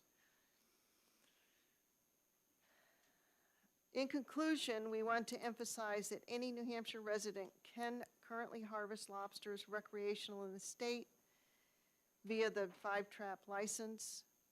The department believes the current system of harvesting lobsters via traps provides a uniform enforcement opportunity while trying to provide balanced access to the resource. You will also hear today from the chair of the Advisory Committee on Marine Fisheries, who's also opposed to this legislation. I thank you for the opportunity to testify today, and the department respectfully urges the committee to oppose House Bill 1297. Thank you for your testimony. Questions from the committee? Representative Smith, you recognized for a question and a potential follow-up. Thank you, Mr. Chairman, and thank you for your testimony. I have a follow-up to your comment regarding the lobsters losing claws upon handling. Is that something they drop simultaneously upon being touched, or is there a lag, or is it multiple times, or how does it happen? So, as you're diving, you're trying to grab, can you hear me okay? Trying to grab whatever you can to grab the lobster, right? If you grab a claw, it will drop its claw. If you're gonna grab one or two, whatever you're gonna grab to stuff it in your dye bag, they will drop their claws. Once they drop their claws, it's gonna take a period of time for regeneration. During that period of time of regeneration, it's several weeks to a couple months. And you've lost the economic value of that lobster for any of the commercial fishery that's out there at that point in time. I don't know, when you go to a restaurant or to a store, you'll see culls, and they're at a reduced price due to the lack of one or two claws from that. Okay, Was just- there another question? Just to follow up on that, is that a guarantee they lose their claw, or is there, I'm trying to understand if it's every time someone pulls on the claw, does it come off? Maybe, maybe not. Okay. So Yeah. it's- Okay. Yeah. Thank When you. I would be out diving and would do something like that during our research in my early days of field work, most of them would drop. Further questions from any committee members? I have one question around, actually two, but one around the poaching comment you made. So currently, are there any prosecutions for people poaching lobsters from traps? Are you familiar with any? Scuba divers have ticketed or charged somebody for taking lobsters. I will defer to law enforcement.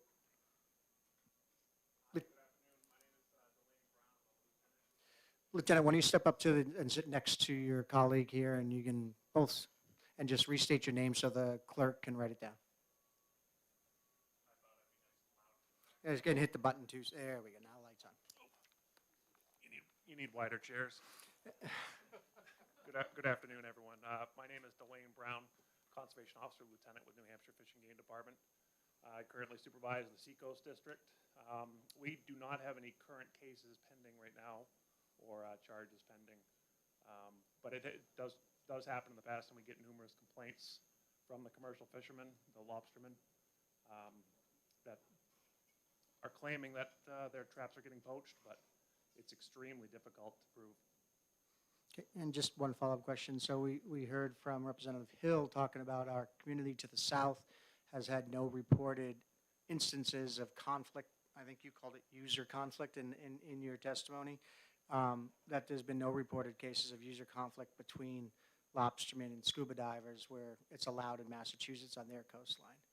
To your knowledge, is that true? Is that accurate, or are you aware of any cases where lobstermen and scuba divers went fisticuffs? I don't know of any information from our colleagues in law enforcement, natural resource law enforcement in Massachusetts. I don't know what they have for information. I could certainly inquire and follow up if necessary. Thank you. Any further questions from the committee? Representative Khan? Thank you, Mr. Chairman. My question is towards the enforcement aspect. We have only 19 miles of our sea coastline, and some of the neighbors have 100 miles or even more. The question is, do you think that if bill passes, it's going to we're going to have a hard time to enforce the existing law? Currently, we heard that it's a highly regulated industry, highly regulated, so do you think that, this is my question, do you think that you're going to have to open up a new wing of enforcement within your department? Thank you for your question. Right now, I'm sure everyone's aware, we're very short-staffed. I'm currently working with 3 other officers in a district that should be a total of 5. In order for us to prosecute or to cite a violation of lobsters being taken out of traps or by hand, we'd have to witness that violation. It would be difficult unless we were underwater watching the diver as he's doing it. As Chief Patterson gave in her testimony, for us to approach a diver underwater, if they have their dive flag up, we have to be super, super careful with our vessels. And getting close enough to observe a violation of this actually happening, when it's happening, is nearly impossible. Unfortunately, the lobsters aren't good witnesses. They don't have much to testify to. So we'd have to prove it with other law enforcement methods, interviewing the lobster harvesters after the fact, or I'm not sure of how else to do it. It's very difficult. They're underwater in limited visibility, and it'd be difficult. Further questions for Fish and Game? Seeing none, thank you very much for your testimony. Thank you. Mr. Jim Tatone, Yankee Fishermen's Cooperative, in opposition to the bill.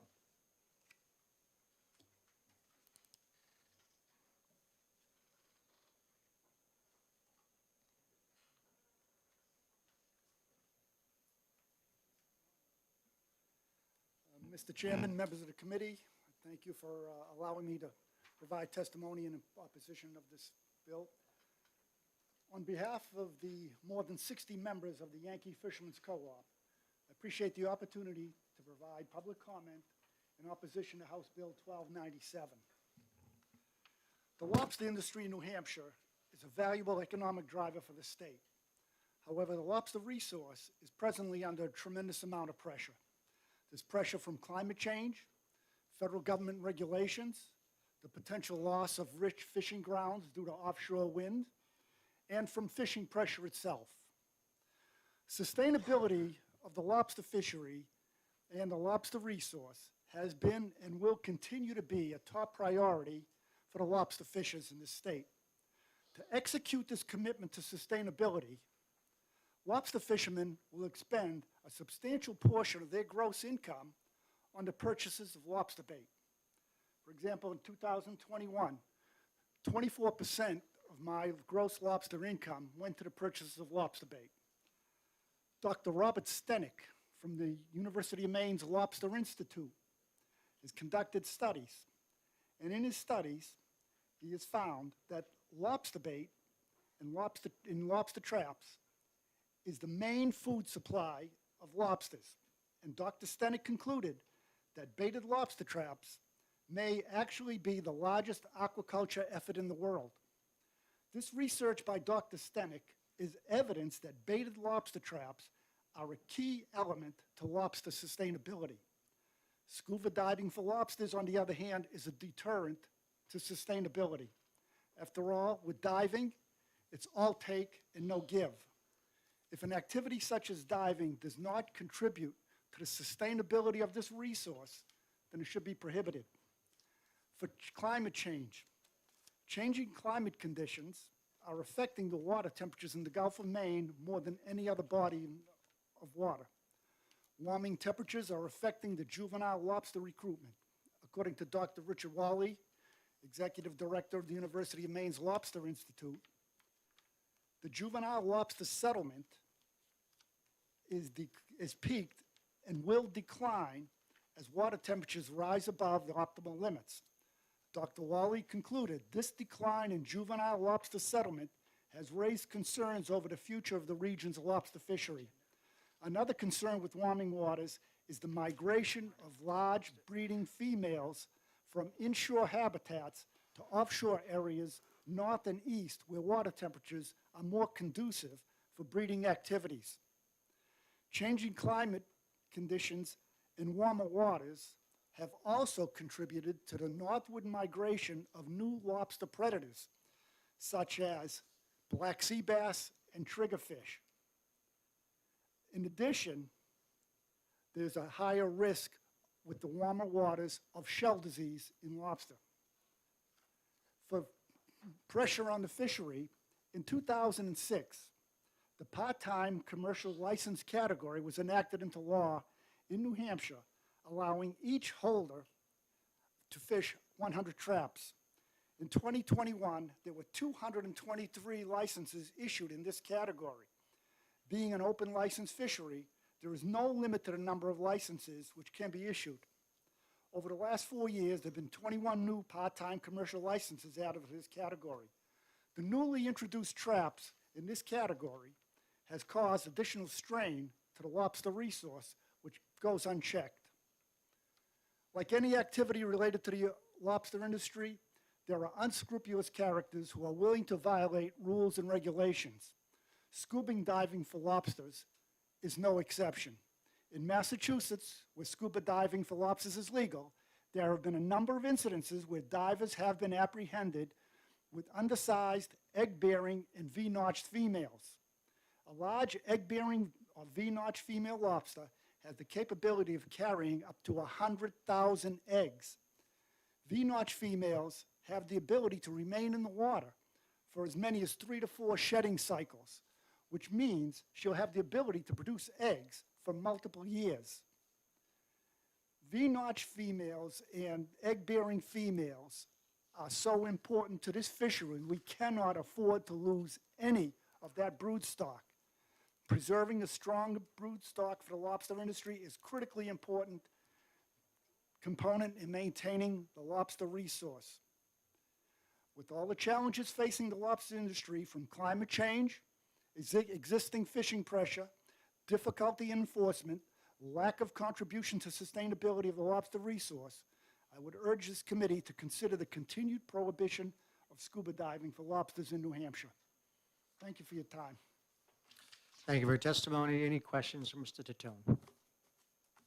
Mr. Stone, I just have one question for you. You were talking about scuba divers taking egg-bearing, undersized. Egg-bearing and undersized lobsters in Massachusetts. There was an event in December of 2020 where 2 divers were caught with 18 lobsters, 16 of which were undersized and 2 were egg-bearing.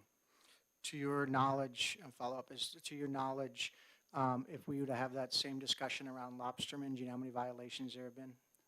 Can you repeat that, please? So if we discuss that same topic of egg-bearing or undersized lobster, given the lobster industry, do you know how many violations have occurred on those same 2 topics within the current lobster model? That I don't. Can But we if agree there are some? if I had my way, anybody who would be caught with an egg-bearing female lobsters should be banned for life from fishing in this state. Okay, thank you. Thank you very much for the time. No problem, thank you, sir. Next up is Gino Marconi. I got it right this time, Gino.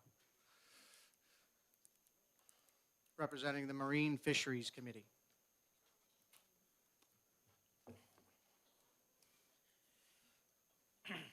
Oh, good morning, well, good afternoon once again, Mr. Chairman, members of the committee. For the record, Gino Marconi, I'm the chairman of the Marine Fisheries Advisory Committee, as established under RSA 211:62.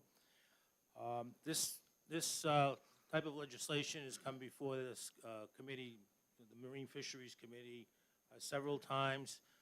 I'm not going to take a lot of time because Chief Patterson summed it up, and that's the same position that the committee takes. They agree with Fish and Game's position, and the committee voted to oppose this piece of legislation. I know there are other people that want to talk, so I'm going to leave it at that. Any questions for Mr. Marconi? Being none, thank you, sir. Thank you for your time. Next up is Eric Anderson opposing the bill from the New Hampshire Commercial Fishermen's Association.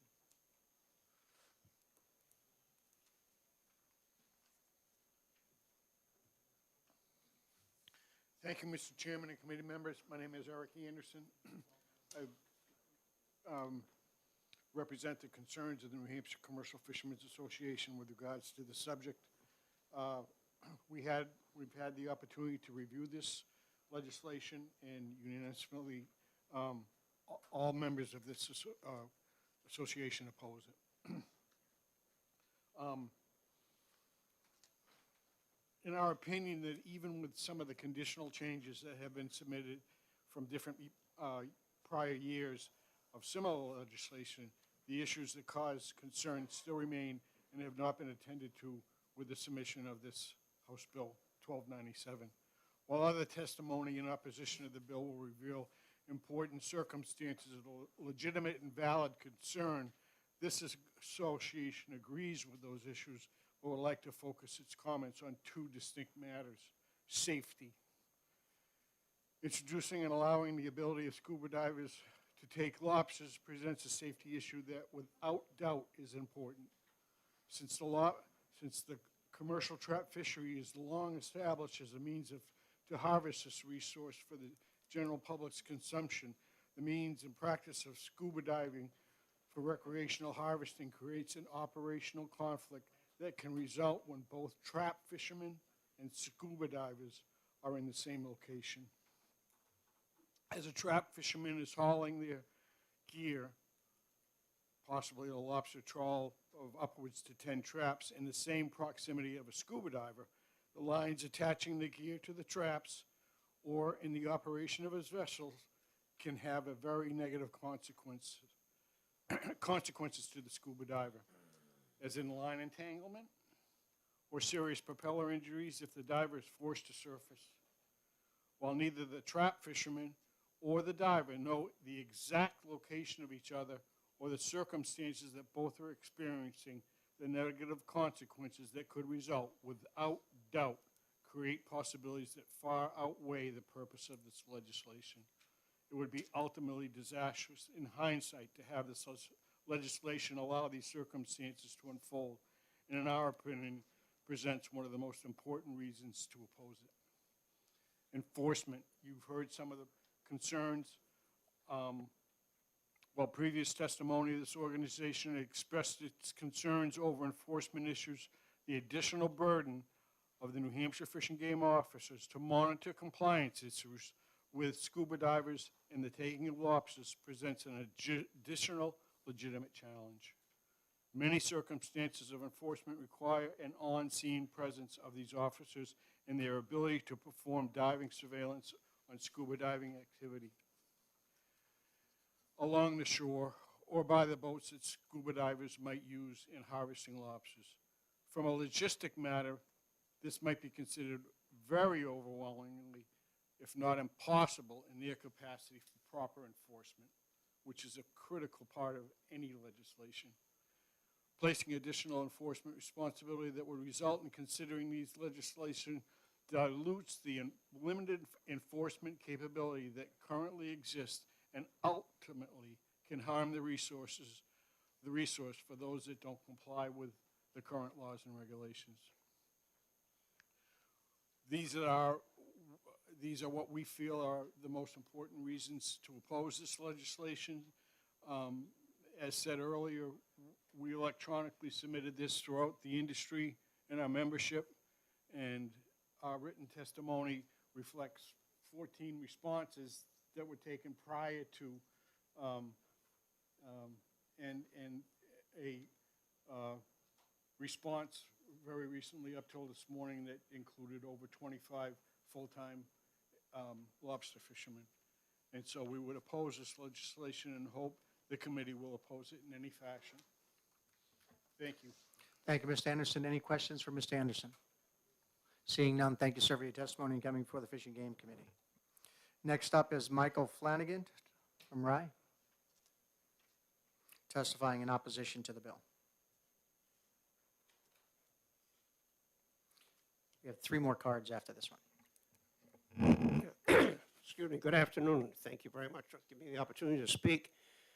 As I said earlier this morning, my brother and I have both been fishing commercially for 66 years. We both hold 1,200 trap licenses.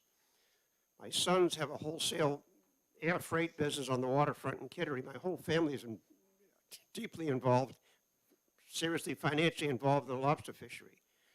I've come to Concord several times to speak in opposition to the skin diving bill.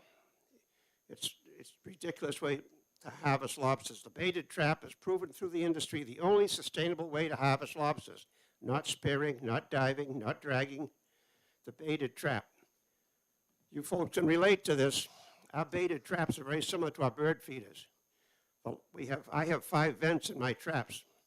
The lobsters of all sizes come in, feed, and swim out like the birds do. Hopefully, the big ones get caught. That's the way the baited trap works. I can go on all afternoon about my experience. I've been a lot of places, done a lot of things, but primarily lobstering. Without getting too far afield, I'd like to have about 30 seconds to mention something you people are probably aware of. You see it in the news, you read about it. It's this whale issue. It's a non-issue. I've been fishing for 66 years. I've never entangled a right whale. I know people all up and down the coast, every association, every group of fishermen.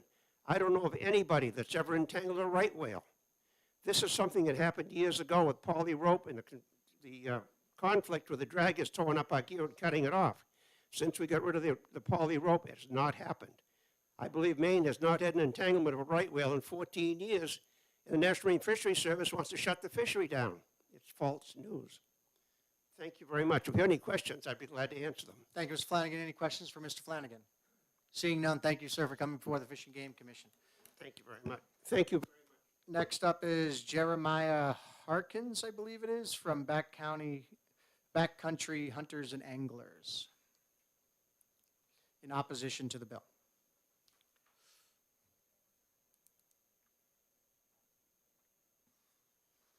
Thank you for allowing me this opportunity. Again, my name is Jeremiah Harkins. I'm a resident of Grafton. I'm an avid outdoorsman, hunter, paddler, angler. Today I'm speaking on behalf of the New England chapter of Backcountry Hunters and Anglers, which I'll refer to here as BHA. I'm a volunteer for the New Hampshire State Leadership Team, and I am commenting on behalf of our chapter. BHA is the voice of our wild lands, waters, and wildlife. We seek to ensure North America's outdoor heritage of hunting and fishing in a natural setting by supporting land conservation, public access to hunting and fishing areas, and sound management of fish and wildlife and their habitats. A core principle of the Backcountry Hunters and Anglers is to support the North American model of wildlife conservation. This model is the world's most successful system of policies and laws to restore and safeguard fish and wildlife and their habitat through sound science and active management. Under this model, wildlife is held in the public trust, and in our state, we have entrusted wildlife management duties to the New Hampshire Fish and Game Commission, or Department. We have also empowered the department with a set of tools, including the ability to set season dates, limits, bag limits, length limits, and appropriate methods of take, which combined with current science and biological evidence, allow them to effectively manage the state's game species. HB 1297 offers an additional method of take by eliminating a legislative restriction. Outdoor persons have expressed a desire to have the opportunity to dive for lobsters, and we support this opportunity and believe that it can be used to help manage the lobster fishery. Where we find concern is that the bill, as written, will remove essential management tools from the department. The department should be making the decisions on bag limits, seasons, and licensing. These decisions need to be motivated and guided by biological evidence and management needs, as opposed to public opinion and preference. For these reasons, on behalf of BHA members in New Hampshire, we ask you to oppose 1297 in its current form and ask that paragraph 2B be amended to put decision-making back into the department's controls. Thank you for this opportunity to speak. I look forward to your comments. Thank you, Mr. Harkins. Questions for Mr. Harkins?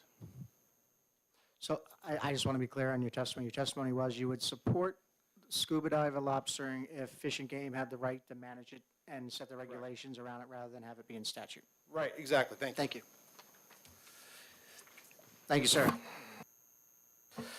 Next up is Louis Figueroa, I believe it is, of speaking for himself in support of the bill.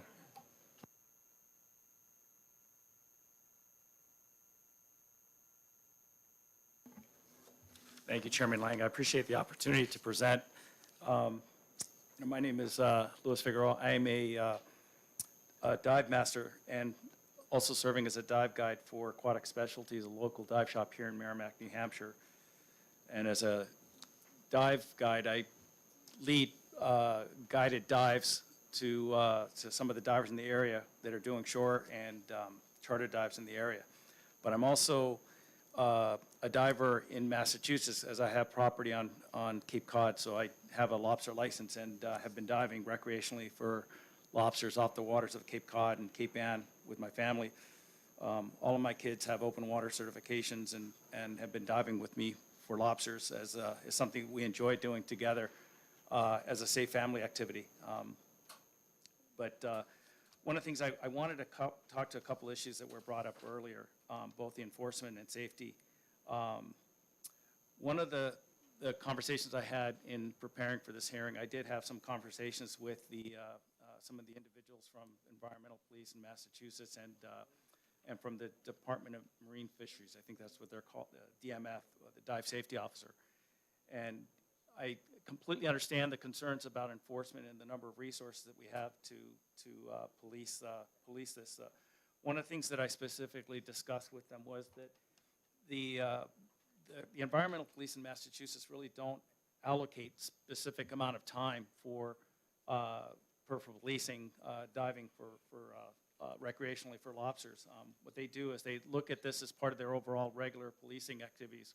So when they do a board and they're looking at a boat, they're checking for permits, they're checking if you're going for scallops, they're looking at the size of scallops. If you're diving for lobsters, they're looking for the size of lobsters. If you're fishing, they're checking for all that stuff. So the point is that, you know, I don't think it's going to be that much of a burden to local enforcement. But the other thing I wanted to add was that with regards to the comment on poaching in Massachusetts, yes, there are bad eggs. We know that. And even here in New Hampshire, they're usually isolated individuals that are diving alone that are just doing something they shouldn't be. But the general dive community, in general, they're stewards of the ocean. They're typically policing each other. You're usually, as you know, diving not by yourself but with buddies, and you're constantly in the water. And if you're going to see someone doing anything illegal, approaching a pot, taking lobsters, I mean, we'll be the first to report those types of activities.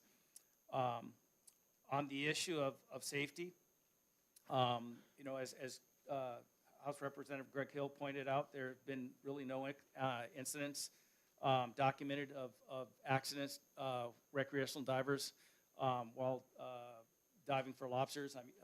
I used the example of a commercial lobsterman pulling up a chain of pots and a diver getting pulled up. I mean, these are things that typically the divers tend, me personally, when I'm going out, especially with my family, if I'm not going to choose to go on a dive site where people are fishing, where known fishing activities in place for that reason, because we don't want to, in general with diving, you just don't dive where there are boats. It's just a common sense. So you want to try and stay away from that area. So one of the things that I'm trying to also point out is where we dive, we purposely try to dive in areas that there's no boat traffic. So if you look at the coast of New Hampshire, it's very similar, a lot of similarities to Cape Cod. It's very shallow, and to get any depth, you have to really swim out far.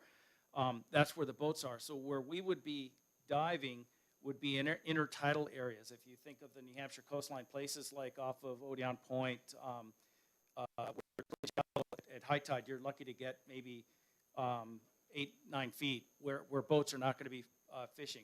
If you're diving, there are sections in the, like for example, in the Piscataqua River, there are deep sections, yes, but where commercial lobstermen are probably fishing, and dropping lines and trawls, but we're not in those sections because we're very close into the shore where the boats are not going to be hauling up lobster pots. So I just wanted to make sure that everyone understood that where we dive is in an area where there's generally not a whole lot of boat traffic.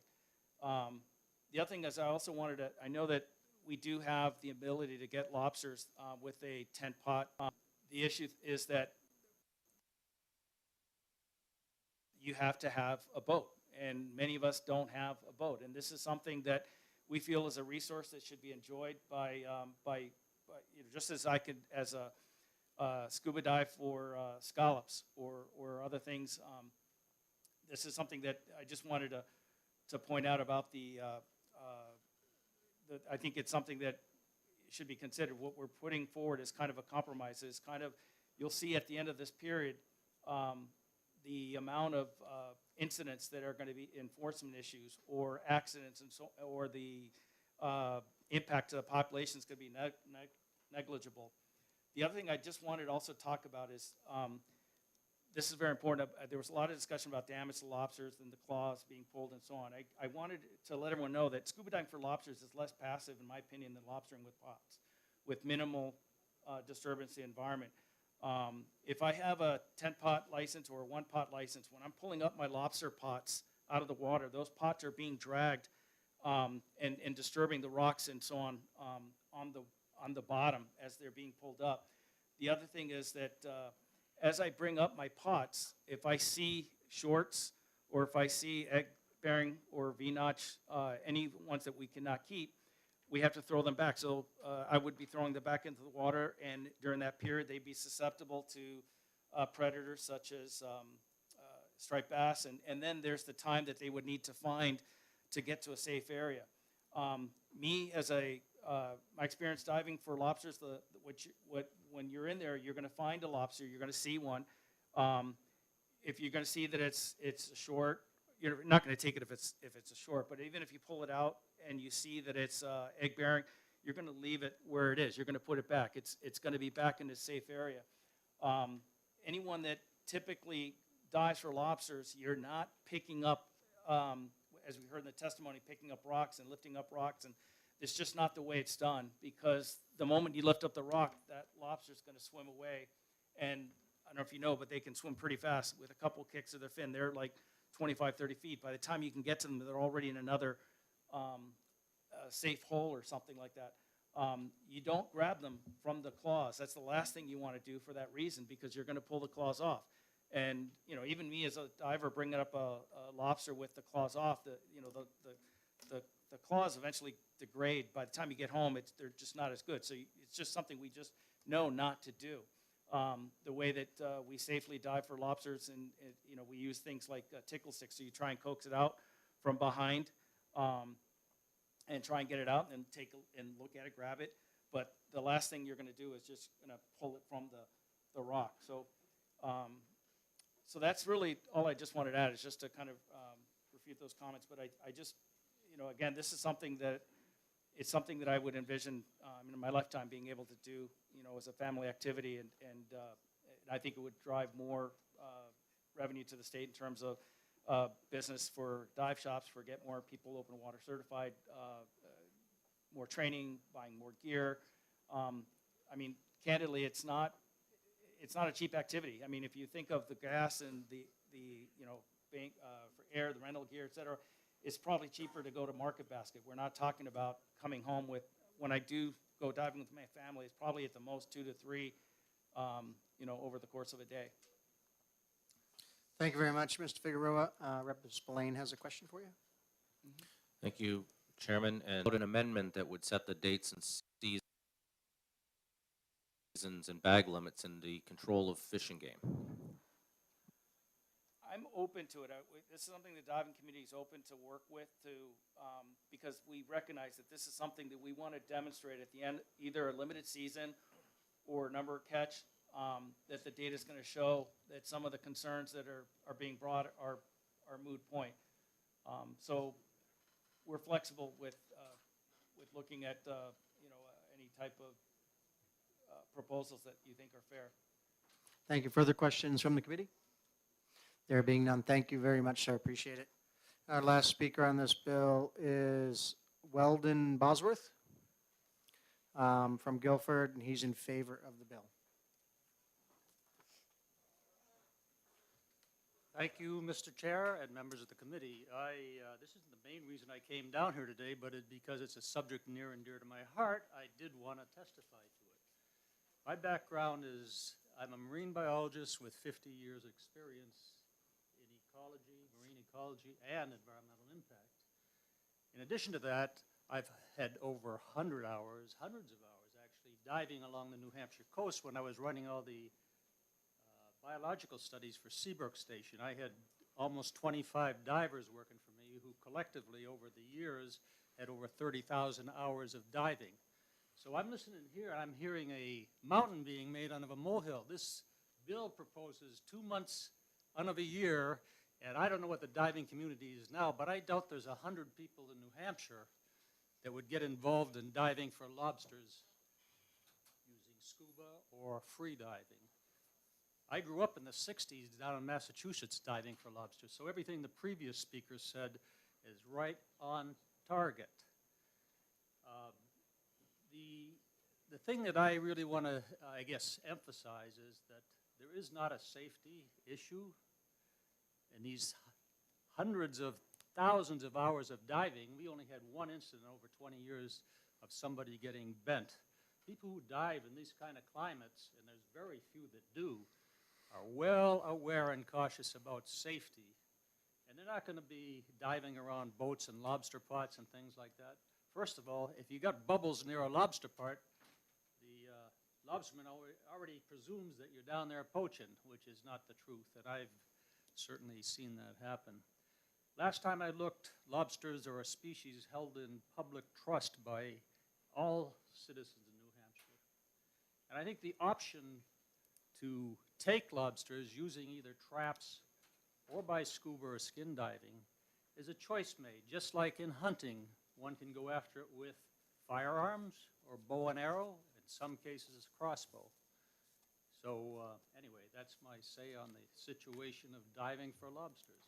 Thank you, Mr. Bosworth. Appreciate your testimony. Is there any questions from the committee for Mr. Bosworth? There being none, Mr. Bosworth, thank you again for coming before the Fish and Game Committee. That concludes our speakers on this bill.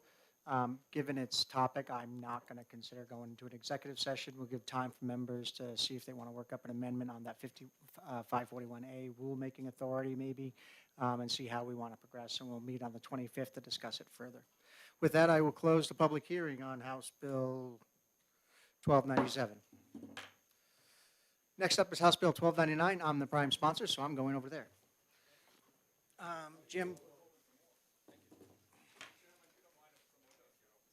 Not at all.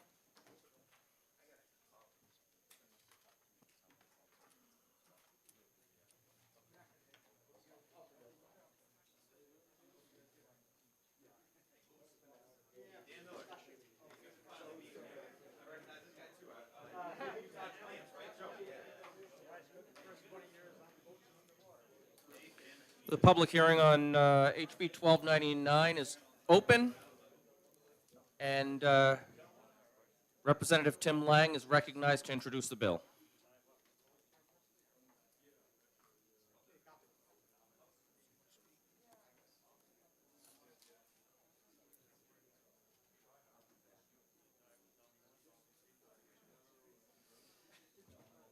All right. Hey, guys, if you take your conversation outside, no, I'm not the chair. I'd appreciate that so we can have a good public hearing. Everybody can hear what's being said.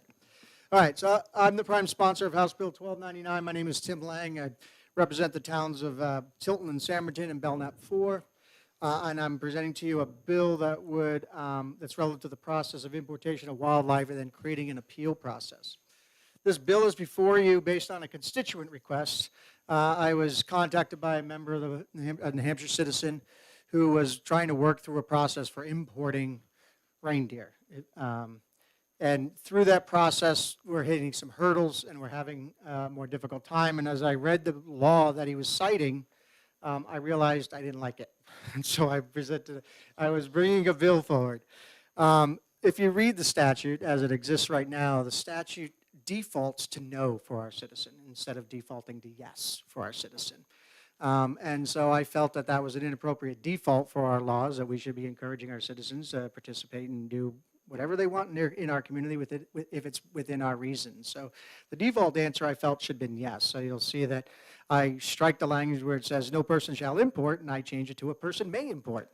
But there's still a permitting process, right? So we still want to give Fish and Game the right to make sure that there's no conflict or problem with the importation of whatever kind of animal the person's trying to import. And so we give Fish and Game a 30-day window from the time the person asks for the permit to respond. If they don't respond within 30 days, the default answer is yes. If they respond within 30 days and deny, then the person can either accept based on the reasoning that Fish and Game gave the person for the denial, Or I created a new appeal process because there is no current appeal process for a denial unless you want to go to Superior Court and start involving lawyers. So I created a simple appeal process that allows an individual citizen who disagrees with the decision of the executive director to be able to just appeal to the Fish and Game Commission and file an appeal saying, I think I was denied this permit unduly. I want to present my case to the Fish and Game Commission and let the Fish and Game Commission, which is the ruling body of Fish and Game and policy body of Fish and Game, to make a ruling on whether or not the executive director's decision should be overturned. That's the bill. That's what it does. There is an amendment to the bill, which you all have. I made one change, which is basically I granted 541 rulemaking authority, which I left out of my original bill, to give Fish and Game the ability to write rules around the process. And I'm happy to take questions. Again, I felt it was a disservice to our citizen to not have a good process in place, to not have a ability to appeal a bureaucrat's, no offense, Scott, but a bureaucrat's fiat ruling, and there should be a process to appeal that a citizen can take and not have to go to Superior Court and open a case and do that. So I established an appeal process with the Fish and Game Commission. And with that, I'm happy to take any questions. Thank you, Chairman Lang, for your introduction of the bill. Are there any questions from the committee?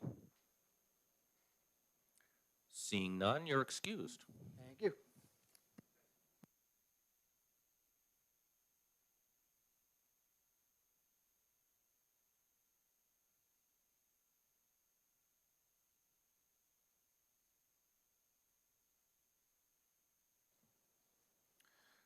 Next up, I see Matt Leahy in opposition.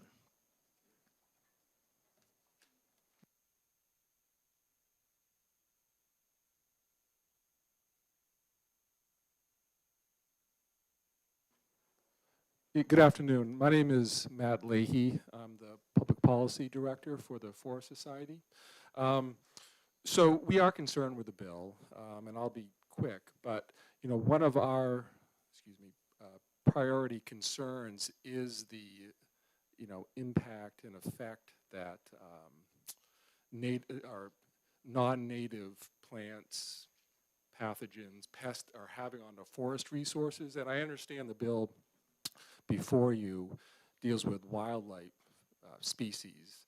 But we just view that all of that stuff out in the woods is connected. And so, we are concerned that, the state has to be, very careful about trying to avoid the introduction of, additional, non-native animals or other things out into our forests and other places. So, so for that reason, we are concerned and opposed to the bill. Thank you for your testimony. Is there any questions from the committee?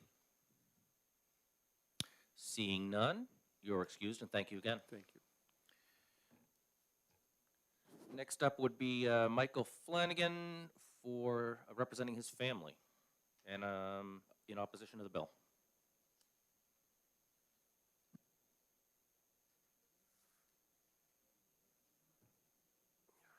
Good afternoon again. Excuse me. Thank you very much for giving me an opportunity to speak for various obvious reasons. If it wasn't here, it doesn't belong here, and I support the Fish and Game Department in opposing this bill. Thank you very much. Well, thank you for your quick testimony. Are there any questions from the committee? Seeing none, you're excused. Thank you. Thank you. Elise Letizia, representing the BHA. I see you have written testimony and you oppose the bill. So if you've got written testimony, please, where did our assistant go? Well, we'll get it from you. I'll read from it and then Oh, do you have copies for the whole committee? No, just this one. Okay, thank you. Good afternoon. My name's Elise Letizia, and I'm a resident of Claremont. I'm a lifelong avid outdoor enthusiast and as of 3 years ago, a hunter. Today, I'm speaking on behalf of the New England chapter of Backcountry Hunters and Anglers, which I'll be referring to as BHA. I'm a volunteer on the New Hampshire State Leadership Team and am presenting comments for this bill on behalf of the chapter. BHA is the voice of our wild public lands, waters, and wildlife. We seek to ensure North America's outdoor heritage of hunting and fishing in a natural setting by supporting land conservation, public access to hunting and fishing areas, and sound management of fish and wildlife in their habitats. The expertise of the New Hampshire Fish and Game Department is critical to securing our outdoor heritage and protecting and managing our fish, wildlife, and their habitats. HB 1299 would change the rules by which the department approves or denies importing, possessing, selling, exhibiting, and releasing species in New Hampshire. The proposed changes would hamper the department's ability to protect our native species. This role is more important now than ever, and we should seek to strengthen it rather than abbreviate it. Release of non-native species, well-intentioned or otherwise, can have enormous negative impacts on human health, ecosystems, and economies. HB 1299 and RSA 207-14 identify the potential risks as direct and significant disease, genetic, ecological, environmental, health, safety, or welfare risks to persons, marine species, or wildlife. These risks are real, and there are dozens of examples of injurious non-native species in the United States, including Japanese knotweed, carp, feral pigs, just to name a few. Moving native species can have similar risks as importing non-native species, particularly with disease transmission. For example, some native amphibians in the U.S. have been decimated by chytrid fungus transported as infected native species are moved from place to place.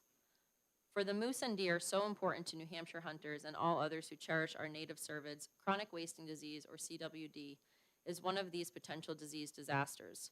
CWD has already taken hold in other parts of the country, and it makes big gains when people move infected animals and tissues between states. CWD is always fatal to the infected animal, and many hunters have serious concerns about feeding meat from infected animals to their families. As CWD prevalence increases in a state, it can depress hunter participation, which in turn affects hunting license sales and revenue for state wildlife management agencies. Given all these examples, decisions about the activities in HB 1299 should not be made lightly or in haste. Science-based decisions can protect and manage our native habitats and wildlife. However, the information required for these decisions isn't always readily available, and the department will need time to determine whether a proposal qualifies for approval or denial. There are many reasons why this could be the case, depending on the biology of the species at issue and the risks to New Hampshire's wildlife demand. We give the experts the time and discretion they need. The default answers to requests for import, possession, release, etc. of species in New Hampshire should be that it is prohibited unless allowed by the department. The current language gives the department the appropriate time and discretion to make the best decision for our fish, wildlife, and habitats. For these reasons, on behalf of BHA's members in New Hampshire, we ask that you oppose this bill. Thank you all for the opportunity to speak today and for taking our comments into consideration. Thank you for your testimony. Can we get a copy of that so that we can make copies for the committee? Thank you. I have a question for you if nobody else has one. Are you aware that under the way that the bill's written, Fish and Game can actually still deny the permit under all of those reasons that you mentioned? Okay. It just gives a hearing as a requirement and a default answer of yes if they refuse to get back to the person? I think. Okay, thank you. Next up, I have Dan Bergeron, New Hampshire Fish and Game. You do have 20 copies for us, and you oppose the bill. Good afternoon, Chairman and members of the committee. So yes, I'm Dan Bergeron, the Chief of the Wildlife Division for Fish and Game. I'm here opposing the bill for the department and the commission. So the department has several concerns about this bill and the potential to increase negative impacts to native species and their habitats in the state. So, so this bill, again, it does not only relate to importation, but also the possession, sale, and exhibition and release of wildlife or their eggs or progeny. So currently, the current RSA and the existing administrative rules, which are in part FIS 800, those rules were created using the best available science to minimize the risk of introduction of diseases or escape of invasive species. So in those rules, there are categories that are outlined for the different types of permittees.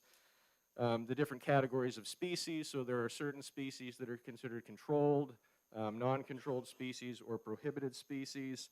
And depending on what category of permittee you are, or the category of the species, that dictates what you're allowed to bring in and then what you're allowed to do with it once it gets into the state.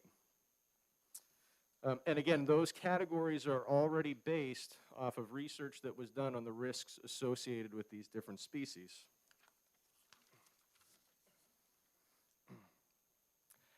So again, I mentioned it briefly. You know, the big concerns are introduction of wildlife diseases or invasive species, but also loss of genetic diversity to some of the state's threatened and endangered species. One of the concerns, at least I haven't had a chance to read the amendment, but with the original language of this bill, we had concerns of what this might do to our authority to enforce these 800 rules. The language in the bill currently, again, I haven't had a chance to review the amendment, but the language removes part of the existing RSA that gives the executive director, and I quote, "the authority to determine the time period and any other conditions governing the issuance of this permit." And those other conditions are largely what make up the bulk of our 800 rules, which are very extensive rules that kind of guide this process. There's, you know, it makes sure we're following federal guidelines. There's information on there on housing for different species. So it's an extensive set of rules that guides our decisions on these, on whether or not we issue a permit for any particular species. We have some concerns about the appeals process as well. When the commission voted on this, they voted unanimously to oppose it, and they stated at the time that they did not feel that they should have the authority to adjudicate these hearings, in part because they did not feel they had the expertise or experience to do such. Currently, the commission does not have the authority to hear any other sorts of hearings, so license revocation hearings, for example, the commission does not have the authority to hear those. I did notice that was specifically written into this bill to allow that, but the commission took the position that they did not feel that was in their purview. We also feel that this would increase workload on behalf of the department. Again, the rules in place are fairly streamlined.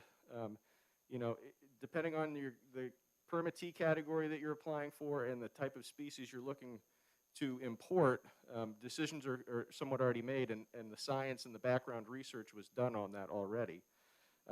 This, I could foresee turning into a situation where we are litigating individual cases when permits are denied, despite the fact that we have already based these decisions off the best available science. The risks, again, if something were to get through, and I do feel like this bill increases the chance of that, the risks are pretty substantial to native wildlife in the state and their habitats. Disease transmission is one of the big ones. Chronic wasting disease was mentioned. There are other diseases like bovine tuberculosis. There are a number of diseases that impact reptiles and amphibians. So chytrid fungus was mentioned, ranavirus, snake fungal disease. Still, there's a number of other diseases that impact freshwater and marine species. So both our Inland Fisheries Division and our Marine Fisheries Division has very big concerns about this. Some diseases can be zoonotic, which means they have the potential to impact both wildlife and humans. A good example of this, and forgive me for mentioning COVID again, but the recent discovery of COVID antibodies in white-tailed deer, as well as a number of other wildlife species and domestic species, mink, for example, I think highlights how disease ecology is constantly changing, and we really need to stay vigilant.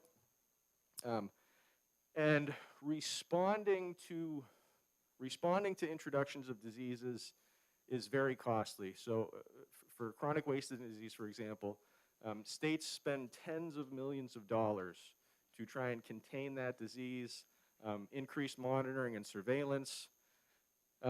Because it's an always fatal disease, virtually no jurisdiction has been able to eradicate it once it has arrived. It is essentially a process of slowing the disease down. And again, it was mentioned in previous testimony, but When new diseases arrive, there can be resulting decreases in license sales and loss of revenue in that respect as well. And escape of invasive species is another big concern. Likewise, with dealing with disease introductions, invasive species mitigation, it's rarely effective at completely restoring natural systems. And there was a study in 2005 which estimated that the United States spends about $120 billion annually to combat impacts from invasive species. Again, there's a number of species that are on the prohibited list that we currently have under our 800 rules. And again, these species are on that list because there's a well-documented history of their potential to have negative and invasive impacts. So things like zebra mussels, snakehead fish, various carp species. So again, the department feels that the current RSA and our administrative rules are an effective and efficient method of permit issuance. That the current rules were developed in advance using the best available science to make decisions on which species should be allowed in the state, or be exhibited or sold or released.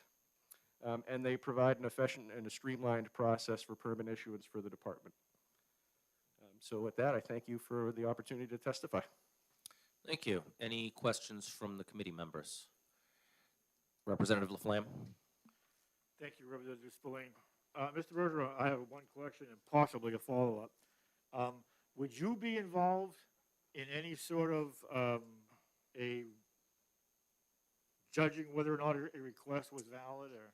Yeah, so it would depend on the species, but whatever species was in question, we'd likely have to pull in staff that specializes in that species to help inform the commission on the decision. Follow-up? Follow-up, Grant. Do you feel that this permit has to be issued within 30 days? Do you think 30 days is a long enough period for you to effectively evaluate whether or not you should be granting a permit? I think it would depend on the species in question. And again, not knowing exactly how this will force us to change our current 800 rules, it's tough to say. Our law enforcement division does a lot of the permitting, but in large part because we've already done the review and we set the guidelines for again, which species should be allowed in. So if there's a species on the prohibited list, it simply is not allowed to be imported. So it's very simple that way. If a species is on the controlled list, then based on what permit category you're in, whether or not you're going to propagate that species or just exhibit that species, or if you're going to sell that species, then that changes what you're allowed to bring in and what you're allowed to do with it. So again, there's a lot of framework in place to make this a very simple process to permit. And the other benefit of having this detail in our administrative rules is that we can change things and adjust things through the administrative rules process as new science becomes available. So if there's evidence that a species is a greater threat, we could put it on a prohibited list. If there's evidence that maybe something's not as big of a risk, we could move it to controlled, for example. So it allows us some flexibility too through the administrative rules process to adjust this thing as new science becomes available. Representative Smith? Thank you, Mr. Chairman, and thank you for your testimony. I just want to follow up the line 18 where it says the permit shall be granted within 30 days of the request. If that permit can't be issued within 30 days because it's some exotic species that you're unfamiliar with, and it's going to take you 45 days, what would you do in that situation? Would you then deny the permit if this bill passed? Or is there an ability for you to extend beyond that 30 days that you see? So I'm not sure I follow that. So under this bill, we would be required to respond within the 30 days. Correct. Yeah. But if it's going to take you 45 days, what is your recourse? Okay.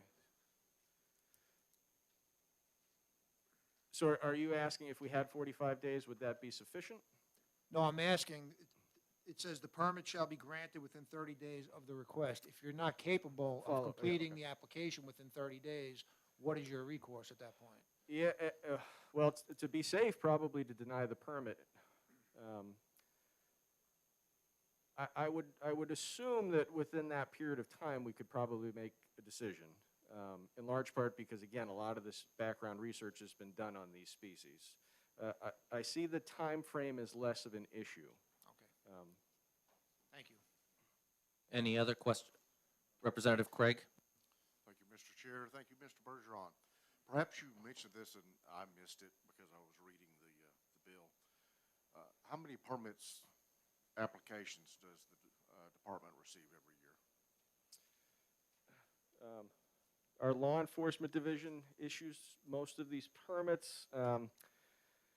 It varies depending on the species. Yeah, Colonel, do you have? Yeah, or Bob, but our administrative lieutenant who issues those permits is fairly new to the position. Oh, okay, so the Colonel. The former administrative lieutenant did, and I have him doing other things. So I issue those, and we do issue a great number of them, Representative Craig. We do issue a great number of them. So, and they vary from rattlesnakes to deer or elk or things of that nature. So there's a lot that goes on. There's a lot more than I thought once I started doing the permits. Follow up? And how many of those would you consider hard judgments or problematic? Or a good percentage of them fairly automatic or rejected out of hand? How does that go? So a lot of them we've established with the help of and the sole work of the wildlife staff, we've established what is safe and what isn't. So the only thing that comes in, so typically if someone puts in for something, for instance, a reindeer, where we have real concerns about CWD hitting the state, through that we deny that. So that's been established. So we review each application, as they come in, but we've got a pretty good handle, I think, on what is okay and what hasn't been, or what's controlled and what isn't. And even on the things that we allow in that are controlled, there are certain other requirements, health certificates for stuff being imported and propagated, cage size and design, treatment of the animal, all of those things have to be, all those standards have to be met, or we don't issue the permit.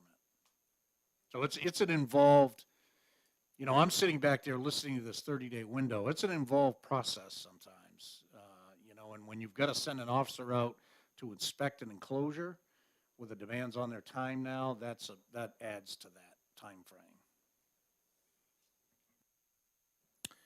Any other questions from the committee? I have one. There's a lot of discussion that you had about the complications of the different levels of the permits and such. But it seems to me that a lot of that is already set out, already defined, and that you already have rules and process that this doesn't touch. It seems to me this bill is mainly just requiring that you be responsive as an organization and either give a hearing or give an appeals process, and that this is only trying to ensure that some response is given and some adequate amount of explanation and hearing is allowed. Can you speak to that? Yeah, so, again, I haven't read the amendment.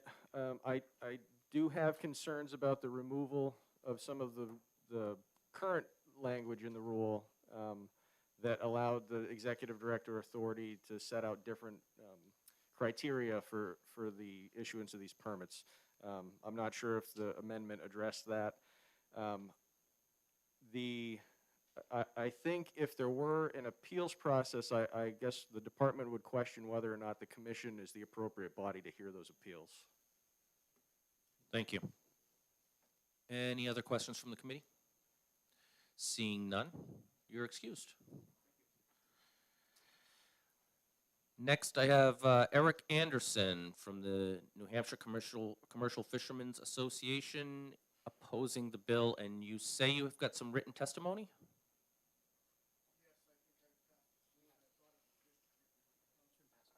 Okay, you only had 10 copies, though?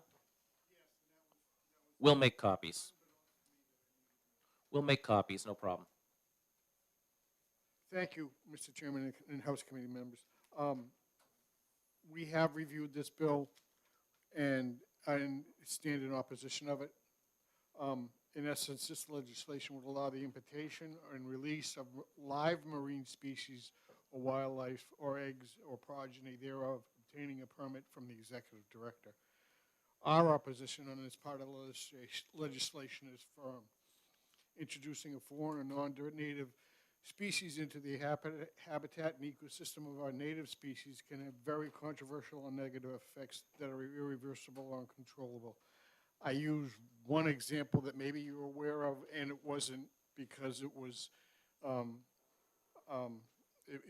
it was by accident, but it was a non-native species introduced in this area, and that's green crabs. They pretty much were introduced by accident, but the consequences have been uncontrollable. They have been irreversible. They've caused great, controversy and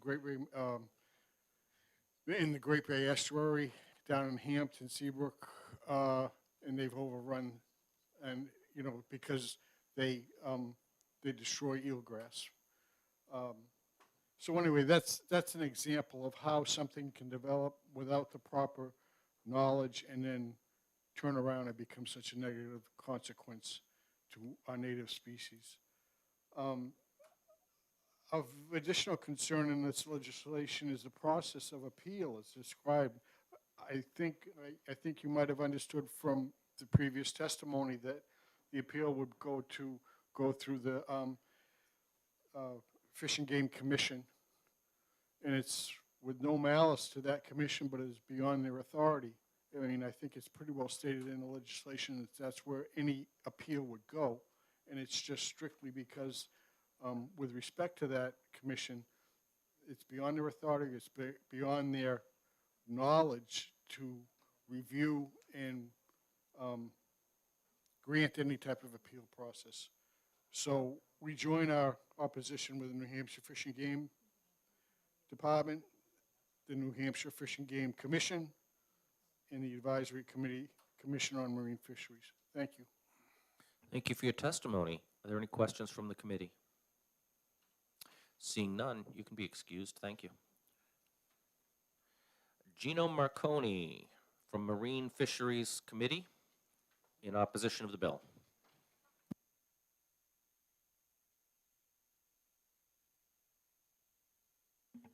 Thank you, Mr. Chairman. Considering the hour and the testimony we've already heard, the committee has charged me to come up here and officially enter into the record their support for New Hampshire Fish and Game's position on this and their opposition to the bill. And thank you. Thank you. That was quick. Any questions from the committee? You're excused.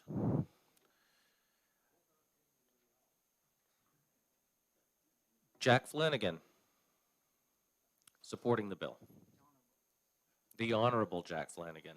We miss you. Thank you, Mr. Chairman. And it's like being a dinosaur. You never forget one once you see one. But it is, thank you very much, and committee members. I really enjoy seeing a lot of you, a lot of faces that I remember. And you never know, I might be back, even our Democratic friends.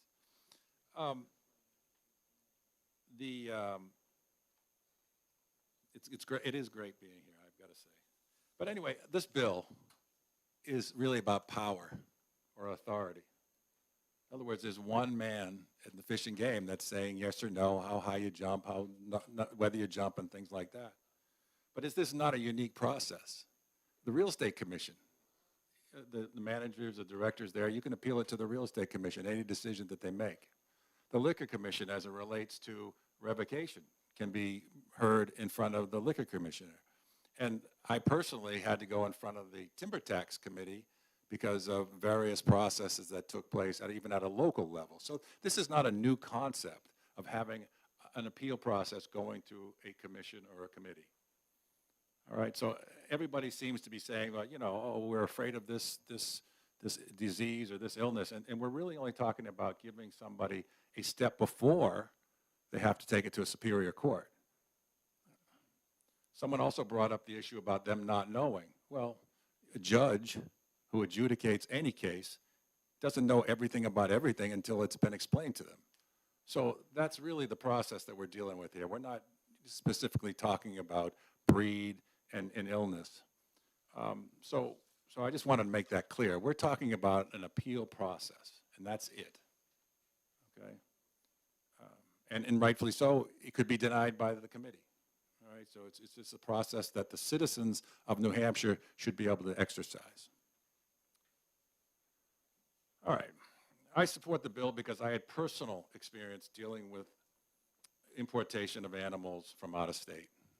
A good friend of mine that I've known for over 30 years, he's with me here, put in a request for reindeer. And by the way, Colonel, who I love you to death, there's only been one known case of CWD in reindeer in the entire country. So I just want to clear that issue, okay? So when you say that there's a whole host of CWD cases, one, okay? Then that doesn't include, of course, the number of CWD cases in regular deer, elk, and moose that are done nationwide. Okay, just want to clear that up, okay? That was stated earlier. So as I said, my friend Rick, who I hope you ask to testify next, because he's got a wealth of knowledge and has been through the process. We, with no success in dealing with getting the importation of 2 reindeer, okay, not a herd, and the conditions of the import was a multiple fenced-in area, drainage, and he can provide more information. But it wasn't like he was just going to let them walk and roam free, okay? But literally, it was, no, we're not allowing it, go away. And actually, to make matters worse, too, I heard through the grapevine, you know, because I know people in Concord and the political system, it said, pretty much said, let it die. And that's the wrong thing to say to me, okay? And I'm sure a number of you here, okay, because you're in the position of serving the citizens of the state of New Hampshire. So letting it die just fell on deaf ears. So what do we have? We have a process in place that a group of Fish and Game people, for whatever the reason, have decided that they didn't want to do it because of conditions with another species of prion. Is that the right word? Thank you. Prion, thank you. And denied somebody else and basically said, let it go. All right? And there is a process in place, but it literally comes to an end. There's no recourse, okay? And that's what this bill does. It gives someone a recourse to basically say, you know, this is just not the right way to approach the situation because of the science. And with that, I'll take whatever questions you have, but I encourage you to invite Mr. Zilfelder up. Matter of fact, and Mr. Bergeron, it was a great meeting with you at the meeting, but even his own words, Mr. Zilfelder knew more about CWD than any of the biologists in the meeting. So I welcome you to ask questions of Mr. Zilfelder, too. Thank you, Honorable Flanagan, for your testimony. Are there any questions? Go ahead, Representative King.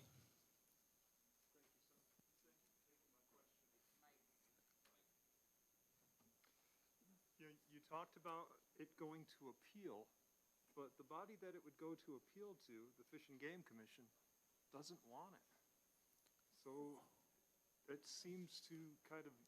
Well, thank you for the question, Representative. I don't know many agencies in the state that wants to do more work. Or better yet, let me rephrase that don't think they're overworked. But it wasn't... May I follow up? As a follow-up, I believe they felt that they didn't have the expertise. Well, and thank you again for the question. I'll be more than happy to answer anyone's question, is that if I understand it correctly, the way it works in any adjudication process is each side would present their best case argument. So Mr. Bergeron may attend, or Mr. Mason may attend based on what they know. And of course, in the case that I'm citing of my friend, Mr. Zilfelder, is he would present the evidence, and then the commission would be the trier of fact, being that, well, he makes more sense than the other person, so we'll either deny it or accept it. And if we accept it, we can conditionalize the acceptance on double fencing, on veterinarians, you know, inspections every 6 months, whatever the case may be, okay? But the process in place is, you know, we should be basing it on science and not on conjecture. I hope I answered your question. Thank you. Any other questions from the committee? I have one with possible follow-up, if you'll entertain me. Anytime, excuse me, Mr. Chairman. Are you aware of Corbin Reservoir? Quabbin or Corbin? Corbin. No, I've never heard of that. It's an area designated in the middle of New Hampshire for hunting. It's a private club. Oh, yes, I've heard of that, yes. Okay. Yeah. They have a lot of species that don't occur naturally here, and they've got their high fencing and things. And to your knowledge, if they were under our system right now with the lack of appeal, could they exist? No, they could not. That's the group where they charge like $30,000 to become a member of the club, and they bring in animals and they shoot. But it's in a controlled environment, and that may, certainly be a condition. But at some for- point in the past, they had to import their breeding Correct. members. And at this point, with their lists and denyings, Well, it's interesting. I had lunch with Mr. Zilfelder, and we were talking about a number of issues. And I think there's currently issues on importation of like game that was shot in other states that he might want to share with you some of the information that he's got from. This man went through the ringer, and I hope I don't take any wind out of your sails, Rick, but he went through the process. He went with Lieutenant Murphy. This is what you got to do, and the next step, and then bam. Sorry, that's it. We're not letting it happen. Well, why would you have all these procedures? But some interesting dialogue came out of that meeting, and I don't want to take away from his fire. But I'll take more questions, Mr. Chairman. that's all I had for you. Any other questions from the committee? You're excused. Thank you, sir. Thank you. Good to see y'all. And next is Rick Zellfelder, representing himself in support of the bill.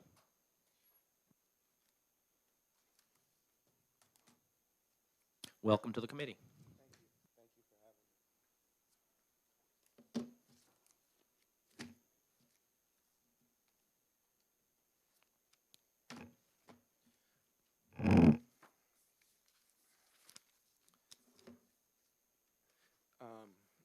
I just want to clarify that CWD, without question, is a hot topic.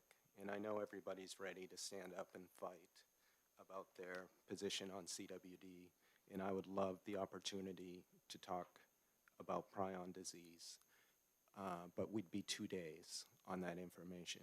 And this supposedly is not about CWD. It's about the process here in New Hampshire, correct?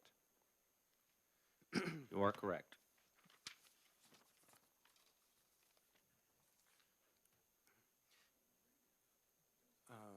Is it appropriate to ask a couple of questions before I begin? You can. If we can answer them, we will.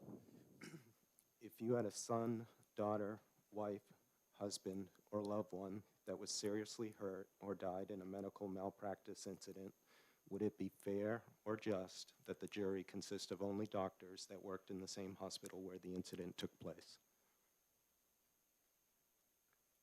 Well, I'll consider that as not needing an answer, but continue on. You got my point. Would New Hampshire legislators shut down a New Hampshire turnpike without doing a traffic study? Again, I'll take that as a rhetorical question for the committee to consider. Welcome to our current situation. My first call to New Hampshire Fish and Game about reindeer. In December of 2018, I was referred to Heidi Murphy. When inquiring about importing reindeer, I was told all about fencing requirements in the state of New Hampshire, that I would need a USDA exhibitor's license, that I should speak with Cindy Heisler at the Department of Agriculture, would need to be familiar with AGR 2100, paying specific attention to 2116.01 and .02. We also spoke about Charlie Hutchinson. USDA exhibitors AGR 2100. I left that call feeling like she was a very nice lady, but I had some serious homework ahead of me. If she had only said, this is not possible currently because of the state's CWD concerns, we would not be here today. Dana Merrill, The Road to Nowhere. I assumed that I would be the only Reindeer Owners and Breeders Association member in New Hampshire other than Nicholas Staley of Santa's Village, In scanning the ROBA membership, I stumbled across Dana Merrill from Deerfield. I called him to ask if he did in fact have reindeer. He explained he was looking into importing reindeer. From that point, I was copied on emails as he was given the same routine that I had been through. From these emails, I see statements from state officials about how and why cervid importation will not happen. Why was I not told about this in my calls with the Department of Agriculture and Fish and Game? Confusion. In preparing to apply for permits, I started studying as much as possible about CWD and then prion disease in an expanded view. I quickly learned the state of New Hampshire's deer program is full of what appears to be double standards when it comes to CWD management. At first, I didn't know how someone can be this naive, but over time it has become clear that hunting and/or revenue is more important than human and animal welfare. Why aren't there more eyes on what's actually going on versus the nice and tidy published CWD concern? Now, at this point, I could give you example after example after example, and we could spend hours debating what's right and wrong on prion disease, but it's not the place.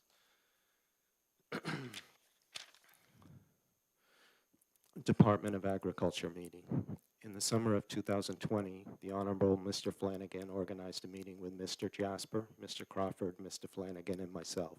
We discussed the importation of reindeer.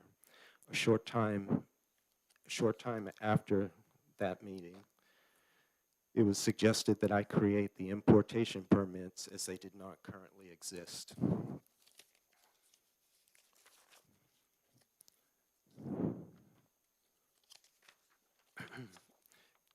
These are those permits.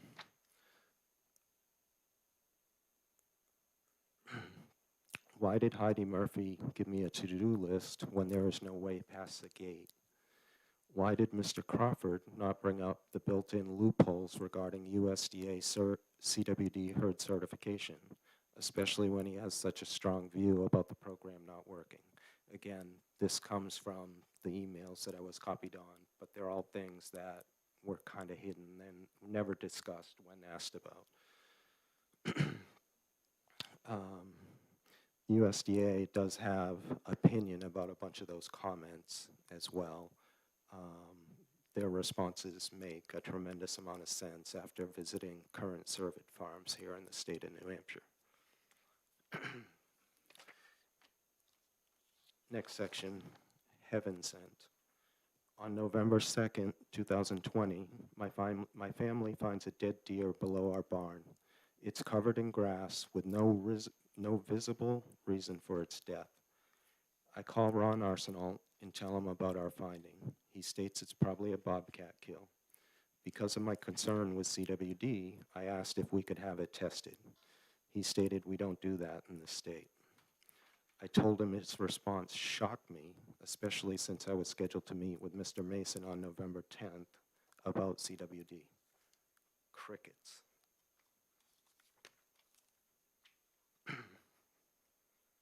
After reviewing game cameras, Ron Arsenal was 100% right. It was a bobcat kill. Seems like a knowledgeable and truthful person. Fish and Game is concerned with CWD, yet I can't get an animal tested. The November 10th New Hampshire Fish and Game meeting with Mr. Mason, Dan Bergeron, Mark Ellingwood, Mr. Crawford, Mr. Jasper, Mr. Flanagan, and myself. In my opinion, Mr. Mason's mind was made up prior to the meeting. He was disengaged and looking out the windows. It appears we were there as a gesture of professional courtesy to Mr. Jasper. I brought up my call with Ron Arsenal, and Dan Bergeron ran him over with the bus. He is in enforcement and has no idea what he is talking about.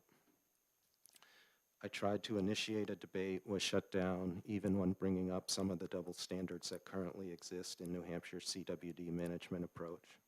It was clear Mr. Mason was standing by his boys. To this day, I have never been allowed to present my plan. regardless of my plan being built from input by the USDA, National Animal Disease Center, DVMs, PhDs, and the leading prion disease researchers from all over the world. I can't even discuss it. Published sampling information is deceptive.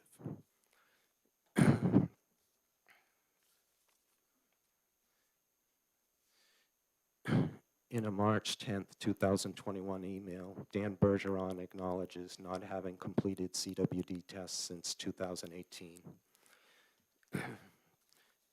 He will blame it on lab issues. I called the lab twice and told they were never shut down during COVID, and they were deemed essential and never got behind beyond 7 days. He said, she said, we can argue about that.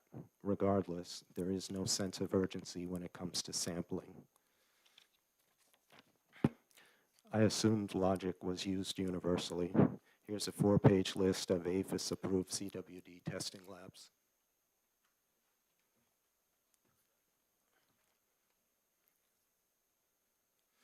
Right around this point, I am sent word to back off.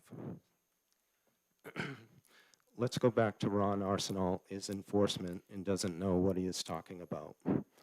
In early November of 2021, a New Hampshire resident called and spoke with Dan Bergeron on strange deer activity on his 27-acre property. This made him really nervous about the deer he just harvested. Being cautious, he asked if he could have the deer tested for CWD. Dan reassured him the deer activity was nothing to be concerned with, and no, they would not test his deer. In my seat, seems like Ron Arsenal was a straight shooter and his statement was accurate. Hunting in known CWD states. I have an employee that hunts in known CWD states. He has had successful elk hunts. He has the meat processed, puts it in his truck, and drives back to New Hampshire. No CWD testing, no questions. His uncle is hunting white-tailed deer in Iowa as I speak to you right now. Outdated and incomplete rules exist. Rules were put in place years ago using information that is no longer current. The existing rules are incomplete as acknowledged by emails by our state vet. The rules don't encompass all CWD risk and activities. It is my belief that the entire realm of information available was not and is not being utilized in making decisions. In this state, you will only hear about CWD being extremely infectious in singular form. You will never hear about different strains, atypical or spontaneous cases. You won't hear about susceptibility or transmissibility, or how easily prion disease jumps species. Regarding CWD management in the state of New Hampshire, it is also my belief that there is not anyone versed in this enough in this material to act as a check and balance or hold people accountable when making agricultural decisions for all citizens.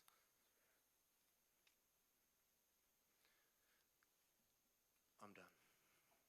Thank you for your testimony and your handouts. Are there any questions from committee members? Representative Ellis. Thank you for, Mr.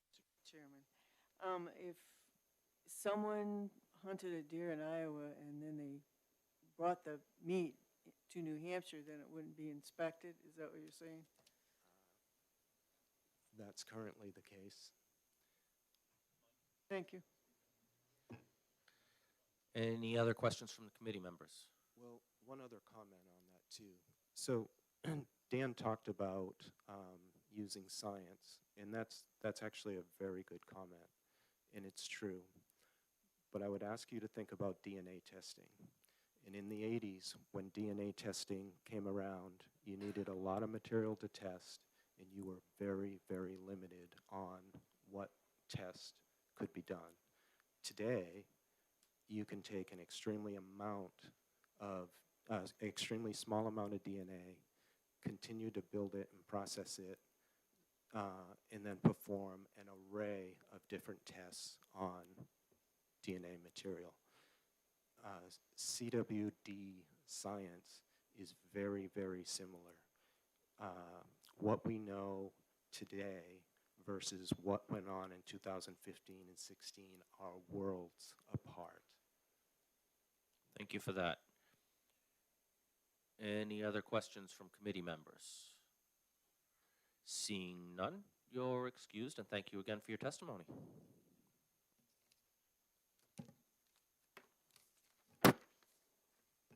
Before I take back over, is there anybody else who wants to testify on House Bill, 1299? Not seeing any. I'm going to hold this bill over, and I'm sorry. Yeah, Mr.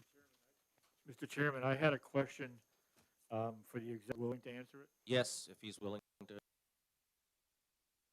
answer it.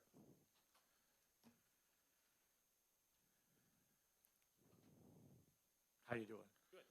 I believe you've left your laptop on the, it's all right.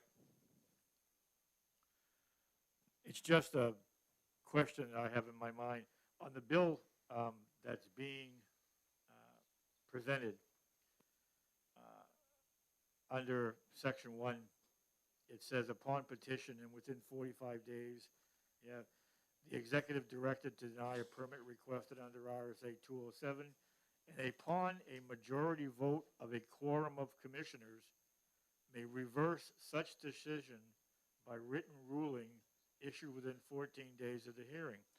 At the current time, can the Fish and Game Commission overrule anything that you, not just these wildlife permits, but as a general rule, can the Fish and Game overrule you?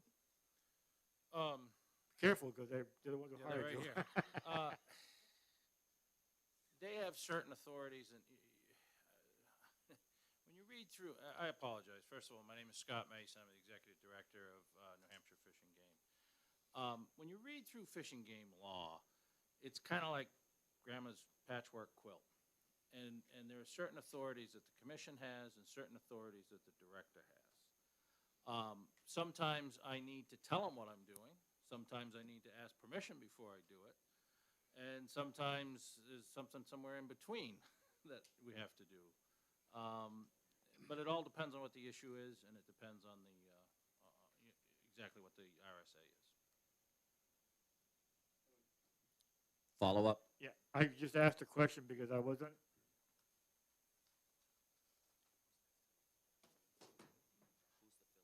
This year it's red. Yep. So every year the Fish and Game law has changed. And I would just ask you the question because I didn't know if this was granting them some new authority that they didn't already have. That's all. Thank you. They normally any of the appeal processes that take place, like we just went through a whole new rulemaking process on AOT. It's my biologists are making the initial decision on AOT. I'm not. And then there's an appeal process that brings, if somebody wants to appeal the decision of the biologist, they then bring that to me as the appeal hearing officer. It's the same thing on license suspensions. What takes place there is, a CO gives out a citation and a hunter or fisherman loses their license. That person can appeal that decision to me. So I'm not usually part of the initial decisions on these items, and then I end up being the appeal officer for Fish and Game. Is the way most of our systems are set up. Representative Jack? Thank you. Can I raise one thing? The department brought up, it's on line 13 of the original bill and line 8 of the amendment, the loss of the any other conditions language, and the colonel gave the example of it would be fine to import this animal if we got a medical clearance. And the question would be if the sponsor intended to lose that. It seems like they would then have to deny the permit because they don't have the ability to ask for it, and it may be something you want to consider before you exec the bill, whether you would want to repair that in any way. I'll let the sponsor respond to that if. I'm hoping we'll just hold this bill until the 25th, and there, I know we had some conversation around the 30-day timeline, and maybe we have an amendment there that would maybe make it more reasonable for people. So I'll take that under advisement and consider it. And if you have an extra copy of something that the committee needs to see, we can get copies made. I see you holding it up. Okay, I see you holding it up for us.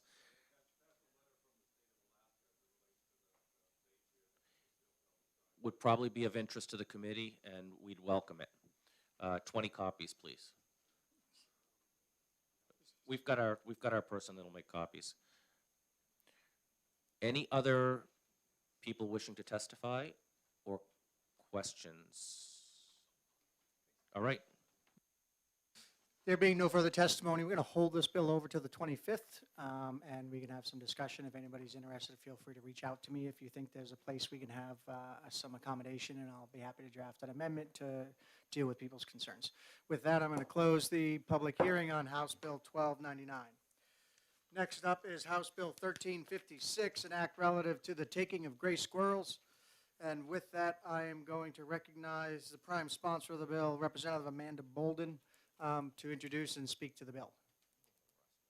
She might be out now. Is she in the room? Can somebody run out in the hallway? I know unfortunately, the line for testimony goes all the way down the hallway on these next two bills. So can you just have them come in?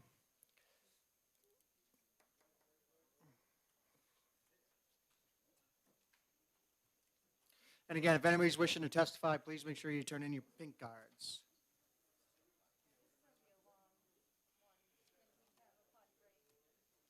Yes. After this bill, we'll take a bio break so people can get up and move around a little bit, and we'll come back for the last bill. Representative Bolton, feel free to take the, whatever you call that, witness stand, and just introduce yourself, and you are the prime sponsor of this bill.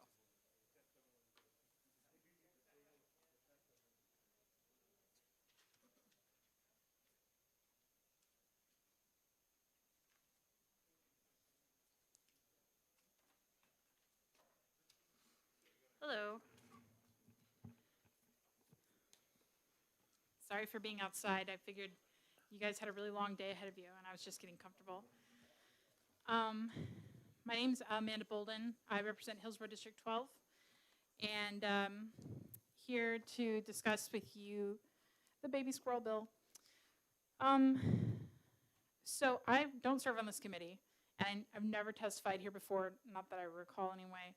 I can imagine the kind of testimony that you typically hear, and I wanted to present to you something totally different, a mystery from history.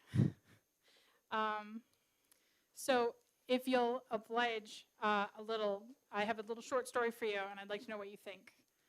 So in 1988, the legislature ceded control over hunting season dates to the Fish and Game Commission. The argument that was made at the time was that the commission would be better able to adapt to changes in population. That makes sense. We do things really slowly in this building. When the gray squirrel season was set by the legislature prior to when control was ceded to the commission, the season began on October 1st.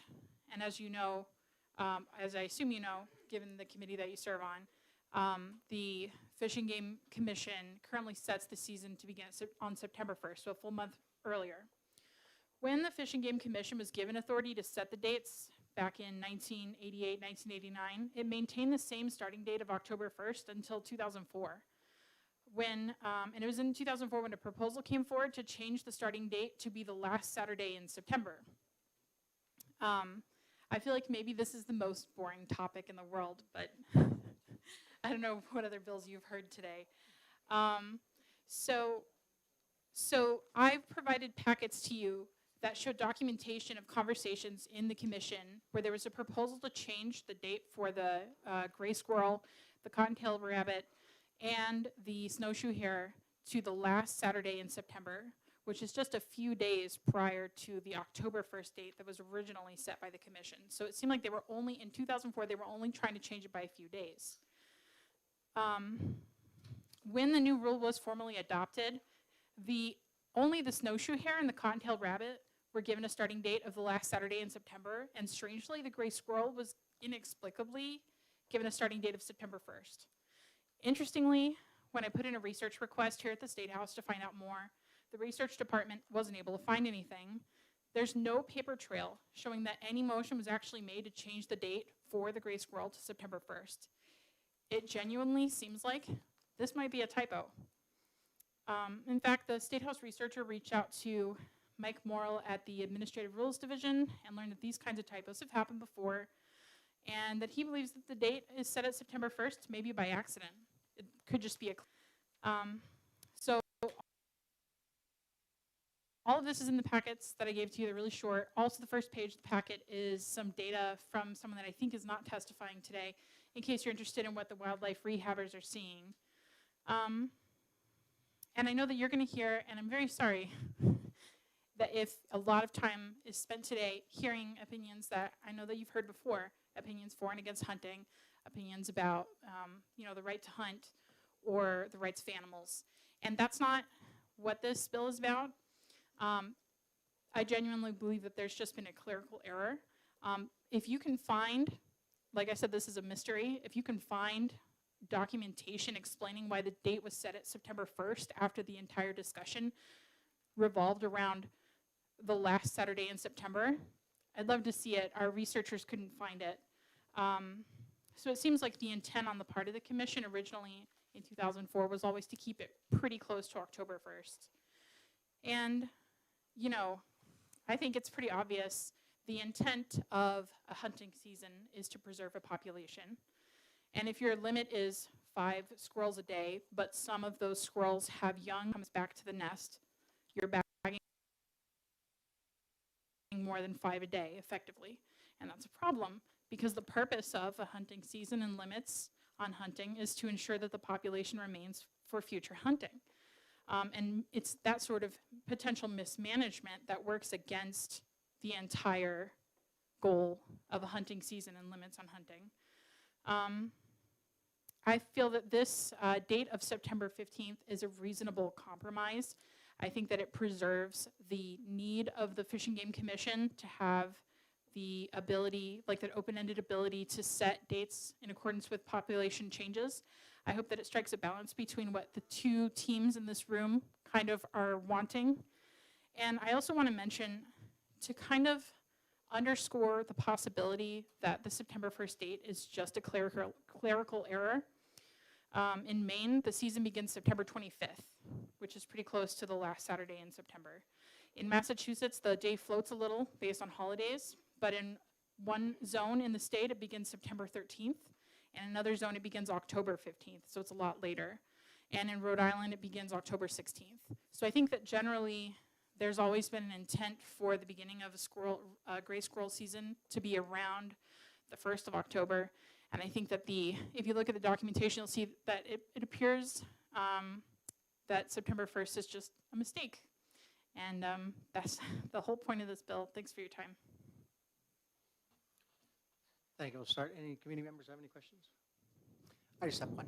Were you aware you could file an official request for open rulemaking as a state legislator to the department, and especially citing the administrative rule to have them reopen rulemaking if they felt it was appropriate? And did you follow that process? Thank you. It's my understanding that after the petition that was made in 2019 to change the opening of the season failed, that's where that conversation ends, and that this is the next step. Thanks for the question. Any other questions from committee members? Thank you, Representative Bolden, appreciate it. Next up is Representative Howard Pearl, speak in opposition to the bill. And just for committee members, I'm going to forward, Representative Pearl sent some photos in, but we only have one copy, so I'm just sending around so you can look at it and he can explain what they are. Thank you, Mr. Chairman, and thank you, members of the Fish and Game Committee. For the record, my name is Representative Howard Pearl from Loudon. I represent Merrimack 26. So as the chairman has stated, I sent around some pictures that you'll see the kind of damage that gray squirrels do to the infrastructure that I work within in the maple industry.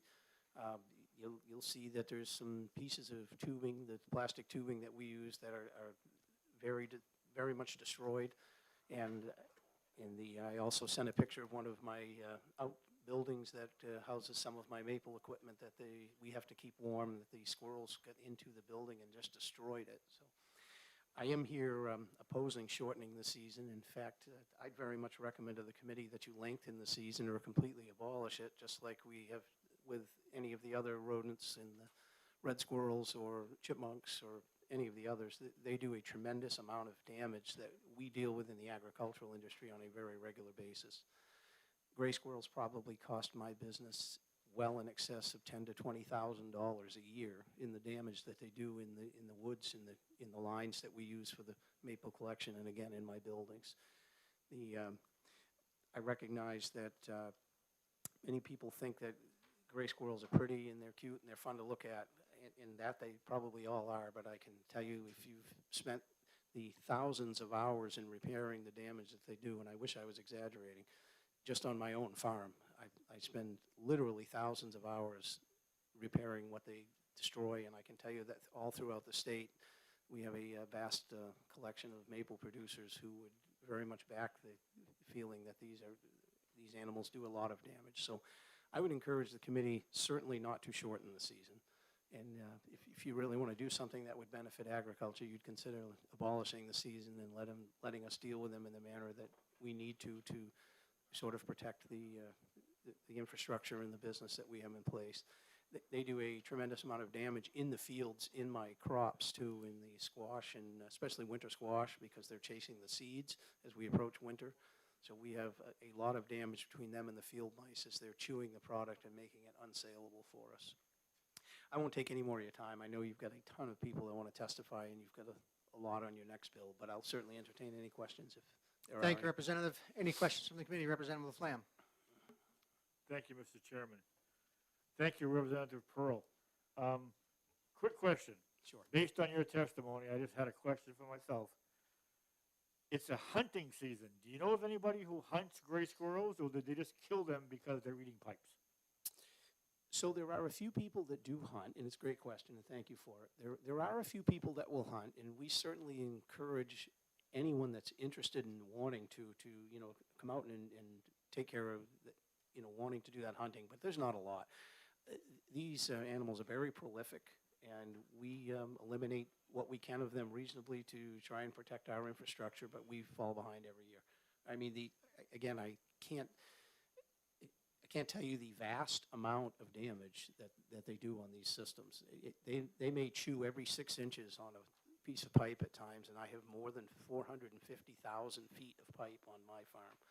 And they will literally chew 10,000, 20,000 holes in a season. It's amazing and frustrating, all the same. But thank you for the question. Further questions, Representative Reed?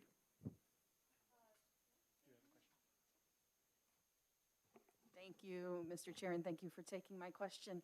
Are you aware that the hunting seasons do not impact a landowner or farmer's ability to do pest management for the very reasons that you've already laid out? Certainly, thank you for the question. I am aware of that, but the problem is there's one of me, and I'm only allowed to do a certain amount. If I want to have other folks help me, then they have to abide by the hunting rules in order to do it. Thank you. Representative Khan, you're for a question and a follow-up.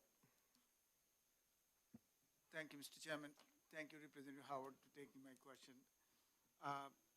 Let me give you a little bit background, then I'll pose the question. While I was preparing for this testimony, my wife asked me to tell everybody that we have 2 pear trees, and I am a big follower of live and let live, but we have 2 pear trees. We cannot have 1 pear a year, everything is gone at the end of the season. The main reason is there's solar panels we have in 3 houses in our neighborhood. They all live under the solar panel. If they live in the trees and other places, it's no problem, but they have a really big concentration of those things. So do you believe that while we are doing this, those, solar panel has to be, changed so we can live peacefully and they can live peacefully in their habitat? Thank you for the question. I honestly don't know a lot about, their habitats in that particular instance, but I can tell you that they habitate in my buildings especially, and they do an awful lot of damage to many of the outbuildings that I have. So I'll stick to speaking just to what I know about, but thank you for the question. Any further questions for Representative Pearl? There being none, thank you, Representative Pearl. Thank you. I'm going to bring the general public up next, and then we'll move to the various people that are representing. So next up is Christina Snyder in support of the bill. Christina, are you here? Oh, there she is.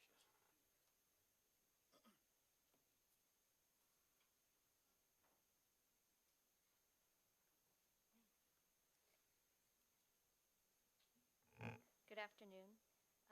Can you hear me okay? Just put the mic a little closer so we can hear. Okay, thank you. Yes, my name is Christina Snyder, and I originally, I did send in electronic testimony. I did verify from one rep that it was received, but I do have copies here if you'd like to see that as well. I was the member of the public that petitioned Fish and Game Department in 2019 to push back the start date of the eastern gray squirrel season from September 1st to September 15th. And I came about that petition after looking at other states in New England and when their dates were, and 3 are later. And then I also was seeing several posts about orphan baby gray squirrels that were being brought into wildlife rehabilitators, which led me to believe that if the mother squirrel is being hunted, then there are the orphan babies left in the nest. So I was seeing, and I got in touch with several wildlife rehabilitators, and they confirmed that, and that was in my testimony that I sent in. And I also saw that there was a post, excuse me, let me go back. So with the petition, I went through the process, and then when the biologists decided to go against the petition, they cited studies from 1994 and 1977 from Massachusetts and New York. And by the way, Massachusetts actually has a later start date for the gray squirrel. They have 2 zones. In zones 1 through 9, it starts 9/12. Zones 10 through 14, it starts mid-October. So one of the states they use the studies from actually has a later season start. And what happened with the process was that in my view and in other views that observe the process, and I will say that I know that there are a couple of commissioners here today, but they were not on the commission when this petition happened. So what happened was the biologists went against the petition. However, it came about that the commission itself never received all of the testimony that was in support of the petition, which was from the wildlife rehabilitators. And a couple of the commissioners said, I don't want to vote. I'd like to table until we see that information. The chair of the commission at the time said, nope, we're going to deny this. Let's vote now. And he made a motion to deny the petition or say no. And that was the prevailing vote. So I actually had legal counsel come up to me and apologize and say that was my bad, and the chief biologist at the time said as well that he was sorry, it was his mistake. So the commission never even saw all of the information. So that's why this kind of came into legislation, because in the rulings and in the hearings, I kept bringing up this information and it was just disregarded. So, you know, it's very clear, because even Fish and Game in 2011 put a post out on Facebook saying that they were receiving many calls, that there were high winds, and baby squirrels were falling out of nests in the trees. And that was on August 29th. And they said, they didn't say baby squirrels, they were seeing them. They said they were falling out of the nests on the trees, they were helpless, and they referred them to wildlife rehabilitators. Well, it also came to my attention that wildlife rehabilitator testimony and data and stats on the gray squirrels was never even looked at or considered when they made this decision to go against the petition, or when the squirrel season should start or not start, given the reproduction rate of the gray squirrels. So they did refer to nuisance trappers, and I did hear what was just testimony before me about the nuisance. And however, nuisance trapping and nuisance permits are allowed all year round. And I would think that if the department was getting so many nuisance calls about squirrels, then they might relent on the predators a little bit and they might put a cap on the foxes so that the foxes could hunt the gray squirrels. But unfortunately, they allow unlimited take on the fox. And I know that it's good to know a little bit that there might be this nuisance, because then at least we know that the bobcat, if that comes up again, can help take care of the squirrels, and we won't need a season on the bobcat. So nuisance, there is nature. Predators can take care of the nuisance. This just has to do with the baby squirrels. It has to do with them being orphaned, and if the hunter kills the mother squirrel, the babies will die. And if the season was extended on the tail end, it was extended from December 31st to January 31st, so it still would even be 2 weeks more. And if you have a 5-take limit, and there's 130 days of the season, that still allows every squirrel hunter 690 squirrels that they can kill. And if you wanted to, you know, if there was such an issue with the nuisance, why does Fish and Game, why isn't it petitioned to take off the limit of 5 and put unlimited? It's the timing factor that's important, because they do consider reproduction, and when animals are dependent on their mothers for other seasons or other animals that they dictate seasons for. So why is the squirrel any different? They even say so themselves, that there are dependent squirrels this time of year. It's just 2 weeks. It's not a big question. It's a very good compromise. And it just seems that it's not a lot to ask, and the evidence is all there. And the wildlife rehabilitators that they refer these animals to, they're not referring trappers, they're referring these orphans to the wildlife rehabilitators. They're not seeking their input, they're not seeking their testimony.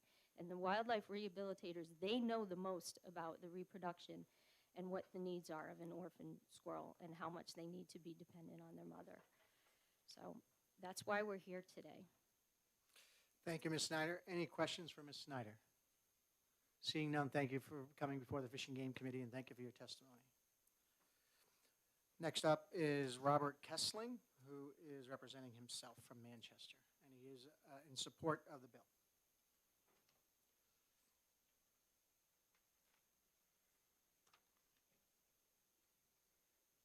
Hi, my name is Robert Kessling. Thank you for hearing my testimony. Good afternoon.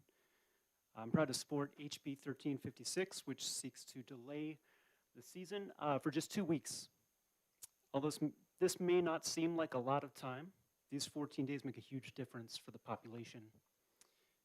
As you heard, wildlife rehabilitators are seeing more and more orphan squirrels after the start of the current season. These offspring are still in the nest and dependent upon their mother. And I think if you can imagine a year-old human baby, how completely helpless they are. Now imagine the squirrel baby. It takes them a little less time to get out of the nest, but they still need the help of their mother before they can do so. Delaying the start of the hunting season by 14 days while having a minimal impact on hunters, as stated so far, would provide more time for the mother to teach crucial survival skills to their offspring. So 2 weeks goes by in a flash for us. I'm sure coming out of the holiday season, you can look back and see 2 weeks gone in no time. But for a baby squirrel, that amount of time can mean life or death. So I encourage you to protect the eastern gray squirrel babies and the population. Please vote yes on this bill. And I'm happy to take questions. Is there questions for Mr. Kessling? Thank you very much for your testimony, sir. Thank you. Appreciate it. Have a great day. Next up, oh, I'm going to mess this one up. Tone. Let's just do that. You can say your last name when you get up here. And she is in support of the bill.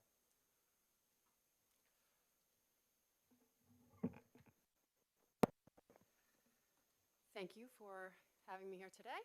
This is going to be very short and sweet. There isn't much for me to say. I am here in support of Bill 1356 because, quite frankly, squirrels can't speak for themselves. And if I don't speak up for them, I'm not sure who will. There's many of us out here who care, but I'd like to put my voice out there. As a civilized society, I believe we need to minimize the suffering of not just human babies, but non-human babies as well. I don't think you need to be a mother or a father to recognize why leaving orphaned babies in the wild to languish and suffer with little to no means to feed or protect themselves is wrong. But you do need to have empathy. This is extremely poor management and treatment of our wildlife, so I ask you to please vote yes on this bill. Thank you. Thank you very much. Any questions? Can you tell me how you say your last name? Groshala. Groshala. Any questions, Ms. Groshala? Thank you very much for your testimony. Thank you for coming before the Fish and Game Committee. Thank you. Next up is Dan Bergeron, New Hampshire Fish and Game, in opposition to the bill. Just let people know we have 6 more speakers, at least based on the cards I have in front of me right this moment.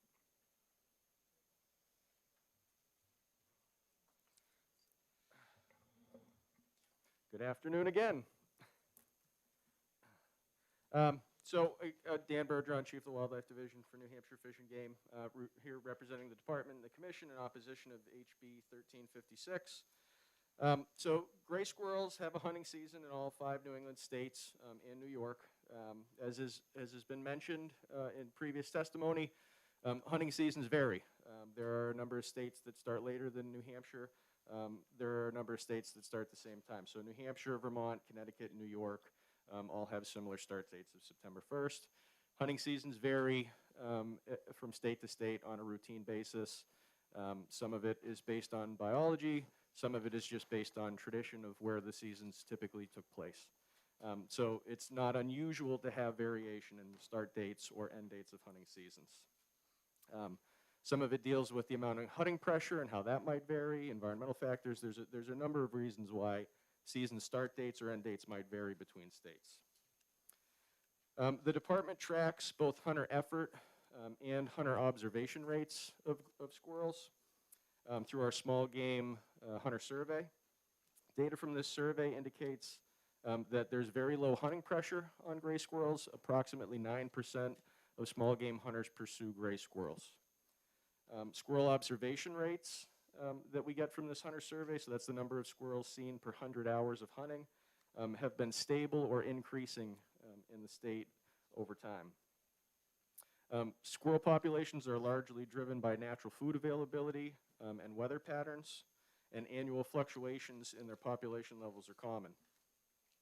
It's believed hunting mortality is minimal as it compares to other sources of mortality, in part because hunting pressure is low and squirrels are a highly productive animal. To demonstrate this point, our squirrel observation rates, we noticed a decline in 2000 or following 2018. I'm sure you'll all remember the year of 2018. There was a large-scale mortality event of gray squirrels. It was very evident. They were all over the roadways. There was media coverage about it. This mortality event was the result of abundant natural food availability for several years in a row. That caused the squirrel population to peak. That was followed by a complete failure of natural foods. When natural foods aren't available, animals move and disperse more to find food sources, and they come in contact with vehicles more often. They get preyed upon more often. But it was very evident. Department biologists conduct surveys of different wildlife food sources on an annual basis, and it was very clear through the results of those surveys that main food sources for squirrels, namely acorns and beech nuts, were at a historical low, resulting in this large-scale mortality event. And again, this petition, the petition to change the start date of the squirrel season followed that large mortality event. I'm sure that there were a number of orphan squirrels that showed up at rehabilitators following this year. And I think it's important to note, though, that large-scale mortality events like that are not the norm. In response to the petition that the commission received at the time, department staff reviewed information on hunter effort, on squirrel observation rates. You'd heard reference before, 2 studies, one from Massachusetts around 1976, 1977, and another from New York in 1994. These 2 studies showed, so the Massachusetts study, they took hunter harvested squirrels, checked lactation status to get an idea of how many of these squirrels might still have dependent young. It's true, at that point, when the study was conducted, the start date for Massachusetts squirrel hunting season was the second Monday in September. What they found was approximately 1.3% of the squirrels that they looked at were lactating. And then the New York study, and in New York, the start date was at the beginning of September, similar to New Hampshire's, also found a 1.3% of harvested squirrels were lactating. Start dates of the seasons were different, but these very low percentages indicate that the number of squirrels that are still lactating by September is very low.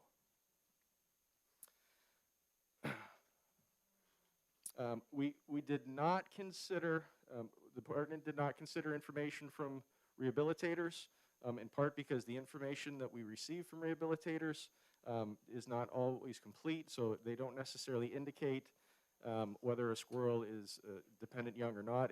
They might just indicate that they accepted a squirrel. So it's not a representative sample of the overall population. So it's difficult to make assumptions about an overall population based on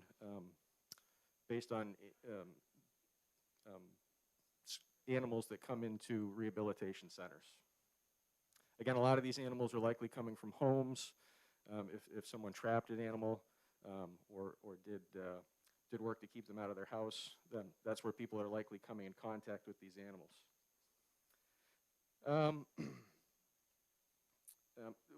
We've heard comments suggesting that the studies, because they were conducted in the past, should not be considered. And we've also heard comments recently that squirrels are changing their timing of their breeding because of climate change. Biological staff did a research review.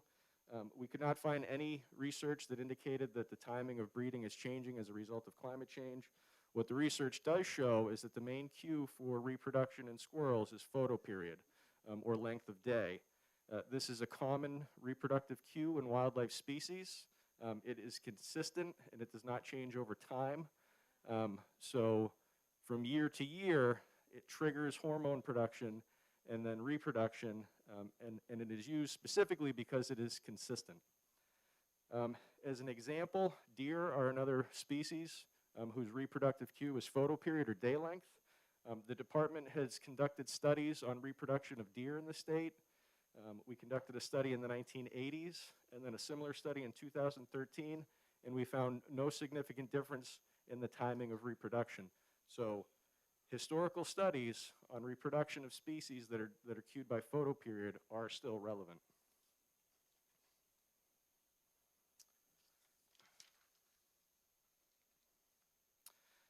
So given these findings, that squirrel reproduction is triggered by photoperiod, that these two studies found very low percentages of squirrels that were lactating in September, the fact that hunting pressure on squirrels is low in the state, that squirrels are highly productive, and that observation rates indicate that the squirrel population is stable or increasing, the department does not feel that the continued season framework of a start date of September 1st will have a negative impact on the state squirrel population. Thank you. Any questions for Fish and Game? Representative Spillane. Thank you, Mr. Chair. I just have one. Have gray squirrels ever been endangered as a population in New Hampshire? No. Thank you. Any further questions? Representative Reed. Thank you for taking my question. I understand that, given all the evidence you just gave, your determination is that it doesn't appear, the September 1st start date doesn't appear to be having any kind of bad impact on the population, and I understand that. But considering that this may have been a clerical error, I guess my question is, why not change it to mid-September? Better safe than sorry. Is there any harm in changing it to mid-September? Yeah, so I would have to do some research on whether or not this was a clerical error. I would find it hard to believe that it was a clerical error, in part because not only, when we go through the administrative rule process, not only do we file the rules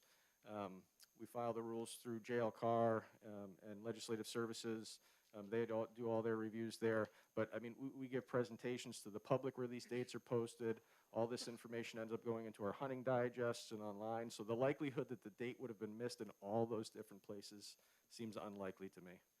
2004 was before my time, so I can check on that, but I would find it hard to believe that it was missed in so many different places.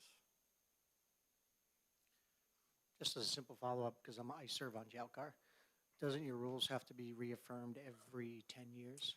I believe so, yeah. So the 2004 rule would have been adjusted and adapted by then. Representative Lekes. Thank you, Mr. Chair. Do you have any thoughts on the advisability of, as was suggested by a previous speaker, of permitting hunting gray squirrels year-round? We feel that the current season framework is a good compromise between individuals who just enjoy squirrels for intrinsic reasons and hunters. There are mechanisms for individuals who are experiencing damage to combat those issues. So we feel the current season framework is a good compromise between multiple parties. Okay, thank you. Any further questions from the committee? There being none, Mr. Bergeron, thank you very much. Thank you.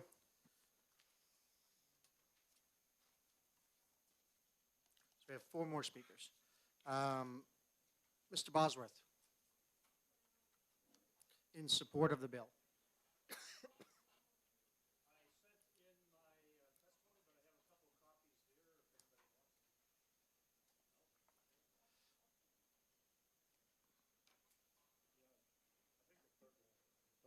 All right. Yeah.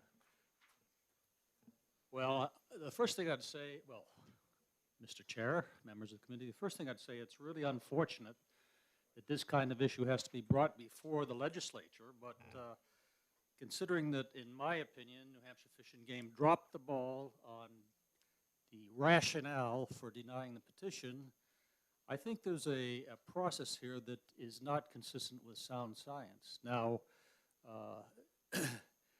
we were just told the reasons there. I've looked at those reasons. I think the first thing about where our neighboring states start the season is totally irrelevant to what New Hampshire does. It's different.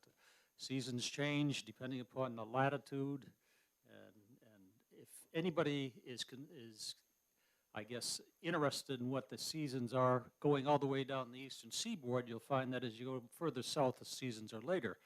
I think a testimony to the fact that it's not just photoperiod that triggers squirrel breeding, it's also warmth. In fact, the southern states have less light in the summertime than we do up here. Climate change is a thing that is obviously controversial from a political standpoint, but our Fish and Game has been considering the effects of climate change on wildlife since 2005 as part of their Wildlife Action Plan. And one of their former fur-bearing biologists has lectured around the state over the last 10 or 12 years about how that is affecting wildlife. I think from a deductive reasoning, if we say, you know, the fact that seasons get later as you go south that have more warmth, that you'd see that the argument that the season should be later up here in New Hampshire as the climate changes is supportable. So I think the testimony that I submitted and Ms. Snyder submitted would give you the idea of when season should start if one wanted to protect the young in the nest who are basically dependent on their mother for the first 6 weeks up to 10 weeks. The other thing I want to take a little bit of, I guess, exception to is the other reasons submitted in the denial of the petition. One is that the game survey that showed only 9% of the small game hunters hunt squirrels. What does that mean, 9%? Does that mean 100 or 1,000? It has no relationship to the pressure put on the squirrel population.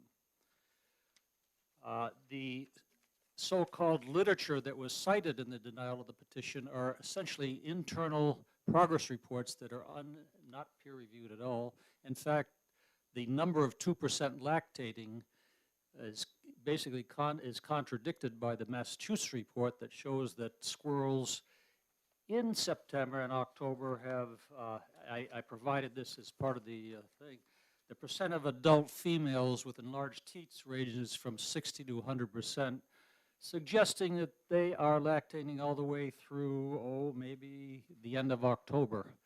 So that wasn't taken in consideration either. So I think for those reasons, although the legislature shouldn't have to make these kinds of decisions, it should be sent back to Fish and Game for them to do a thorough research on squirrel biology here. And the last thing I will say to those who are worried about being run over by squirrels and other rodents, it's not our ability, it's not our role to kill all the rodents, is it? If only we had a good, healthy population of predators. Unfortunately, that's another thing that we don't have here in New Hampshire, because the populations of fur-bearing predators have decreased 50 or 60% over the last 2 decades, which is irrelevant to this bill, but it is relevant to man's role in controlling their environment. Thank you very much. Thank you, Mr. Bosworth. Any questions for Mr. Bosworth? Seeing none, thank you very much, sir. Thank you for coming before the Fish and Game Committee. Next up is Joseph Mullen, who is opposed to the bill. It's from the Congressional Sportsmen's Foundation.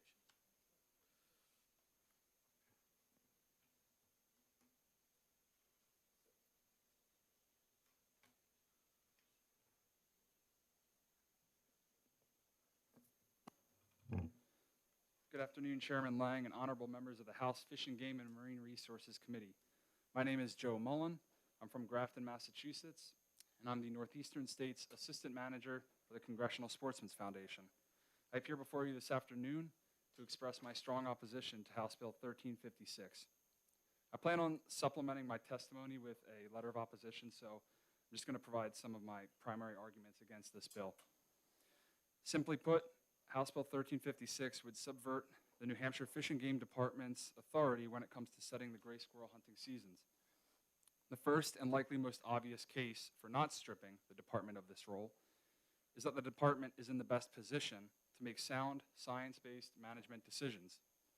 For over a century and a half, the department has been a driving force behind New Hampshire's on-the-ground efforts that have resulted in flourishing wildlife populations. The department is composed of a force of highly educated and widely experienced staff, which includes a multitude of biologists, policy experts, and support and enforcement personnel, all of whom have instrumental roles in determining the appropriate seasons for not only gray squirrels, but all game species. Should the department decide to make any rule changes for a particular year, it must follow the established rulemaking process that provides a wealth of transparency at all points. It's also in a unique position where it is able to react to changing conditions in real time. Through evaluating the many variables that go towards setting a gray squirrel hunting season and utilizing interdepartmental collaboration, it would be able to shorten or expand the season relying on current data and observations. I'll wrap up by reiterating my opposition to House Bill 1356. I thank you for your time. Thank you, Mr. Mullen. Any questions for Mr. Mullen? Seeing none, thank you, sir, for coming before the Fish and Game Committee. Next up is Elise Latiz. Sorry, I can't, and she opposes the bill.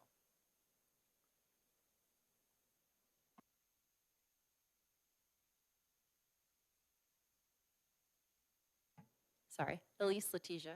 I'm a resident of Claremont. I've been a lifelong outdoor enthusiast, but I only took up hunting 3 years ago, and I actually started hunting with gray squirrel. It's a great way to get introduced to the sport. I love squirrels. I think they're fascinating, beautiful, awesome, cool creatures. I also like to use them as part of my meals, and I try to use as much of the animal as possible, the fur, the tail, and I have my squirrel foot handmade earrings that I made on today.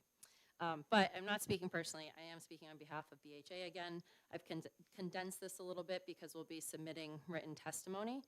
A core principle of backcountry hunters and anglers is its support for the North American model of wildlife conservation. Under this model, we've empowered the department with a set of tools, including the ability to set season dates and lengths, bag limits, and appropriate methods of take, which combined with current science and biological evidence allows them to effectively manage the state's game species. HB 1356 imposes a limitation on when the gray squirrel season starts, which essentially removes one of these wildlife management tools from the department and puts it into the legislative realm.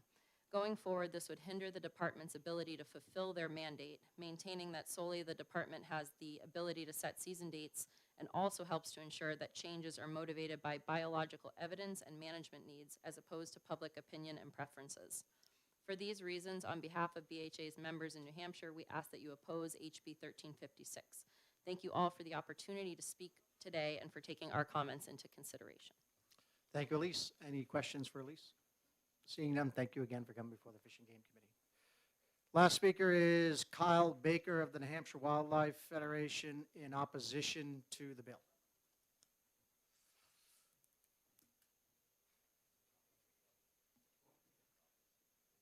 Good afternoon again. I'll be very brief since most of my points have already been. Make sure you're up to the mic so there we people can go. hear you.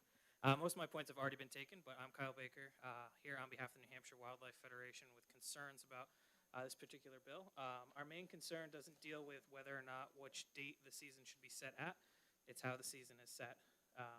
We strongly believe, similar to speakers before us, that the best place to have discussions about setting the seasons is within the Fish and Game's biennial rulemaking process. So that is pretty much all I wanted to touch on. We would say that if the committee was interested in moving forward with something similar to this, we think a more appropriate method would be to then direct the department to reopen this rulemaking process and look into it, providing opportunity for continued stakeholder input. Thank you, sir, for your testimony. Any questions for Mr. Baker? Representative Reed. Thank you, Mr. Chair. And I actually tried to ask a question last time, but you brought up the same issue as the previous speaker, so I'll ask you instead. And I don't have the bill right, well, it probably is right in front of me, but I cannot find it right now. But I believe, if I'm not mistaken, that the bill sets a limit, but allows the department to set the date later. Isn't that the case? And if it is the case, doesn't that also mean that the department still has that kind of discretion to set the date? Sure, and thank you for the question. Yes, the bill does just set a sort of a dead stop. You know, you cannot start before this particular date. It would be the one and only unique situation where we've essentially stripped the authority of the Fish and Game Department to determine whether or not, whether it's September 1st, September 15th, or August 15th, depending on what the current and most up-to-date research shows. Any further questions for Mr. Baker? Seeing none, thank you, Mr. Baker. Appreciate your testimony today. Thank you for coming before the Fish and Game Committee. Is there anybody else wishing to testify on House Bill 1356, an act relative to the taking of gray squirrels? There being none, I'm just going to have a couple-minute conversation with the committee. So I'm inclined to hold this till the 25th, but I'm also, mindful of the fact that in every other instance, we've defaulted to the fact that we allow Fish and Game the right to manage their season, and this flies in the face of that. I'm pretty sure Fish and Game got the message loud and clear about what the will of the people are, and they may take it up on their own after this. But I guess do we think we need to move, continue this bill, or do we think there's an ITL motion that should be made? Representative Reed first, then Representative Spillane. Thank you, Mr. Chair. And while I understand your point that we've sent a message and we're hoping that the commission will react to the will of the people, I can, and I apologize for this, but before you were on this committee, I can attest to the fact that messages have been sent about this very type of issue, about people expressing their opinion that ignored, and because of that, perhaps we should hold on to this bill a little bit longer. Representative Spillane. Thank you, Mr. Chair. I think that I would entertain a motion to ITL this and think that that would be the proper disposition today to allow us to move forward with the next bill and get it off our plate. I don't think that anything is going to change between now and the 25th.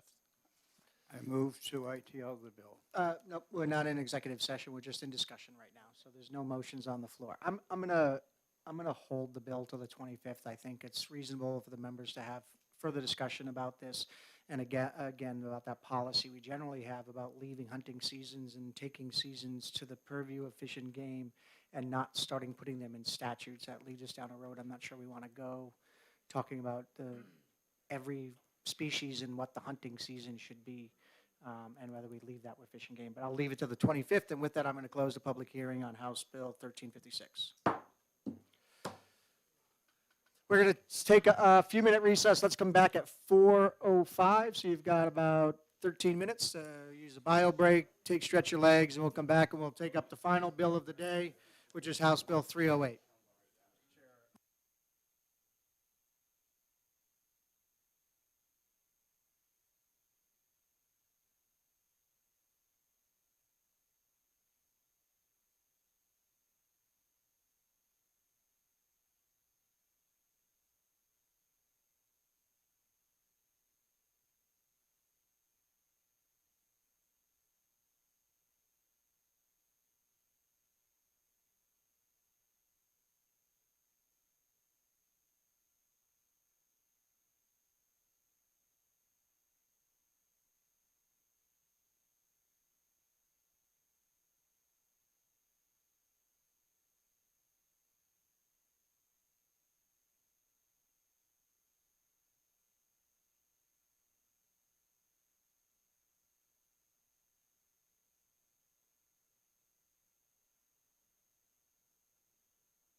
All right, if members can start making their way to the seat, we got about 30 seconds here before we're ready to kick it off.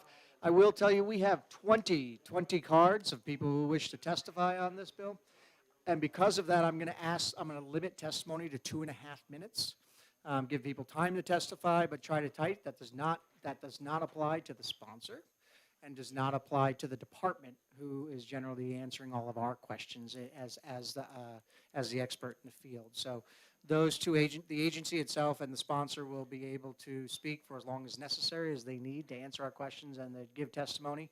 But everybody else will be held to a 2.5 minute mark, and we'll give you the vice chair over here is going to keep the timer, and he'll put his hand up when you got 30 seconds, so you have time to wrap up your thing. While people are settling themselves, I'm going to hold up something that is a picture of the snowshoe hare done in a book that my husband was given when he was 8 years old about wild animals in the United States. And of course, it shows the snowshoe hare in the winter being white, in the summer being brown. And I think it's a beautiful picture. It's certainly one of the things that makes and impels me to speak today. All right. We're back and we're live, and I'm going to open up the public hearing on House Bill 308, prohibiting the capture, possession, propagation of hares, rabbits, and hunting dog training and field trials. So I recognize the prime sponsor, Representative Edith Tucker. And Edith, if you please introduce your bill and tell us about it. Thank you very much, Mr. Chairman. Thank you for all putting in such a long day today, and I'll try to compress my remarks somewhat. But I have spent quite a lot of time researching this topic, about which I knew very little when I began. I want to start my introduction. I'm a representative from Coos County. I live in Randolph. I represent Whitefield, Jefferson, Carroll, and Randolph, District 5. And I want to explain that I was just appointed recently to JELCAR, the Joint Legislative Committee on Administrative Rules. I'm still an alternate, which means I don't get to vote unless there's a vacancy on the committee that particular day. But one of the first meetings I attended, Voices of Wildlife, a nonprofit organization which I had not run into before, of volunteers, sought to repeal the fish and game provisions for beagle clubs and snowshoe hare that are addressed in this bill. JELCAR decided, however, that if such changes were to be made, it should be through the legislative process and not by just changing rules. Linda Dion, who had testified on behalf of Voices, asked if there were any JELCAR members who would like to help with bill-making legislative process. JELCAR Chairman Senator John Regan of Deerfield and I both committed ourselves to doing so. So I made that commitment because I believe what New Hampshire Fish and Game currently allows, the live trapping and transfer of snowshoe hare away from their home grounds to be used by for state beagle clubs for training their hounds by running them in large enclosures, as well as in competitive field trials sanctioned by the American Kennel Club, is an out-of-date, outmoded practice that reflects very poorly on a generally well-regarded state agency. As a North Country reporter for some 25 years, I've covered the outstanding work of many conservation officers and biologists, and I wanted to work to align this important state agency with current best management practices based on our greater and growing respect for and understanding of wild animals. After all, no one would advocate for live trapping and transporting a wild bear so it could be used to train bear hounds, and no one would propose that game bird dogs, such as the one my husband and I own, be permitted to live trap. The hunters would be permitted to live trap and transport wild grouse and woodcock to train their dogs. Bear hunters and game bird hunters train their dogs in the wild, and snowshoe hare hunters can do the same. When this bill was discussed at the December 14th, 2021 Fish and Game Commission meeting, Chairman Eric Stoll, a former District 1 state representative who earlier served as the agency's Region 1 lieutenant, the ranking officer, said that he is not opposed to the passage of this bill. According to the meeting minutes, he said, quote, "I do not believe in taking an animal out of the wild for training purposes. A wild animal belongs in the wild." The other 9 commissioners on hand, however, voted to oppose the bill. The agency's mission statement states clearly, as the guardian of New Hampshire's fish, wildlife, and marine resources, the New Hampshire Fish and Game Department works in partnership with the public to conserve, manage, and protect these resources and their habitats, inform and educate the public about these resources, and provide the public with opportunity to use and appreciate them. The department's email address is wildlife.newhampshire.gov. Certainly highlights its top priority, wildlife. The Beagle Clubs exist to improve the genetics of a domesticated purebred animal and not to enhance or improve the lives of wild snowshoe hare and or rabbits.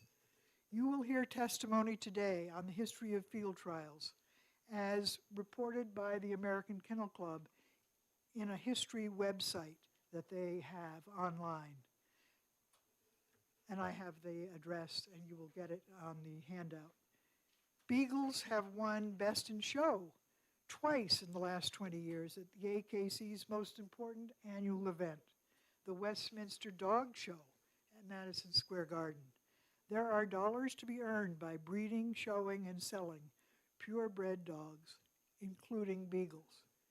You'll also hear testimony based on reports developed by the Beagle Clubs themselves as required by law, that the captured snowshoe hare has not produced as many kits or leverets as had been anticipated when the Beagle Club rules first went into effect. And I think those statistics are very telling, and they are compiled and sent in by the clubs in conformance with the requirements to the Fish and Game Department every year. It's particularly important to remember that the snowshoe hare is a keystone prey species, critical to the survival of fox, coyote, Canada lynx, hawks, and owls. You will hear testimony on the challenges that climate change, with shorter winters in the Granite State, poses to the snowshoe hare, as well as the threat of transmitting and spreading new diseases that are coming in from the west that have the potential to adversely affect Granite State hares and rabbits. There appears to be no problem with the number of snowshoe hares at the moment, but we need to be prepared for the future. There have been many people, both for and against this bill, who have provided me with information and insights on the Beagle Clubs, as well as the live trapping and transporting of snowshoe hare. I'd like to thank them all for their great generosity.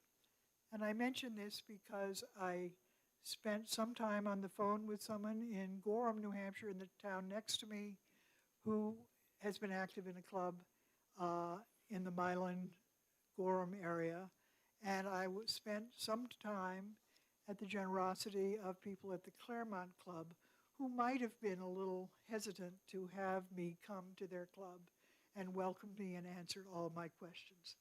And I think that's outstanding. So with that, I would take questions. Thank you, Representative Tucker. Members of the committee, do you have any questions for Representative Tucker? Seeing none, thank you, Representative Tucker, for your testimony. And next up is Representative Dennis Thompson of Stewartstown.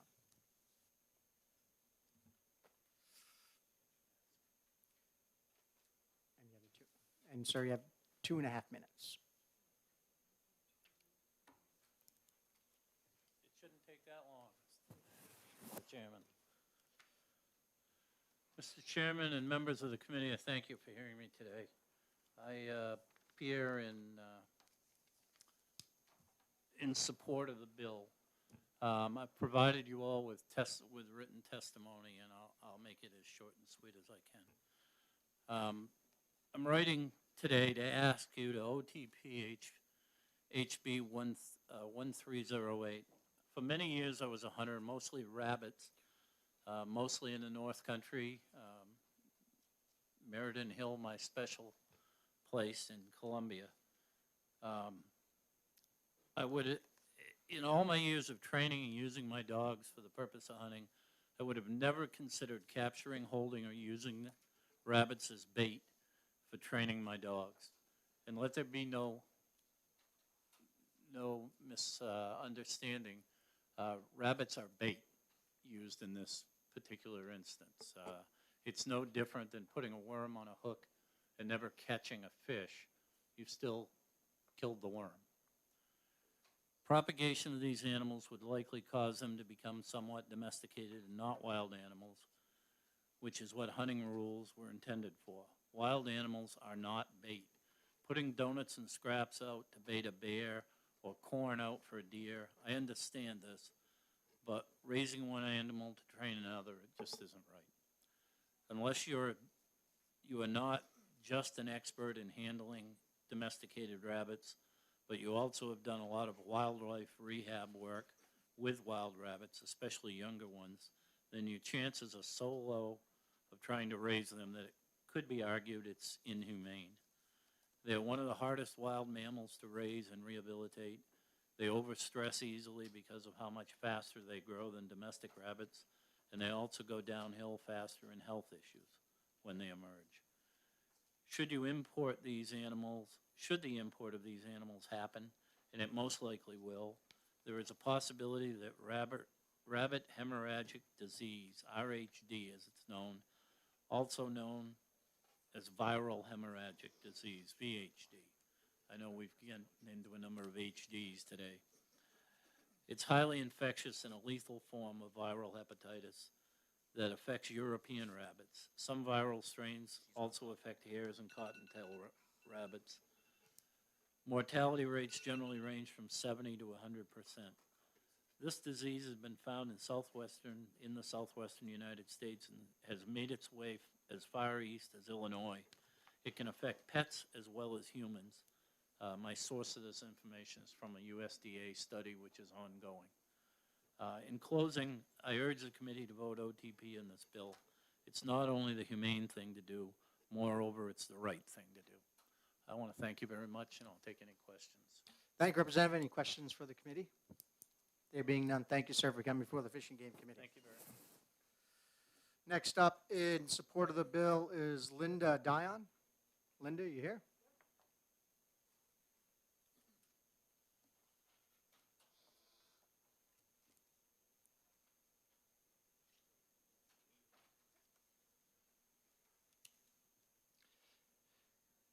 Good afternoon, Chairman Lang, committee members. My name is Linda Dion. I'm here giving support for HB 1308. And the first thing I want to say is that this is not an anti-hunting bill, as some opponents have said. You'll hear some opponents say that today. It is a conservation bill. Who's that? Oh. Okay, that better? Anyway, it's not an anti-hunting bill, as some opponents will say. It's a conservation bill. It's a bill to conserve the keystone species of the snowshoe hare.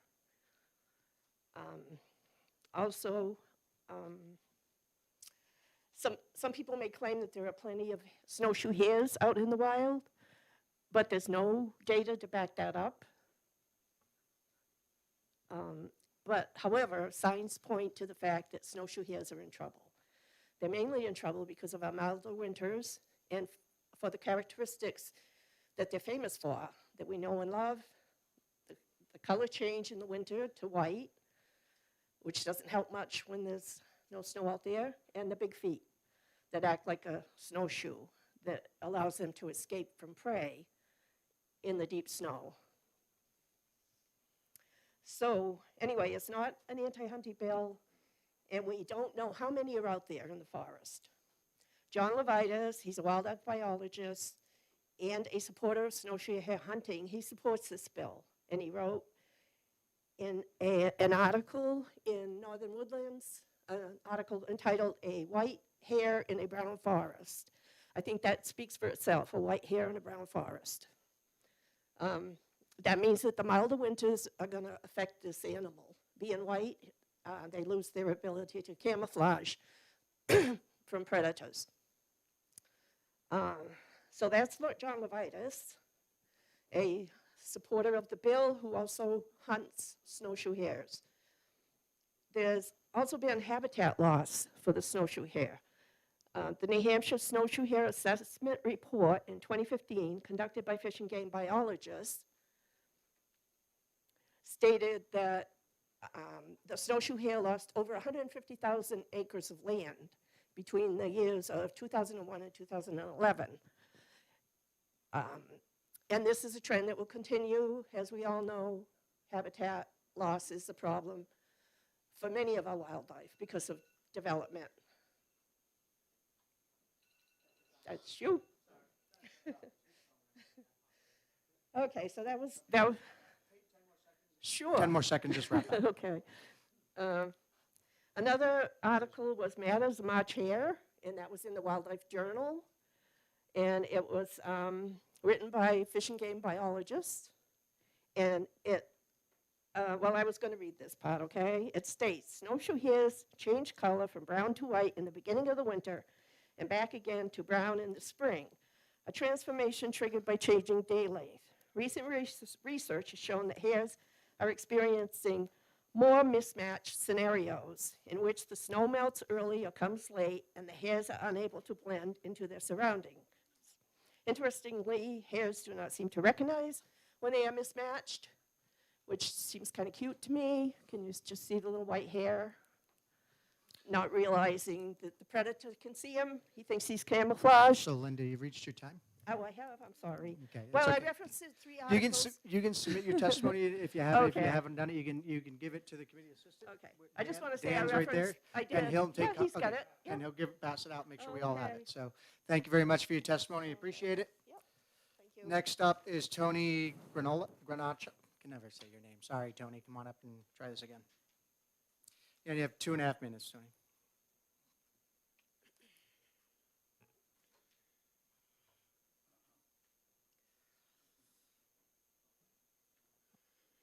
Oops, 1 second.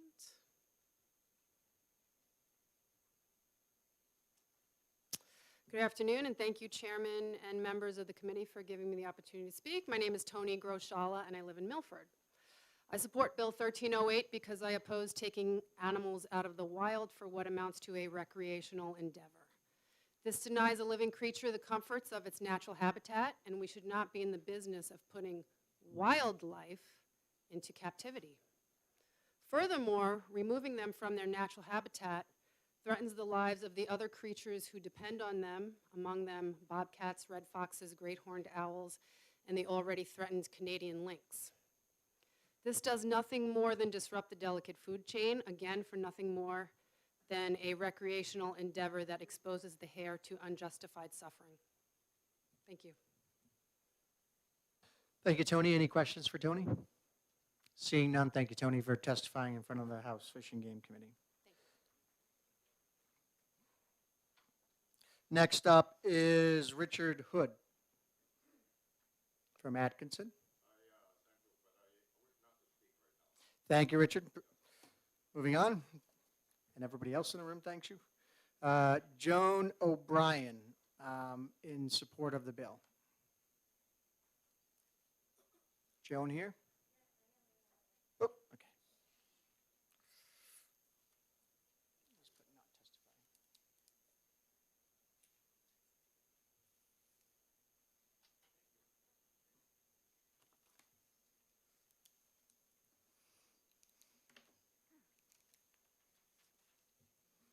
Okay, thank you, Chairman Lang, members of the committee.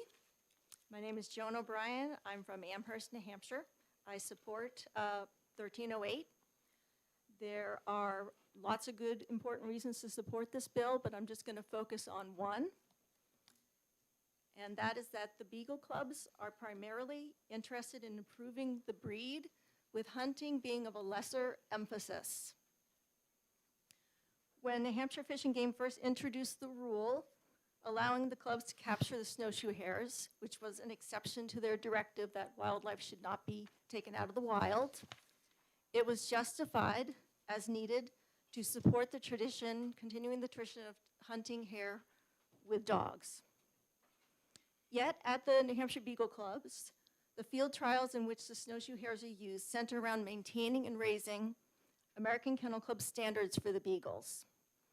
From their field trial rules manual, this is a quote, the holding of field trials at which purebred dogs may be run in competition has been found to be the best method by which the progress which has been made in breeding be shown.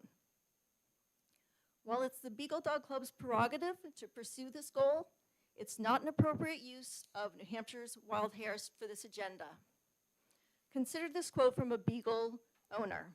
I have a few young males that I hunt with. I have never done any trialing, but I thought about getting into it. One of my males sticks out especially, and I would someday like to have pups from him. I think I would like to get some points on him before breeding him, though. This is a person who is already hunting with his beagles. He's looking to field trial competitions as a way to get his dog a ranking that could make him a valuable stud dog. The point is that it seems it's not the sport of hunting hares that New Hampshire Fish and Game is underwriting with the snowshoe hares, but rather the sport of perfecting the beagle breed. Highlighting how important the competition aspect is, the most shared photos on social media are pictures of winning dog lineups. It's worth noting that the AKC earns revenue whenever dog owners compete and when breeders bring new dogs into the world. According to the AKC's 2018 annual report, the most recent version available on the website, the organization took in $33.5 million in registration fees and $11.7 million in event and recording fees in 2018. The AKC does not earn money when someone takes his 10 dog. more seconds. The AKC does not earn money when someone grabs his dog and goes out into the woods to hunt on his own.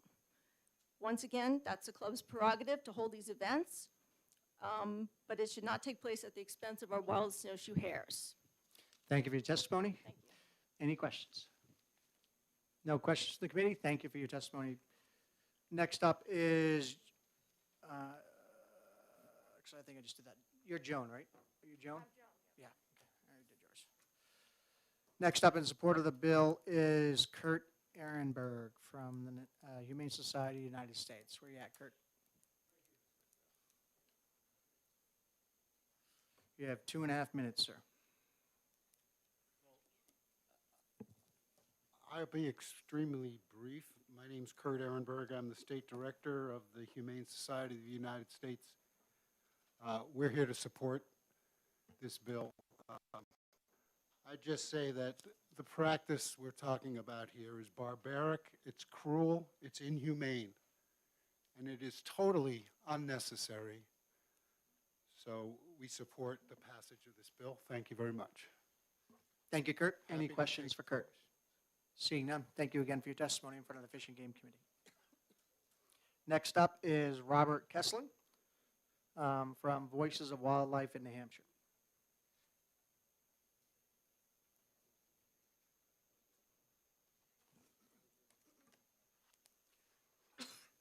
Chairman Lang, members of the committee, thank you for hearing my testimony. My name is Robert Kessling. I'm speaking on behalf of Voices of Wildlife in New Hampshire in support of this bill, 1308.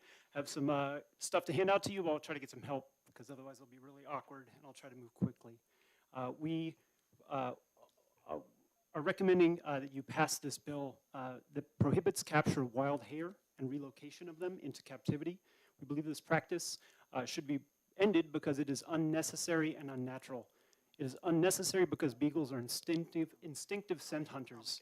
This is spoken to in an article in the handout recently published in the Union Leader by an experienced New Hampshire hunter who says that beagles do not need to be trained to detect and pursue rabbits. Instinct alone drives these skills. This practice is also unnatural. We agree with Commissioner Stoll's statement that a wild animal belongs in the wild. The unnaturalness of this practice is also evident by the low propagation and survival rates that the clubs themselves report. There's a summary of a huge stack of paper of reports that we got through a request for information. I'd like to just speak to one piece of it. First, the snowshoe hare is a prolific breeder. As mentioned in the article already referenced, Matt is a March hare. The biologist that wrote that article estimates that hares have 3 to 5 litters a year and produce 6 to 18 leverets total each year. However, the propagation rates from the clubs themselves do not come anywhere near these numbers. To take one, for example, I don't want to call them out. I don't think they're doing anything in particular different from anybody else. It just goes to show this practice is not good for the species. They relocated in 2019 20 hares to their club. 4 hares were kept to be bred. They reported having 10 babies as a result of that intentional propagation. According to the estimates provided by the biologist, the number should have been 24 or much, much higher. You can see in the results that even the survival rate is low. This same club the following year said that they saw maybe 16 hares as they were out in their enclosures. So where are these hares going? This is evidence that this practice does not even allow the sustaining of these populations, even with hares being brought in and intentional propagation. So one point of procedure, we did try to bring this to the commission. 10 seconds left. Thank you. We tried to bring it to the commission. J.L. Carr recommended we bring it here because that went nowhere. Finally, I'd like to point out that opponents of this bill will argue that we are trying to end a time-honored tradition. And with due respect to tradition, we disagree. This will not end running beagles. This will not end hunting snowshoe hare. However, it will end the practice of capturing wild animals, putting them in captivity. Thank you, This is sir. fundamentally about the wild hare, not the beagle clubs. Thank you very much. Thank you for your testimony. Any questions? Representative Laflamme. Thank you, Mr. Chairman. Mr. Keesley, you mentioned a low survival rate of the hares that are in these. Do you know if the low survival rate is due to sickness, disease, or predation? Thank you. We took a look at the reports from the beagle clubs. There was not much in the way of, some clubs report losing 5, maybe 10 hares to different reasons. There was nothing that said anything about disease in there, but predation is mentioned. Didn't seem, there was no numbers that stand out to me as significant there. Any further questions? Seeing none, thank you very much, sir, for your testimony. If you want to leave your box over by Representative Horrigan, we can make sure it gets passed out to the committee. Next up is Weldon Bosworth, again from Guilford. Weldon, you still here? Okay. Next up is Angela Ferrari in opposition to the bill. Good evening. I think we're at almost evening now. Chairman and members of the committee, thank you for hearing my testimony. I am here speaking on behalf of dog owners of the Granite State who monitors legislation to keep an eye on pet owners' rights. We were founded back in 1991, so we have been around for a while. And we are in opposition of HB 1308. We believe it's a stepping stone to ending all training of tracking and hunting dogs in New Hampshire. There's a few things that I did want to clarify from some of the testimony you've heard so far. The beagle is a small, sturdy, hardworking scent hound. Their ability is focused on following a scent, not capturing or killing game. So we've heard words such as barbaric and about the death of the snowshoe hare, and that is not the role of a beagle in this sport. And that the bill has been driven by misinformation about the management of rabbits and hare used for beagle training. So I'd like to touch on a few of those points. I have testimony for you that I'll hand out if someone is able to pass that around. That includes some Q&As that I'm going to cover for you. So how are the hare captured? They are captured or taken in a large catch cage or live trap similar to the types of traps used for catching stray animals. When the trap is triggered, a gravity or spring-driven door closes, keeping the animal inside of the cage. Such traps cause no injury to the animal. Trapping is a licensed, regulated activity with each Beagle Club requiring a license and oversight. How are the hare kept in captivity? When you do get the documentation that's going around, there's a nice picture of one of the New Hampshire hare enclosures and habitat. You will see that it is basically a large area of woods. 30 seconds. Okay, we're talking up to 55 acres or larger of natural habitat. And you can find more information. We also heard talks about being able to just hunt in the wild without training on a designated area. Beagles run on fenced acreage. Because they're a scent hound, an inexperienced dog may run astray on scent trails from other game. So that would be difficult to do proper training. If you would please take a look at why they also cannot use domesticated rabbits and need to use the wild rabbits, that's in there as well. Lastly, 2 quick points. I personally have a beagle. He isn't a hunting beagle, and I just wanted to let everyone know that he could not probably find a snowshoe hare out in the wild without proper training. He has the instincts to hunt, but he would probably disappear and I would never see him again. So the training is very important. Last piece real quick, hunters versus preservation breeders. We've heard things about being in it for the money, wanting to be at the Westminster Dog Show, breed their dogs. There is a bit of a difference there between the preservation breeders who aren't necessarily hunting, and I just want to make sure that it isn't being confused, that that's why they're out there hunting, to try and breed their dogs. Thank you for your testimony. Any questions for Ms. Ferrari? Representative Reed. Thank you for taking my question. And I hear that you're saying that the hares are necessary for training the dogs, but I didn't hear anything in your testimony that is getting at this main question, and that is, I would like a pet raccoon, but I have been told my whole life I'm not allowed to go into the woods and catch a raccoon and bring it home. I would really like one, so why is it that you all get to capture rabbits because you enjoy doing something with them, but I can't take a pet raccoon home because I would enjoy it? Thank you for your question. Would you be maintaining that raccoon on 55 acres of land for his habitat? Because that is how we manage the hare that are kept in captivity. They also have monitored feeding stations that make sure that they have the food that they need. And with it being a fenced-in area, they're actually safer from predators than out in the wild. So it's a very nice situation that they get to be in. Thank you. Any further questions from the committee?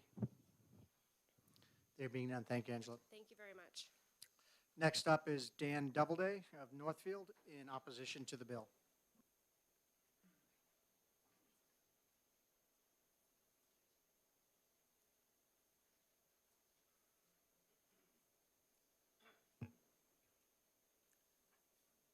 I don't have a lot of scientific information. I've run beagles my entire life. I had my first beagle when I was 8 years old. When I was 8 years old, you could turn a dog loose anywhere in the southern part of the state and train a dog. I recently joined the Beagle Club because there are no rabbits much south of Franconia Notch. There's a very large population north of the Notch. I go north of the Notch as often as I can. I try to keep my dogs in shape. We run them at the club. The average speed of my dogs is under 2 miles an hour. So there's no way that my dogs will ever catch a rabbit. But I want to keep them exercised. In November, I had the unfortunate, I had a six and a half year old dog died running rabbits. And, you know, I wish I'd have run him more this summer to keep him in better shape. It could have been a Lyme carditis is what the vet seemed to think it was. But, I mean, I enjoy the dogs. It's hard for me not to tear up even talking about this particular dog, but it's an event that I really enjoy, and it allows me don't have to travel hundreds of miles to run my dogs. And the other thing is, you know, we hear a lot about wild animals in captivity. What's Clark's Trading Post? They've got bear there. And that's certainly only for commercial purposes. So, I mean, I oppose this bill because I believe it's the first step in stopping running dogs with the on snowshoe hare. And they also are not all beagles are created equal. They don't all just show them a rabbit and they run. 10 seconds. It takes a lot of time and a lot of practice to do this. And I am not a field trialer either. I'm simply a rabbit hunter. Thank you. Thank you very much, Mr. Doubleday, for your testimony. Does anybody have questions for Mr. Doubleday? Seeing none, thank you very much, sir, for your testimony in front of the Fish and Game Commission. Next up is Susan Price. She is one of our Fish and Game Commissioners. However, she's here speaking on her own behalf, not for the commission. Thank Two you, and a half Mr. minutes, ma'am. Thank you, Mr. Chairman. The gentleman that made the statement earlier that dogs know how to hunt, that is true. But you have to be able to train your dog to hunt. Otherwise, such as the woman from Granite State Dog, they will just run around in the woods. You'll lose your dog. So you need live game. And in this case, snowshoe hare, as the gentleman before me attested, I'm a bird hunter. I need to have my dog safely trained. The prey instinct in these hunting dogs is so strong that if you do not train them on live game, you will end up shooting your dog. You have to be able to control your dog when it has this prey instinct. And I think there's this false narrative that this can somehow just be done magically. A lot of people are surprised that these dogs, you don't train a hunting dog on treats. I've never used a treat to train my hunting dog. I have a relationship with my hunting dog. She wants to please me. She wants to find upland game birds for me.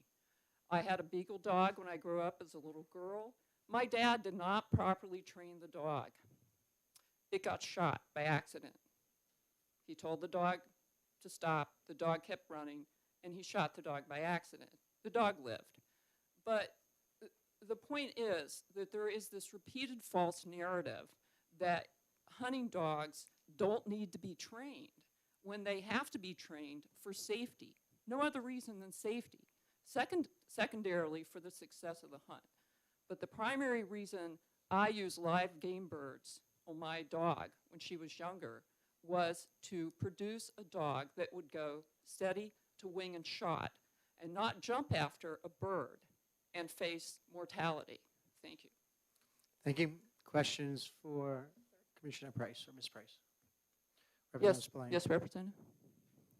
Thank you, Mr. Chair. Thank you, Commissioner, for taking my question.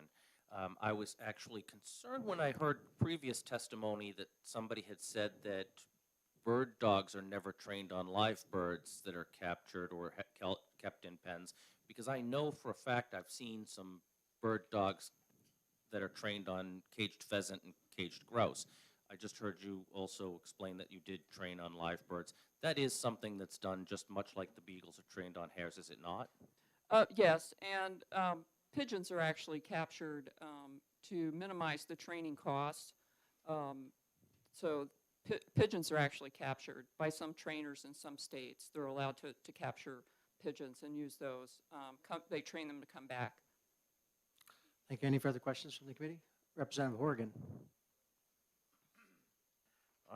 First of all, I guess I wanted to welcome the Honorable Susan Price back. She's a former state rep from Barrington, if I recall correctly, so it's good to. And also, certainly, this is somewhat, would you believe, I grew up with two beagles. I don't know whether they're properly trained, although they were trained fairly well to survive on East 79th Street in New York City. So, like, so would you, so I just thought you probably, I guess you probably would believe that, but just, or they would have been Thank you. totally hopeless. If they saw a snowshoe hare, I'm pretty sure they would have run the opposite direction, like, so. Thank you, Representative Horgan. I'm not sure there's a question there, Well, but. It is Um, true. I was anything- representative from Stratford County, but I retired to good old Molten Borough. So. Any further questions for the chairman or the commissioner? Being none, thank you very much again. But I'm not the commissioner. In this seat, I understand. Still showing respect. All right, next up is A.J. DeRosa to speak in opposition of the bill. You have 2.5 Yes. minutes, sir. Thank you for the time. And for disclosure, I'm the Stratford County, New Hampshire Fish and Game Commissioner, but I am here to testify as a member of the public. In my private life, I work in the pet industry, primarily as a managing partner of Northwoods Collective, which is engaged in a creative agency. Hunting dogs is a cornerstone of our business. We own Hunting Dog Confidential magazine, which entails a gentleman named Craig Koshek, which is one of the foremost authorities in the world for historians on hunting dogs. As we've heard, everybody's debated many things around the rabbit itself. I think that the state has went out of its way to make sure that the health of the hares and that the hares that are being used in these capacities are being satisfied, and I know there's full standard of random checks and whatnot. What I want to speak to is the actual history. I own a I own a wire-haired pointing Griffon. If you turn back the clock less than 60 years ago, the breed was almost extinct. Most dogs that we know today were almost extinct after the Second World War, which did almost eliminate most breeds. There are extinct dog breeds that we know of that are no longer here.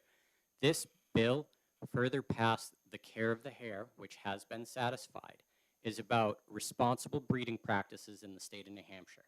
And we as a state should make sure that we're abiding by responsible and ethical breeding practices to pass on tradition that people have done for literally hundreds of years. In this case, I feel like we're targeting a vulnerable aspect of our state that isn't a majority, that is a minority, and saying just because we don't necessarily like the way you do your heritage and the importance of the beagle and what the beagle means to our human history as hunters is being negated through the process. Thank you. Thank you, Mr. DeRosa. Any questions for Mr. DeRosa? Seeing none, thank you very much, sir. Next up is Dan Bergeron on the Hampshire Fish and Game in opposition to the bill.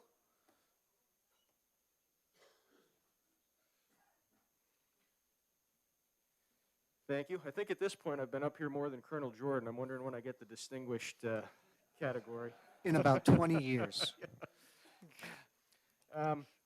So thank you, Dan Bergeron, Chief of the Wildlife Position. I'm here to represent the department in the commission in opposition of this bill. Thank you. Our administrative rules, Part FIS 806.05, are what regulate the live capture of snowshoe hare. These rules were developed to ensure the safety of the snowshoe hare population of the state, and with the safety and condition of the hares that are trapped in mind. So I'm just going to go over some of the regulations around this practice because it is highly regulated. So under these current rules, snowshoe hare can only be live captured by licensed trappers who are members of a designated club, and there's only 5 clubs in the state that are permitted to do this. Clubs must also hold a valid propagation permit, which is also issued by the department, and they must follow all the requirements that are associated with those propagation permits. Trapping can only take place during the open season for hunting snowshoe hare, and it can only take place on private property with written landowner permission. We've set restrictions on the type of traps that must be used, how frequently the traps must be set, how much food must be placed in the traps, and that all traps must have a weatherproof top. So there are no more than 20 hare that can be trapped per club per year. So that would equate to a maximum that can be trapped per year of 100 hare statewide. We've also taken further precautions in the southern part of the state where there is less abundant snowshoe hare habitat. Some of our wildlife management units, you cannot capture more than 10 hare from those areas where habitat is not as abundant as it is as you move further north. In the past 3 years that we've compiled data for, so for 2021, we haven't gone through and entered all that data yet. So for the past 3 years, 18, 19, and 20, a total of 168 hares have been captured between these 5 clubs. The department also tracks hunter effort and again hunter observation rates, similar as reference to gray squirrels. Long-term trends in the observation rate of snowshoe hare have been stable. Again, like many wildlife species, there's populations annually, or fluctuations annually in the population over time, but the long-term trend for snowshoe hare in the state is stable. Additionally, clubs are required to submit annual snowshoe hare live capture summary reports, and that includes information on the number of traps that are set, trapping effort, the number of hares caught by sex, town, and wildlife management unit, the number of hares retained by the club, any non-target wildlife species that are captured, any mortality that might occur during the trapping process, and also the number of hares that were propagated by the club the preceding year. These rules were further amended in 2021 to require conservation officers to visit the clubs at least once annually to select a hare for veterinary inspection by a licensed veterinarian. To date, I reviewed all veterinary inspections we've received, and all veterinary inspections indicate that the animal that was examined was in good physical condition. There's certainly no doubt that this practice creates an emotional debate, but the department feels that its current administrative rules are sufficient to safeguard the overall population in the state. We do not feel that the continued practice has a detrimental effect to the overall snowshoe hare population. Thank you very much. Questions for Mr. Bergeron? Representative Spillane, go ahead. Your question and a follow-up if necessary. Thank you, Mr. Chair. Thank you, Mr. Bergeron, for taking my question. Since the entire program has been expanded to be statewide for the live trapping, how important has this live trapping been to your data on the endangered rabbit? So we haven't, I don't think we've really gotten much in regards to the New England cottontail.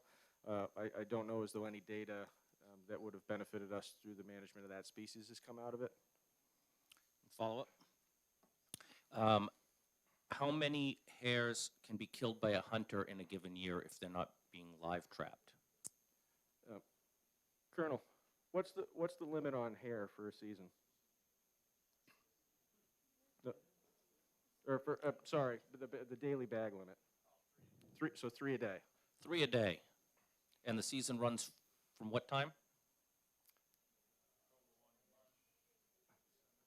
That's a lot of hares that could be killed. Yes. Thank you. Representative McKittredge is recognized for a question and a follow-up if necessary. Yes, does the department examine these enclosures, which are 50 to 100 acres, that are the training grounds for these snowshoe hares? So the law enforcement does have the authority to do that, and likely they would see these enclosures when they go there to select a rabbit for inspection. Do you check them for appropriate habitat for hares hiding and so forth, you know? Yeah, so I believe out of necessity to make sure that these hares survive in there, the habitat is, from what I understand from people who visited these, there's sufficient cover for the hare. Thank you for your testimony. Thank you, Mr. Chairman. Chair recognizes Representative Craig for a question and if necessary a follow-up. Thank you, Mr. Chair. Thank you, Mr. Bergeron. We know that hares are very susceptible to changes in the local environment due to logging and other pressures. Do you find that these enclosures are maintained better for their survival than if they were just in the wild in land that might be logged or burned or grazed? So So, you know, wildlife will seek out, you know, the most appropriate habitat in the area. I would say that again, I've never visited any of these facilities. I'd just like to say that. My understanding is that from individuals who have, that there is adequate cover in these facilities. Again, these enclosures, from my understanding, are quite large, 50 acres and above.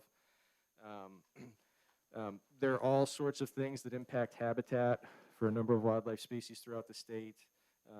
You know, it was referenced earlier that there was loss of habitat for hare. That is true in southern portions of the state. You know, we routinely lose habitat to development. There's less forestry practices that go on. You know, the northern part of the state is certainly where the primary snowshoe hare habitat is. But again, my understanding from individuals who visited these sites, there is adequate cover for the hare at these facilities. Further questions from the committee? I have a couple. So when I look at line 5 in this bill, do you have a copy of the bill in front of you? So Yes. I'm concerned about 3 words in this bill that may cause a problem for Fish and Game, and one of them is, and the words are "in this state," which means that you can't take live snowshoe hares or rabbits from the wild in this state. Does that create an importation problem, a potential if we allow importation, because we don't allow capture in our own state, but you can capture in another state and bring them in? Would that create a problem with importation? I would have to review our current importation rules and see what category hare would fall under. Thank you. Whether or not they were controlled or prohibited. And Thank you. My second question goes to a little bit of constitutionality. Is in the last part of this, again, from 7 to 10, we have a taking of property occurring, where we're taking a private citizen's property, being the snowshoe hare, after they've legally captured it and they're taking care of it. We're taking that property and creating retrospectively a law against that property. Do you think that potentially causes some liability or some issues with us with creating either a retrospective law or the taking of a person's property without due process? I could foresee an instance where it certainly could. You know, I'll preface that with my background's in wildlife management, so that's not my area of expertise, but I certainly could foresee that happening. Thank you. Any further questions from the committee? Seeing them. Thank you very much. Thank you. Next up is, I think it's George Cook from Jefferson, in opposition to the bill.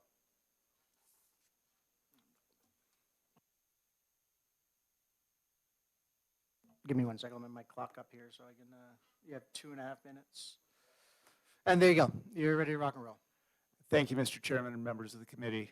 My name is George Cook. I am from Jefferson, New Hampshire, and I am here as a member of Dog Owners of the Granite State in opposition to the bill. It's interesting because I got my start in purebred dogs as a child with beagles, and I was fascinated by their natural ability to be able to track and trace hare. This is out in the state of California. That is, excuse me, led me on to what has become my lifelong pursuit of another performance-bred animal, which is Siberian Huskies, which I have trained and raced basically all over the United States and Canada. I'm here to speak to the fact that a well-trained dog, regardless of the breed, is an asset to its owner, and that the time that is spent by the beaglers in the attempt to train their dogs is an admirable aspect, not only for the preservation of a historic breed, the beagle, like the Siberian Husky. It's a very fundamental, early, well-known breed and needs to be propagated for its original intended purpose. I'll throw out another aspect. I have a certified tree farm in Jefferson, so I'm operating a timber operation. The 3 basic tenets of proper forest management planning: timber value, wildlife improvement, and erosion control. We don't want to do anything in this state, which is so heavily involved in the forestry industry, to do anything to degrade the support for item number 2, the wildlife management aspect of forest management planning. There's a good reason that the hares are up in northern New Hampshire. Tree farm operators like myself, we spend a lot of time tweaking our forest management plans to provide for wildlife management habitat. That this practice, as regulated currently by the GELCAR rules, has worked for a long time. It's not something that needs fixing.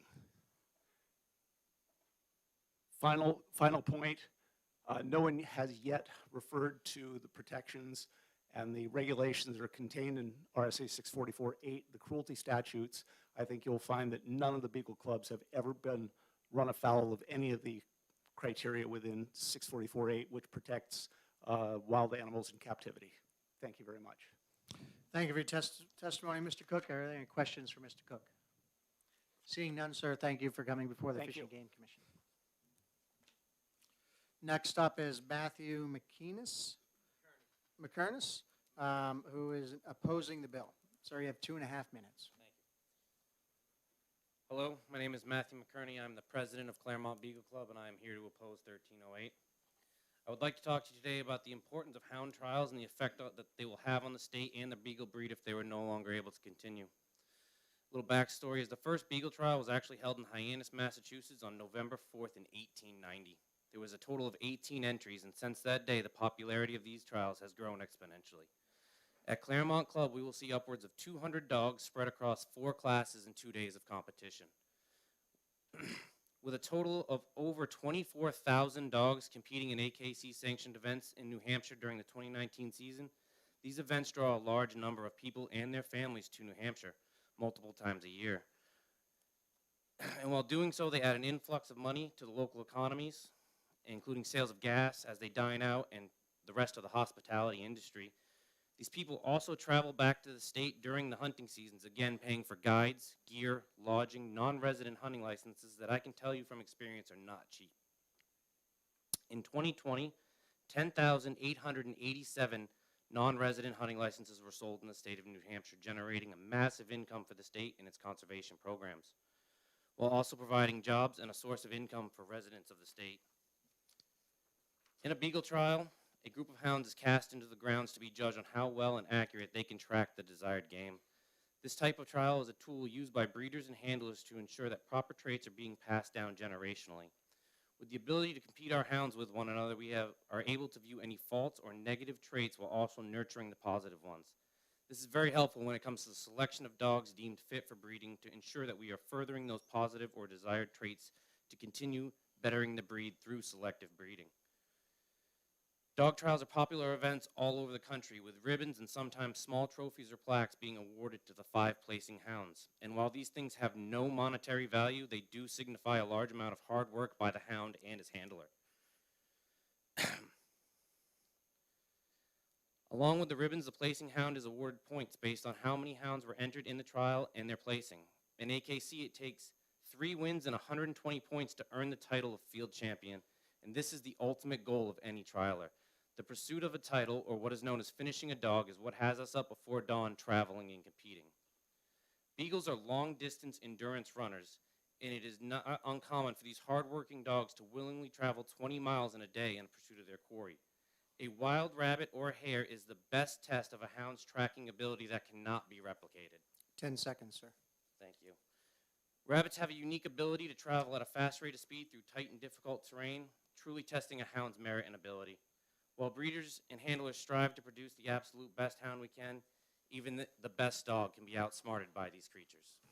Thank you for your testimony, sir. Questions for Matthew? Seeing none, Matt, thanks for coming in, testifying today in front of the Fish and Game Committee. Next up is Robert Ferrante from the Claremont Beagle Club. Sir, you have 2.5 minutes. Good afternoon, members of New Hampshire Fish and Game and Marine Sources. I am in opposition of passage bill. Sir, can you just speak into the mic so everybody could hear you better?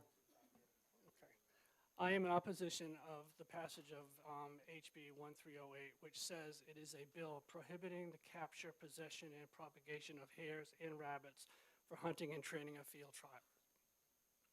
This is not a bill about saving hares. It is a bill about ending tracking dogs, hunting, training, and field trials in New Hampshire. Provided all the rules and licensings are followed, it is not illegal to hunt in New Hampshire. It is not illegal to hunt with dogs. It is not illegal to train hunting dogs, and it is not illegal to use live animals in training. So the issues addressed by this bill are not the training of all hunting dogs, not the training of dogs with live animals, not the holding or all sorts of hunting and sports events, not the trapping or relocation of hares, and not the use of very large habitat pins to use hares or rabbits. The only intent is to prohibit one group of hunters from safely training their dogs and hunting in New Hampshire. Rabbits are hares and are under predator pressure their entire lives. The difference between wild predators and tracking dogs is that wild predators intend to kill and eat the rabbits, while the dogs simply track them, and there's no unpleasant endings to those animals that are tracked. This bill appears to be a discriminatory measure aimed at a certain segment of the public, of the hunting public, with the intent to ensure that these hunters, and only these hunters, have no safe place to train their dogs and to prohibit the dog clubs from holding field trial competition. Loss of habitat in the southern two-thirds of New Hampshire has resulted in the majority of the snowshoe hare population being in the northern 3 counties of the state. Moving a small portion of these hares to enclosed habitats in more southern areas of the state may well prove to be an advantage in attaining the population should any disease strike those northern 3 counties. Sporting dog clubs provide an enclosure habitat suitable for the relocation of hares to live and reproduce in more southern New Hampshire locations. While you could call it a pen, 15 to 120 acres really is a natural territory and is managed, and it's a managed habitat for these rabbits. 10 seconds, sir. The reality is that hare are not a species that is not going to be, we're not going to lose this species if we continue to be able to propagate them in these pens. This bill is designed to unjustly apply unequal treatment under the law to a specific subset of hunters. Please vote this bill inexplicitly to the legal attempt to allow us to be able to trap these 20 rabbits and be able to continue what we do and love. Thank you, sir, for your testimony. Any questions for Mr. Ferrante? Seeing none, thank you again, sir, for your testimony and coming before the Fish and Game Commission. Next up is Keller Robb, I believe, from the Claremont Beagle Club as well. Ma'am, you have 2.5 minutes. Thank you. I have submitted a forestry report from our club to everyone, and I also submitted a petition with over 1,000 signatures in opposition of this bill as well. My name is Calla, and I'm the secretary of Claremont Beagle Club. New Hampshire has 3 species of rabbit: the New England cottontail, the eastern cottontail, and the snowshoe hare. Snowshoe hare, or varying hare, as they are also called, are an interesting animal. They are not actually rabbits, but a different species all on their own. They only weigh 3 to 5 pounds and aren't social animals other than for breeding. They are not born in nests like other rabbits. They are born with eyes open, covered in hair, with the ability to move around from day one because that is what they have evolved to do. They are also smart and wary of their surroundings. Hare are one of the only animals that can survive on their own excrement in the times of the year where feed is hard to find. Hare is also very good at hiding and will hear you or your dog coming before you get within 100 yards of them. This is why they have those big ears. Hare are also mostly active at dawn and dusk. These things combined with the fact that they are only one of 7 animals that will change to the color white when the day length changes is what makes them evasive. Only 1 to 30% of hare survive their first year of life in the wild.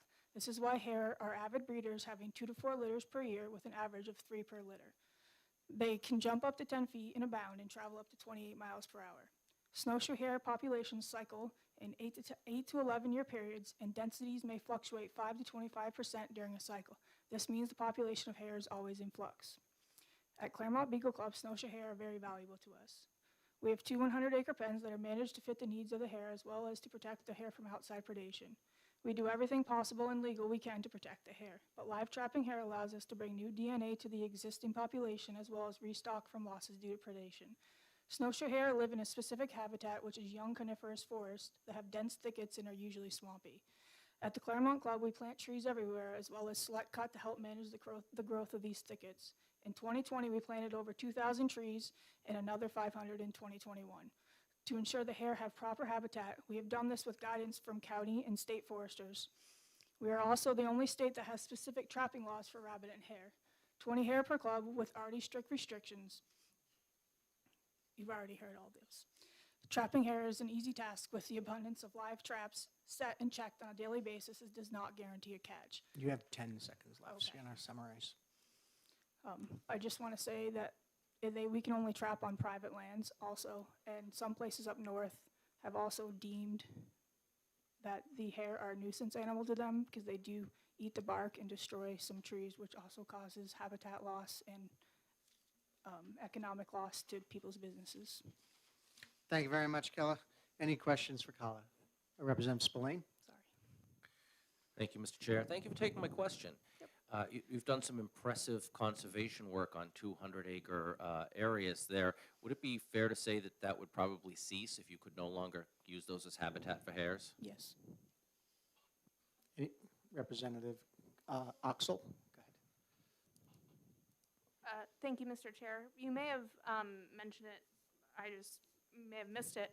How many hare do you keep in your facility? It is very hard to keep track of them.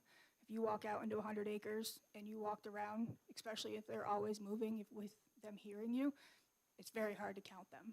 We do count as many as possible, but we don't know if they are the same hare or a different hare. We do have feeding stations, and by judging on the amount of feed they eat, we can kind of keep that, as well as in the wintertime, you can look at tracks and you walk around. Between the 5 and 25 acres of a kind of where they breed in their natural like in the wild, if the habitat is prolific for them, a hare will only take up about 5 acres. So conceivably, we could keep 20 hare or more in a club. Thank you. Anybody else? Seeing no questions, thank you very much, Kala. Thank you. Thank you for coming to the Fish and Game Committee. Next up is David Price in opposition to the bill.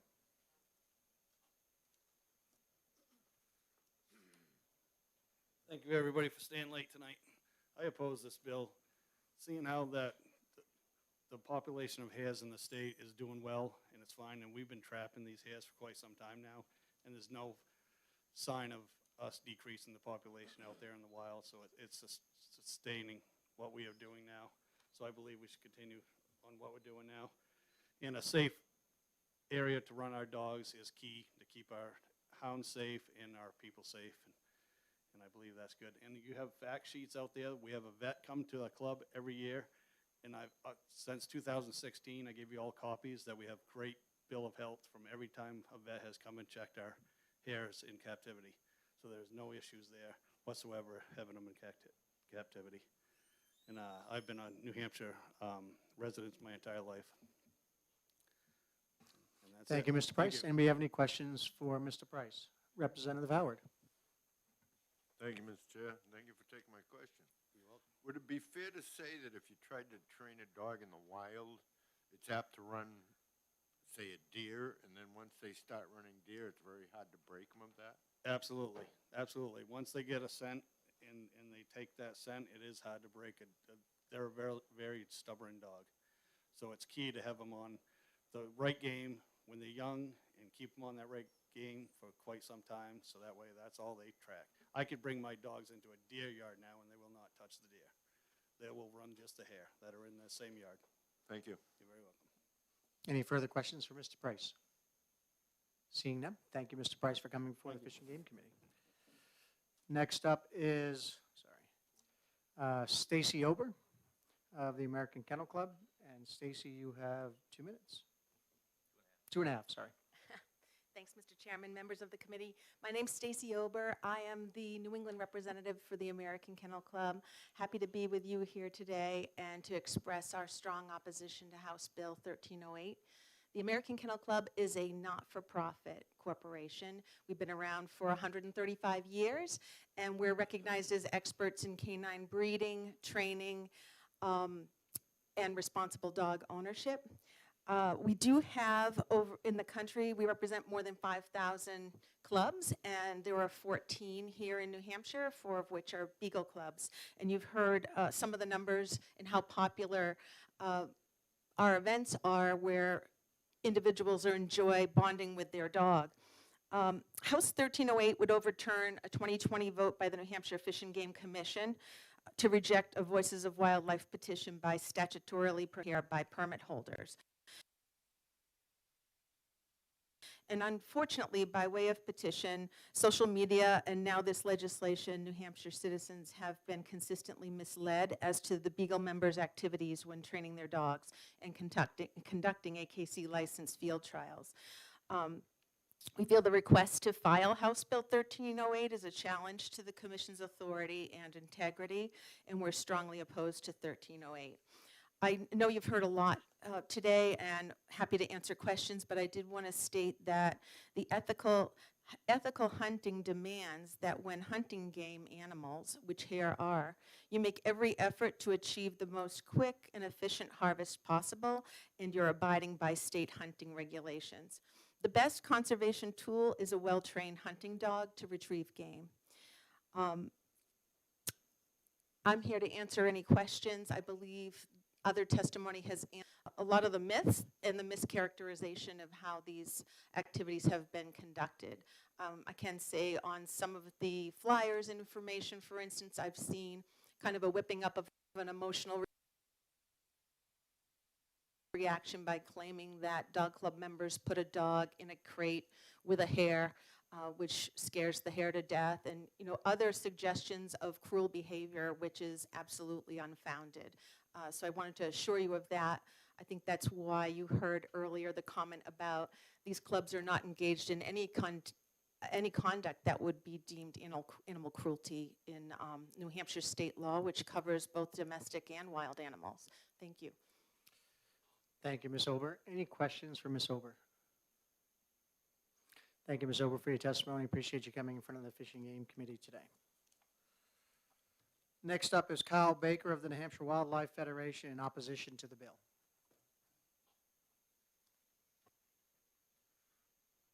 You have 2.5 minutes, sir. Thank you again for having us here today. Kyle Baker here with the New Hampshire Wildlife Federation in opposition to this bill. Most of the points that I want to say have already been covered.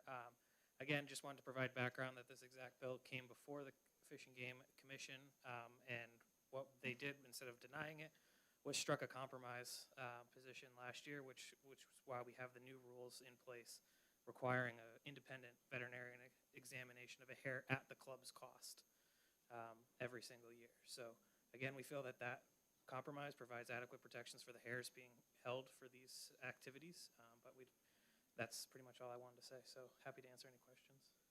Thank you, Mr. Baker. Any questions for Mr. Baker? Seeing none, thank you, Mr. Baker, for your testimony in front of the Fish and Game Commission today. Next up is Robert Miller from Supreme Point Kennels in Brentwood, New Hampshire.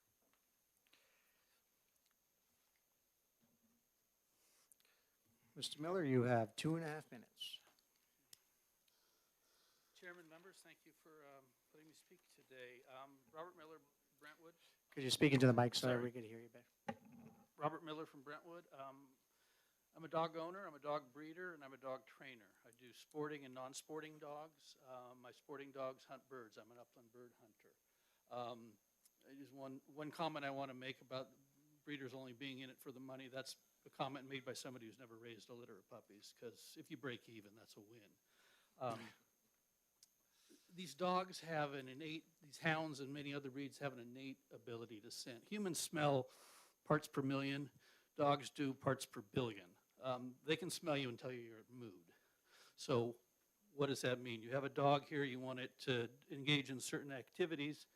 So you take that innate ability and you train it. I've trained my dogs with live wild birds. That's what they need to do, because that's going to mimic what they do in the field when I'm hunting them.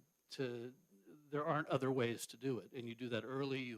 You instill that scent, that drive, and you have a successful dog. You have a dog that's, somebody mentioned before, you have a relationship with that dog. They want to please you. They want to go get the game and bring it back to you.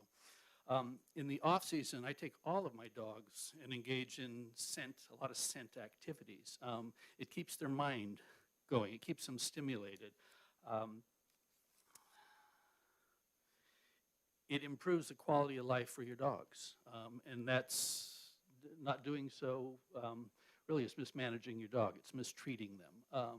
You know, the 10-minute walk when you go home, that's really insufficient to keep your dog healthy and active. And people have already also addressed here that human-canine bond that's been around for thousands of years. And you instill that by doing things with your dogs. And you do things that your dog loves to do, and then they love to be with you. And having that bond benefits the dog. It also benefits people, because there's innumerable studies that will show you the benefit to having a dog, the emotional, the physical, all that stuff that having a dog will do for you. I also wanted to bring up a topic that hasn't been mentioned before. It's called epigenetics. If you take a dog and you do things that are prevent it from doing things that it's been bred to do, it's been developed to do, after 3 generations, that dog won't know how to do that. So why would you want to do that to all these specific dogs that have scent hounds and what have you that have been developed over hundreds of years to take care of that? That's pretty much it for me. Any questions for Mr. Miller? Seeing them, thank you very much. Thank you. We're on our last pink card of the day. We have Joseph Mullins of the Congressional Sportsman Foundation in opposition to the bill. You have 2.5 minutes, sir.